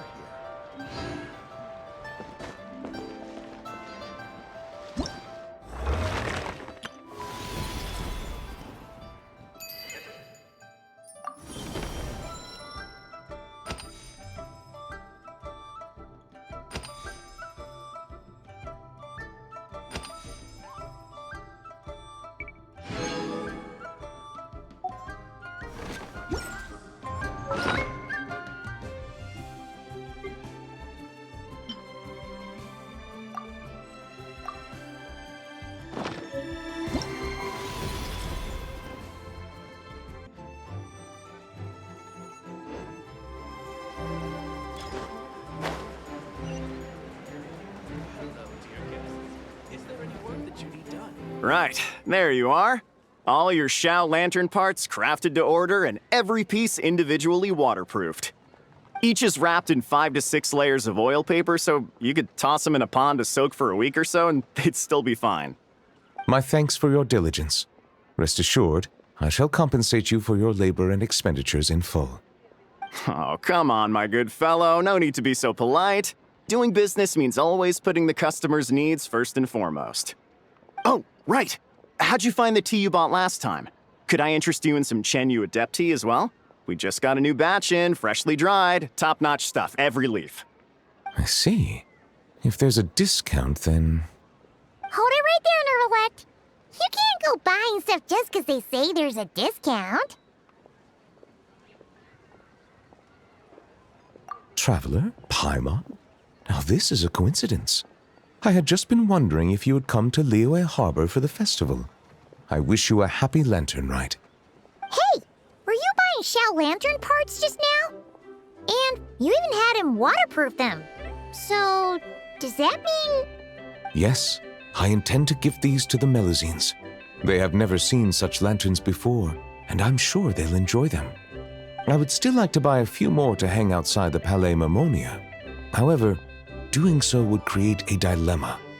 Would it not be unfair that the Palais Mermonia is the only place with Xiao lanterns?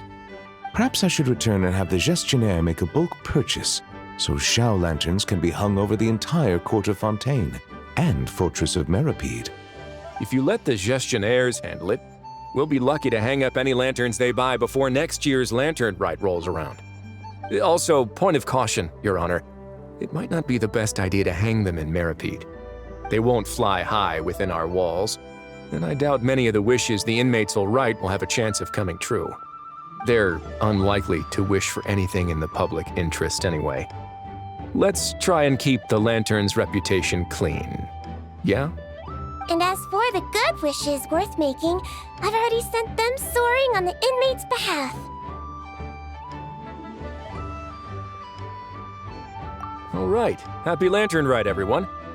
Don't mind if I address you as a group. It's the thought that counts anyway. Hey! What's up with the two that Paimon got? Writhely, Miss Sijewin, Traveler, Paimon, allow me to wish you all a happy Lanternlit as well. This festival is wonderful indeed, to have brought us all together. Whoa, now this really feels like a party. Shame I didn't buy any of those fortune coin packets.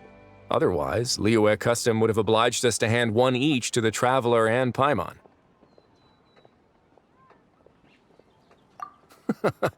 Fine by me. Let's go grab something good later. I'm sure Paimon can lead the way. Really? Then Paimon's gonna go all out on the menu! Won't you please join us as well, Monsieur Neuvillette? Of course. I'm more than willing. Hey, I just noticed. That's a sharp new outfit you've got there. Goes perfectly with the holiday cheer and that relaxed expression you're wearing. Neuvillette, looking at the weave and the ornamentation, if I'm not mistaken, this is Melusine handiwork. Huh? You can tell? Yep. Looking at the design, I'd say it's one of Flo's creations. Flo probably contributed a lot too. Anyway, it's dashing and elegant, and suits Monsieur Neuvillette well. Indeed. This is a most precious gift the Melusines have given me. So you're planning to give them Shao lanterns as a thank you? Yes, it is only polite to do so. You can expect another thank you gift from them then. Yes, I suppose they will do that. Fair enough. Gifts are gifts, after all. If your office starts drowning in them, though, you can send the overflow my way. My head nurse here is excellent at taking care of Melusine gifts. Leave it to me. I'll preserve their sentiments perfectly. But first, why don't we find another place to stretch our legs? Liyue is a beautiful place and has a flavor completely unlike anything we're used to in Fontaine. And I'm not just talking about the tea, mind you.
Another one finished. And the paint's all dry. Oh, happy holidays! Are you here for a Shao Lantern too? Yep. You know how Miss Pingxi made a customizable lantern frame? Well, lots of people bought them to tinker with. Oh, Gaoming got one too. I offered to help, but he was adamant about doing it himself. Some of my neighbors had an idea about what to make, but didn't know how to execute their vision, so they came to me for some hands-on help. And after weaving them for everyone else, I made one for myself too. Now it's just time to release it. Huh. What wish should I write?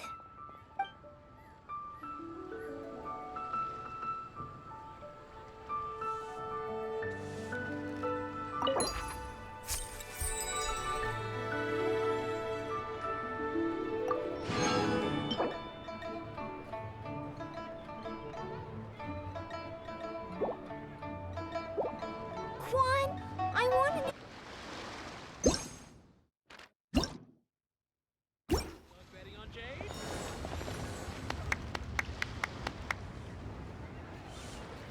I just like to make people smile. Now I need to deliver the rest of the Shao Lanterns.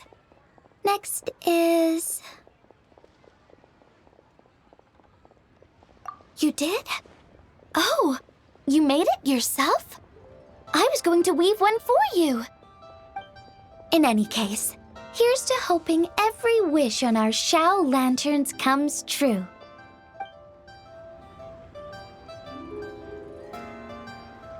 Now I need to deliver the rest of the Shao Lan. Happy Lantern Rite! Be sure to enjoy yourself.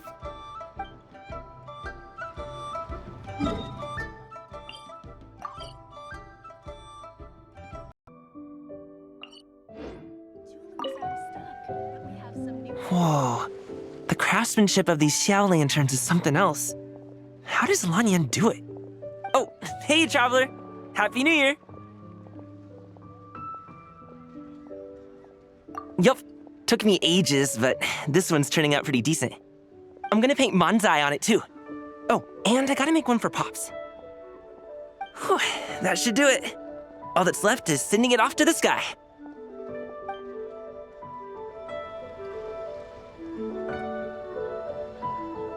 The key here is consumer psychology.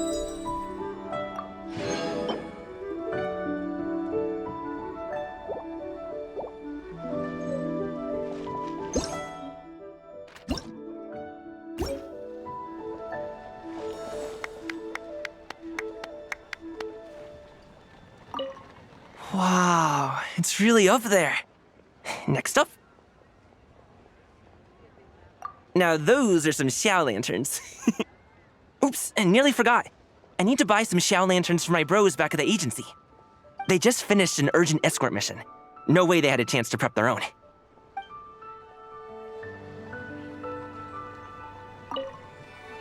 Wow, it's really up there. Now those are some Xiao lanterns. Oops, and nearly forgot. I need to buy some Xiao lanterns for my bros back at the agency. They just finished an urgent escort mission. No way they had a chance to prep their own.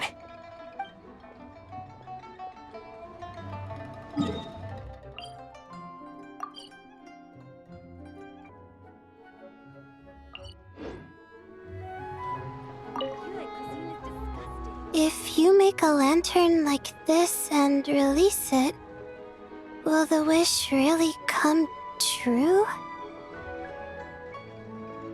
Oh, you're in Lingyuan too? Happy Lantern, right? Yeah, my advisor sent me. She said participating in folk festivals might help spark some inspiration for my research. But I work on star charts. I'm still not sure what that has to do with holidays like this. But she had already bought me a ticket and escorted me onto the boat before I even had a chance to ask. As soon as I got off the boat, a lady stopped and offered me a free Xiao lantern frame. She said releasing one would bring good luck for the entire year. I'm not sure I need a whole year of luck, but a little bit when it's time to submit my thesis wouldn't hurt. So I followed her instructions and made one. Thanks. I should release the lantern now, right? Oh, I need to write my wish on it first. He's a class act, that one.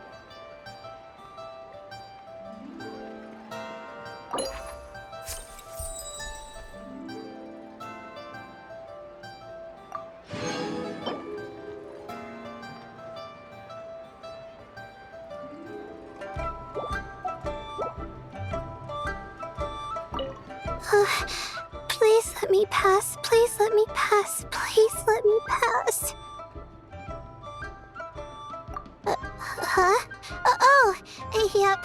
A happy lantern, right?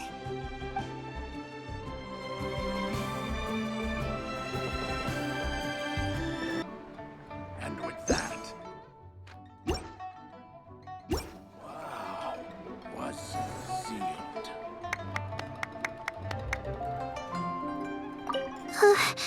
Please let me pass. Please let me pass. Please let me pass.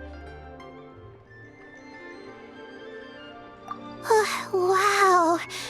Your lantern's so far up there. Huh. I wonder how high it could go. Oh, right. There's a formula for that. I just have to plug in the numbers. And now, where's my scratch paper?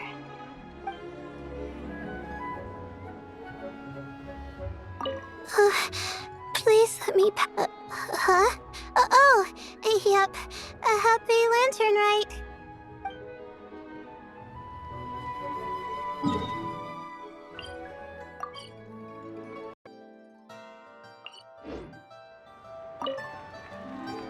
Traveler?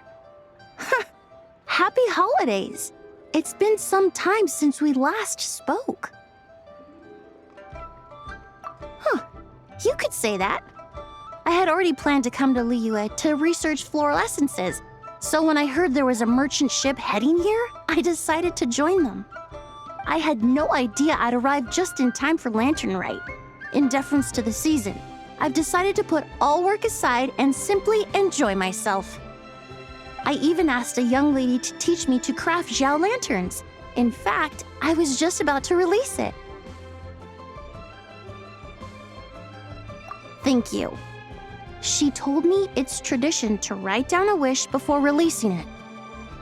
Still, I'm not quite sure what to write.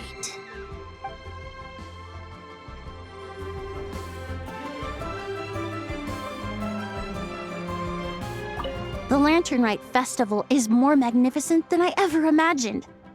Wonder what I should check out next. I suppose I should say, Happy Lanternlit to you too.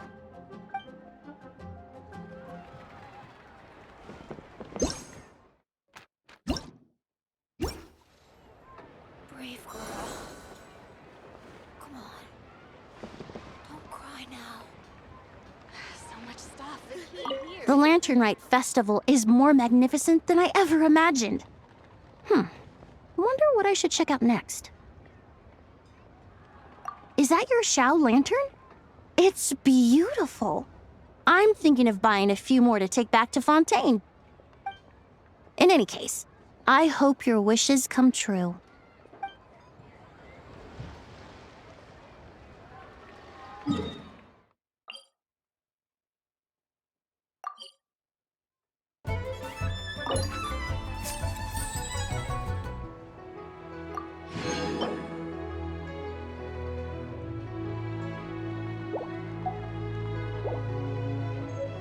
The Lanternlit Festival is more magnificent than I ever imagined.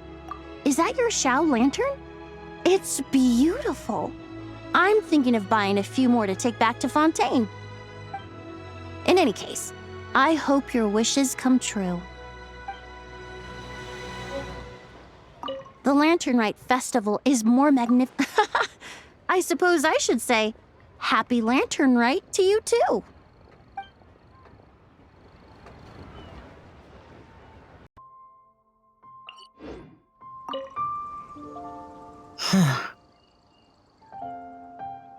Yes.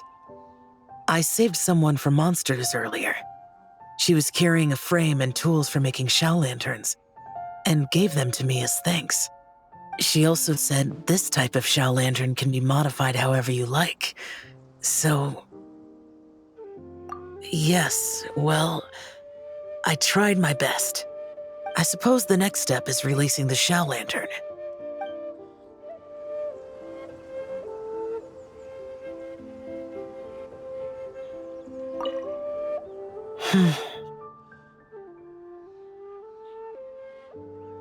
Happy Lanternlit to you as well.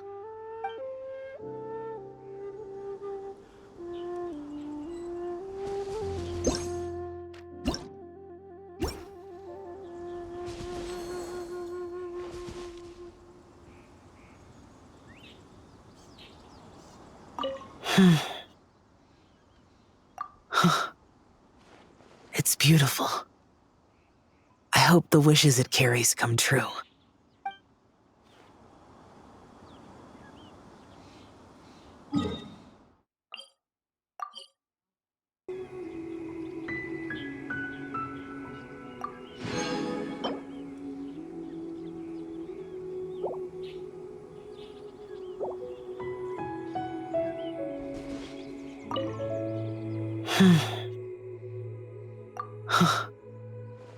It's beautiful.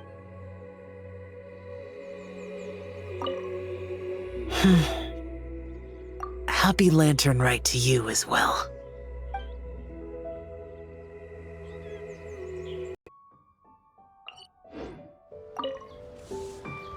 Oh, this is what I get for being impulsive. Making a Xiao lantern's no joke. Traveler? Oh, ain't that something? It is you! Happy Lanternlit! Yeah, Miss Pinkshi gave me the frame, but I designed all the details and made all the ornaments myself. Pretty rad, huh? I even gave Hu Tao a few. Oh, shoot! I totally forgot I promised Hu Tao I'd help her make some Xiao lanterns too! I gotta release this one pronto!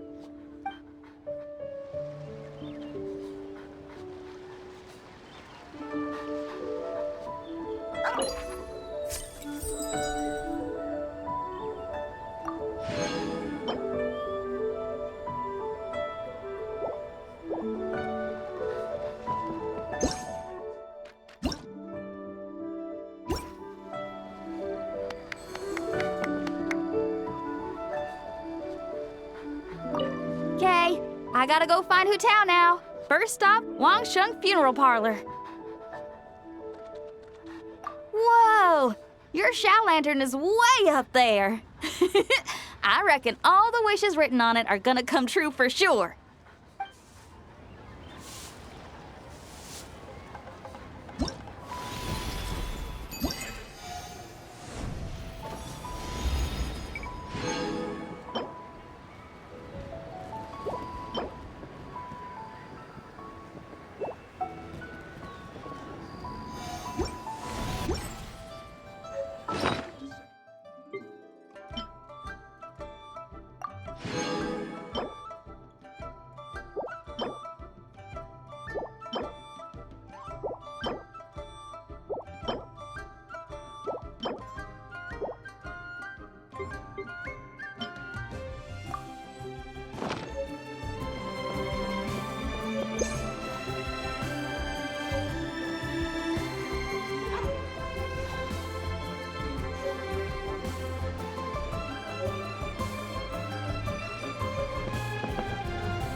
Traveler, what a pleasant surprise.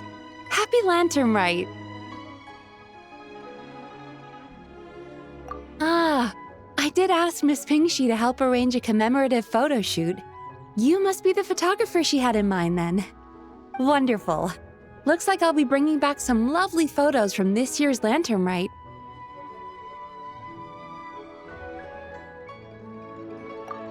Do you have something to attend to? No problem at all. We can discuss the details once you're free.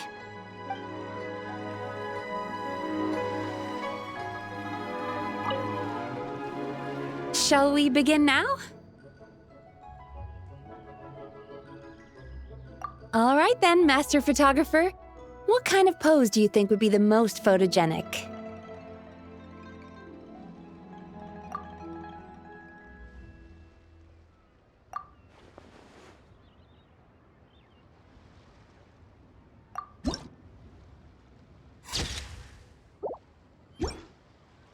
Oh, what a lovely picture. Thank you. I'll keep it safe.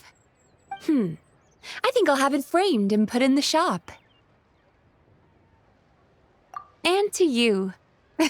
Nobody in Lingyuan Harbor is sleeping a wink tonight, are they?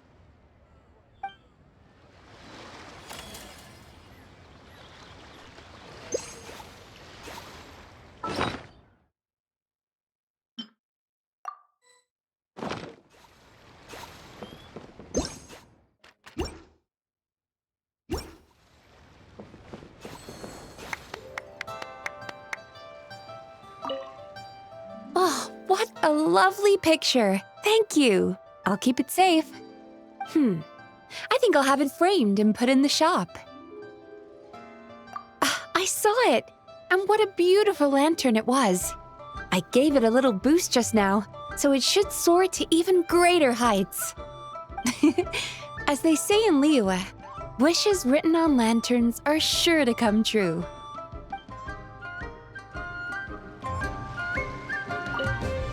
Oh, what a... I think I'll have it framed. And to you. Nobody in Lingyuan Harbor is sleeping a wink tonight, are they?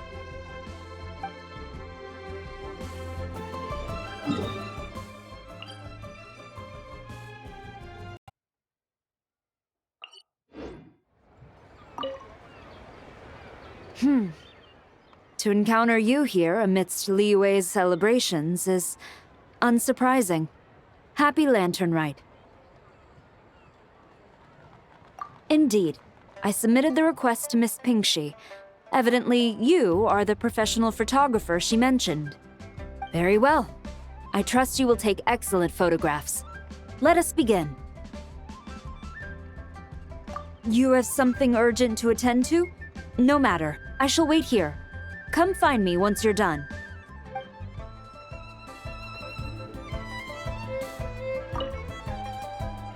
I see you are ready. Let us proceed with the photograph then. In that case, please advise me on an appropriate pose while we prepare.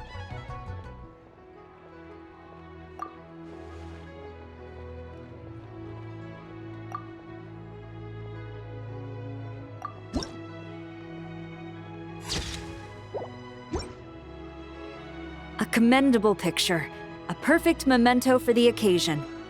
My thanks. I will treat it as one of my personal effects and take care of it accordingly.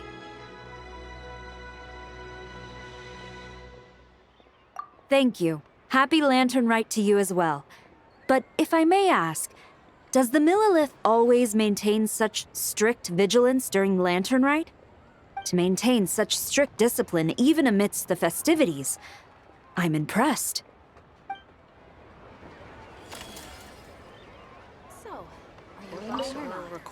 A commendable picture, a perfect memento for the occasion. My thanks. I will treat it as one of my personal effects and take care of it accordingly. Thank you. Happy Lanternlit to you as well. But if I may ask, does the Millelith always maintain such strict vigilance during Lanternlit? To maintain such strict discipline even amidst the festivities, I'm impressed. Auto reconfiguration.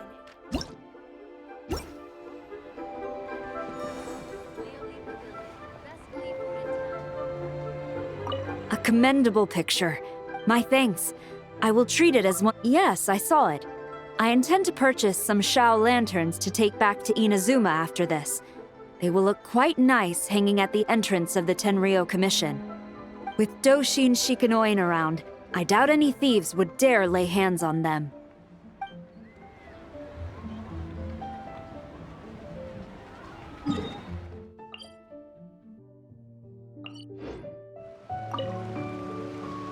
Oh, happy holidays, traveler!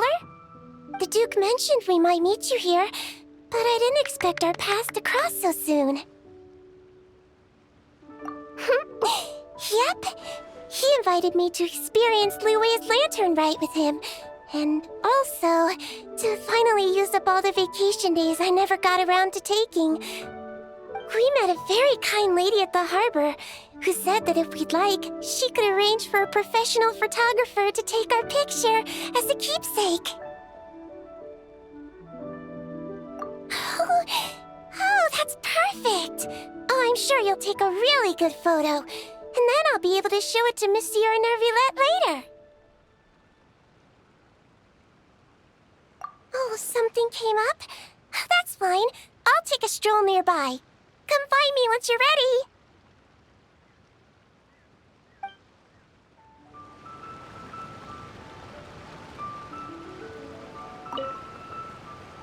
All taken care of?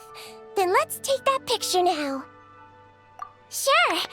Well then, as the professional photographer, what pose would you recommend?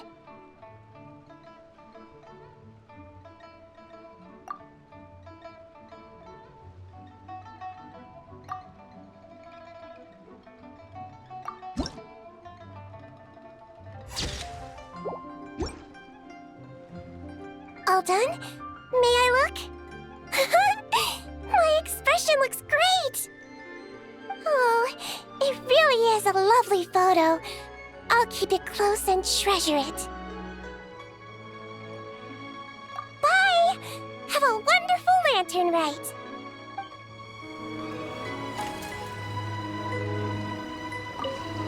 All done? Oh, it really is a lovely... Bye! Have a wonderful Lanternlit!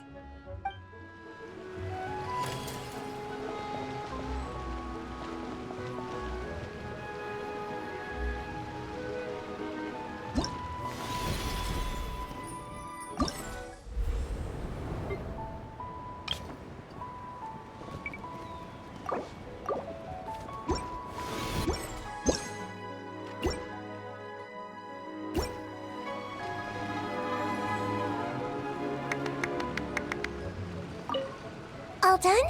May May I look? My expression looks great! Oh, it really is a lovely photo. I'll keep it close and treasure it. It's so lovely! I once treated a patient back in the fortress who talked about wanting to release a Shao Lantern himself. Since I'm here, I think I'll release one on his behalf and let his wish soar.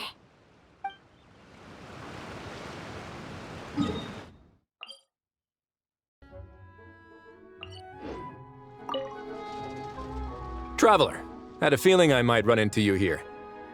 Allow me to extend a traditional Liyue greeting. Happy Lanternlit. Correct. I requested one from Miss Pingxi. Seems she really did secure a professional photographer. Shall we, then? Take a good shot. I plan to stick it up on my office wall when I get back to Fontaine. Got something to take care of? Take your time. I'm in no rush.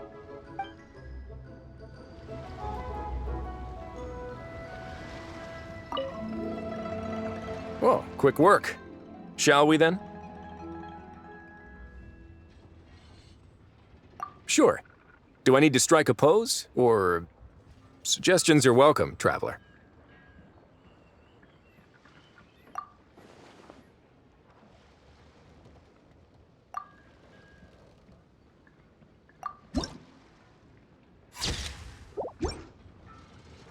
Let's see.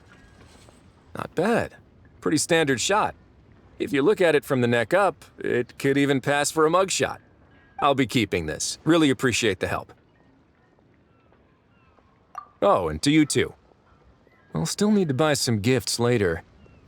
Other than tea.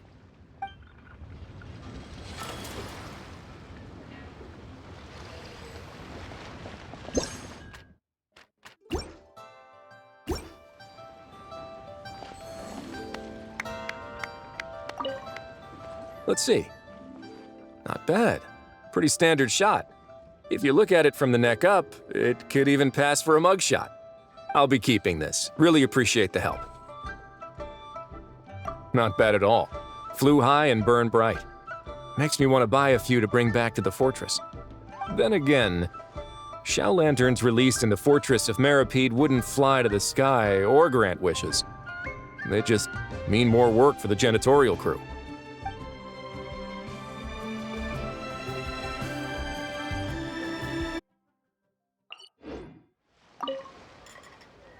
Liyue's got so much delicious food.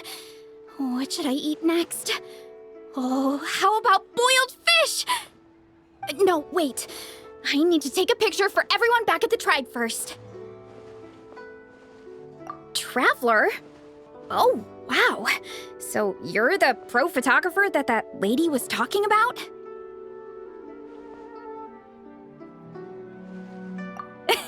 That's fantastic! You're so talented. Of course you're good with a camera, too.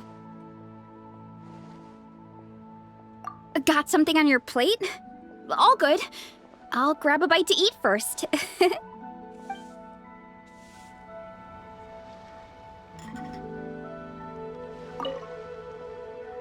You're back. I just finished eating. Let's take those photos. Sure. I want to strike a cool pose. But what if it looks weird in the picture? Any advice?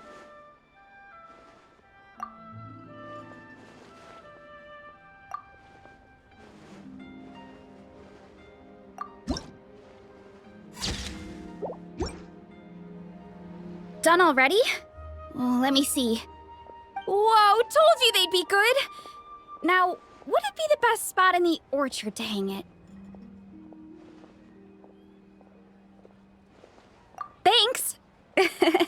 Next up, some more delicious food. Starting with... boiled fish.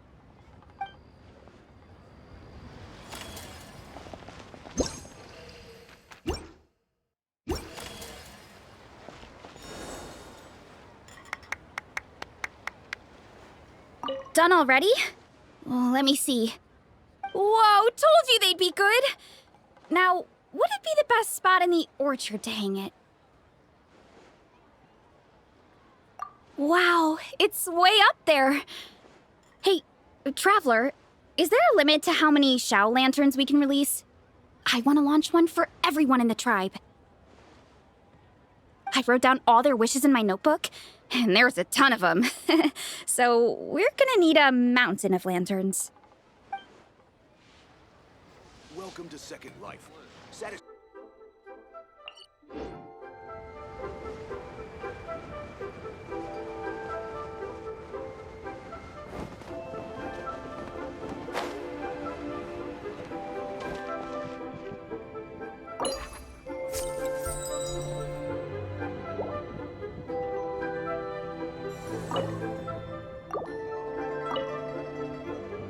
Hey, psst!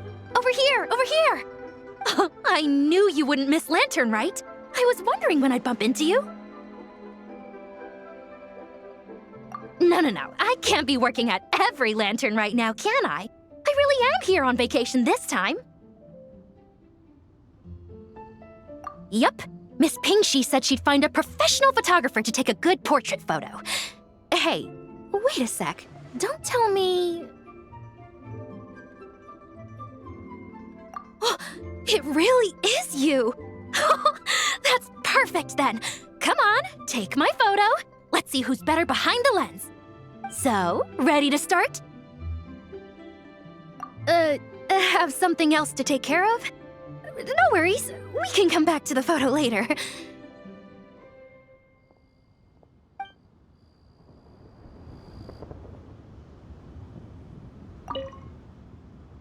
Oh, all set? Let's get this show on the road. Alrighty. Can't take a picture without posing for the camera, though. Any suggestions, Traveler?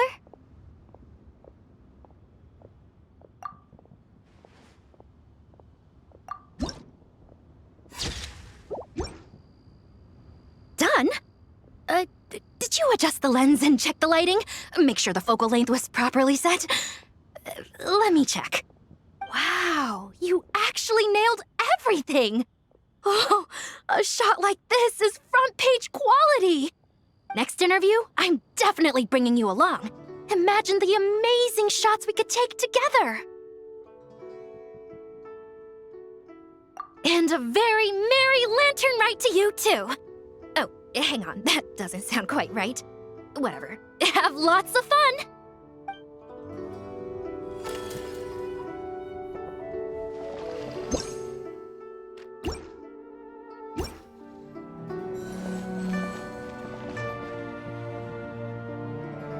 Done?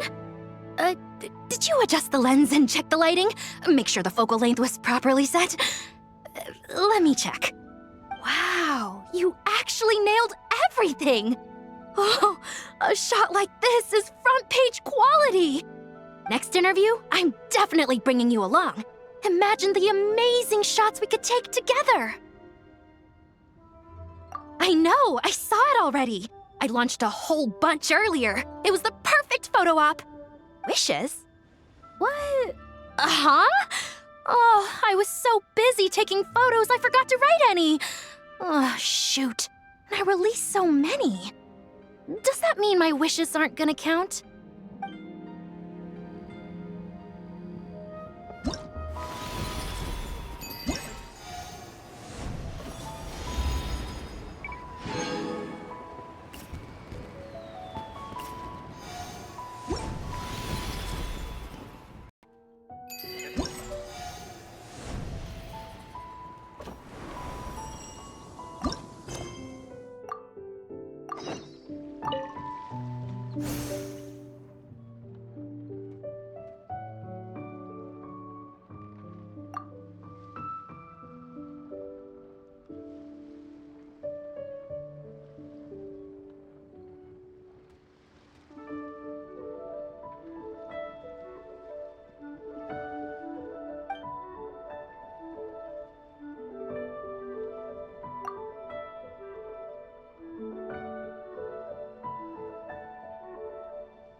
Ring cut.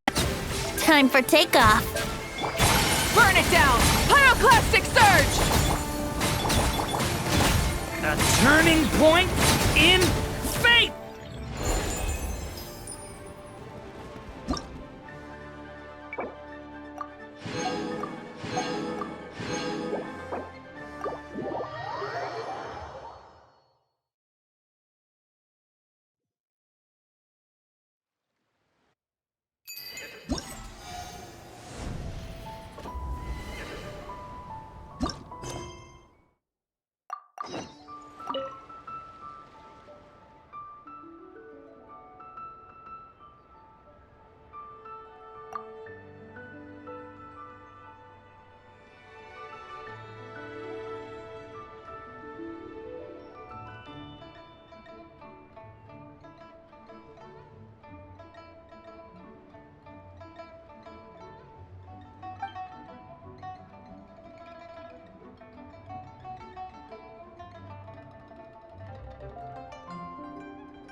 I cut some bamboo today to make a special jade robe.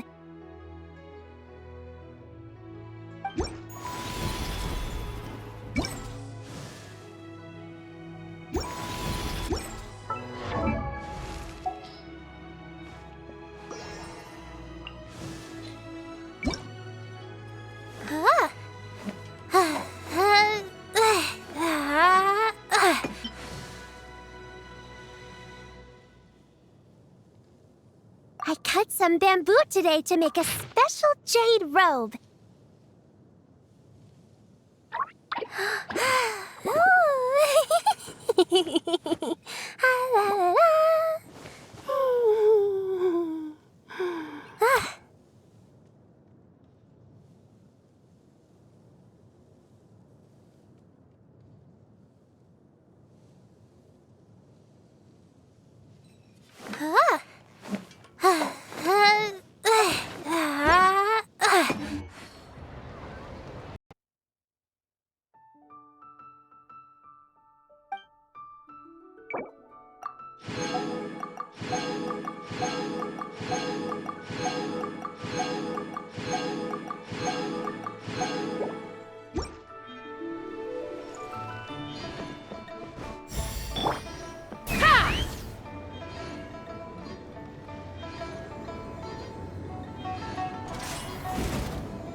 I've got a bunch of interesting gadgets.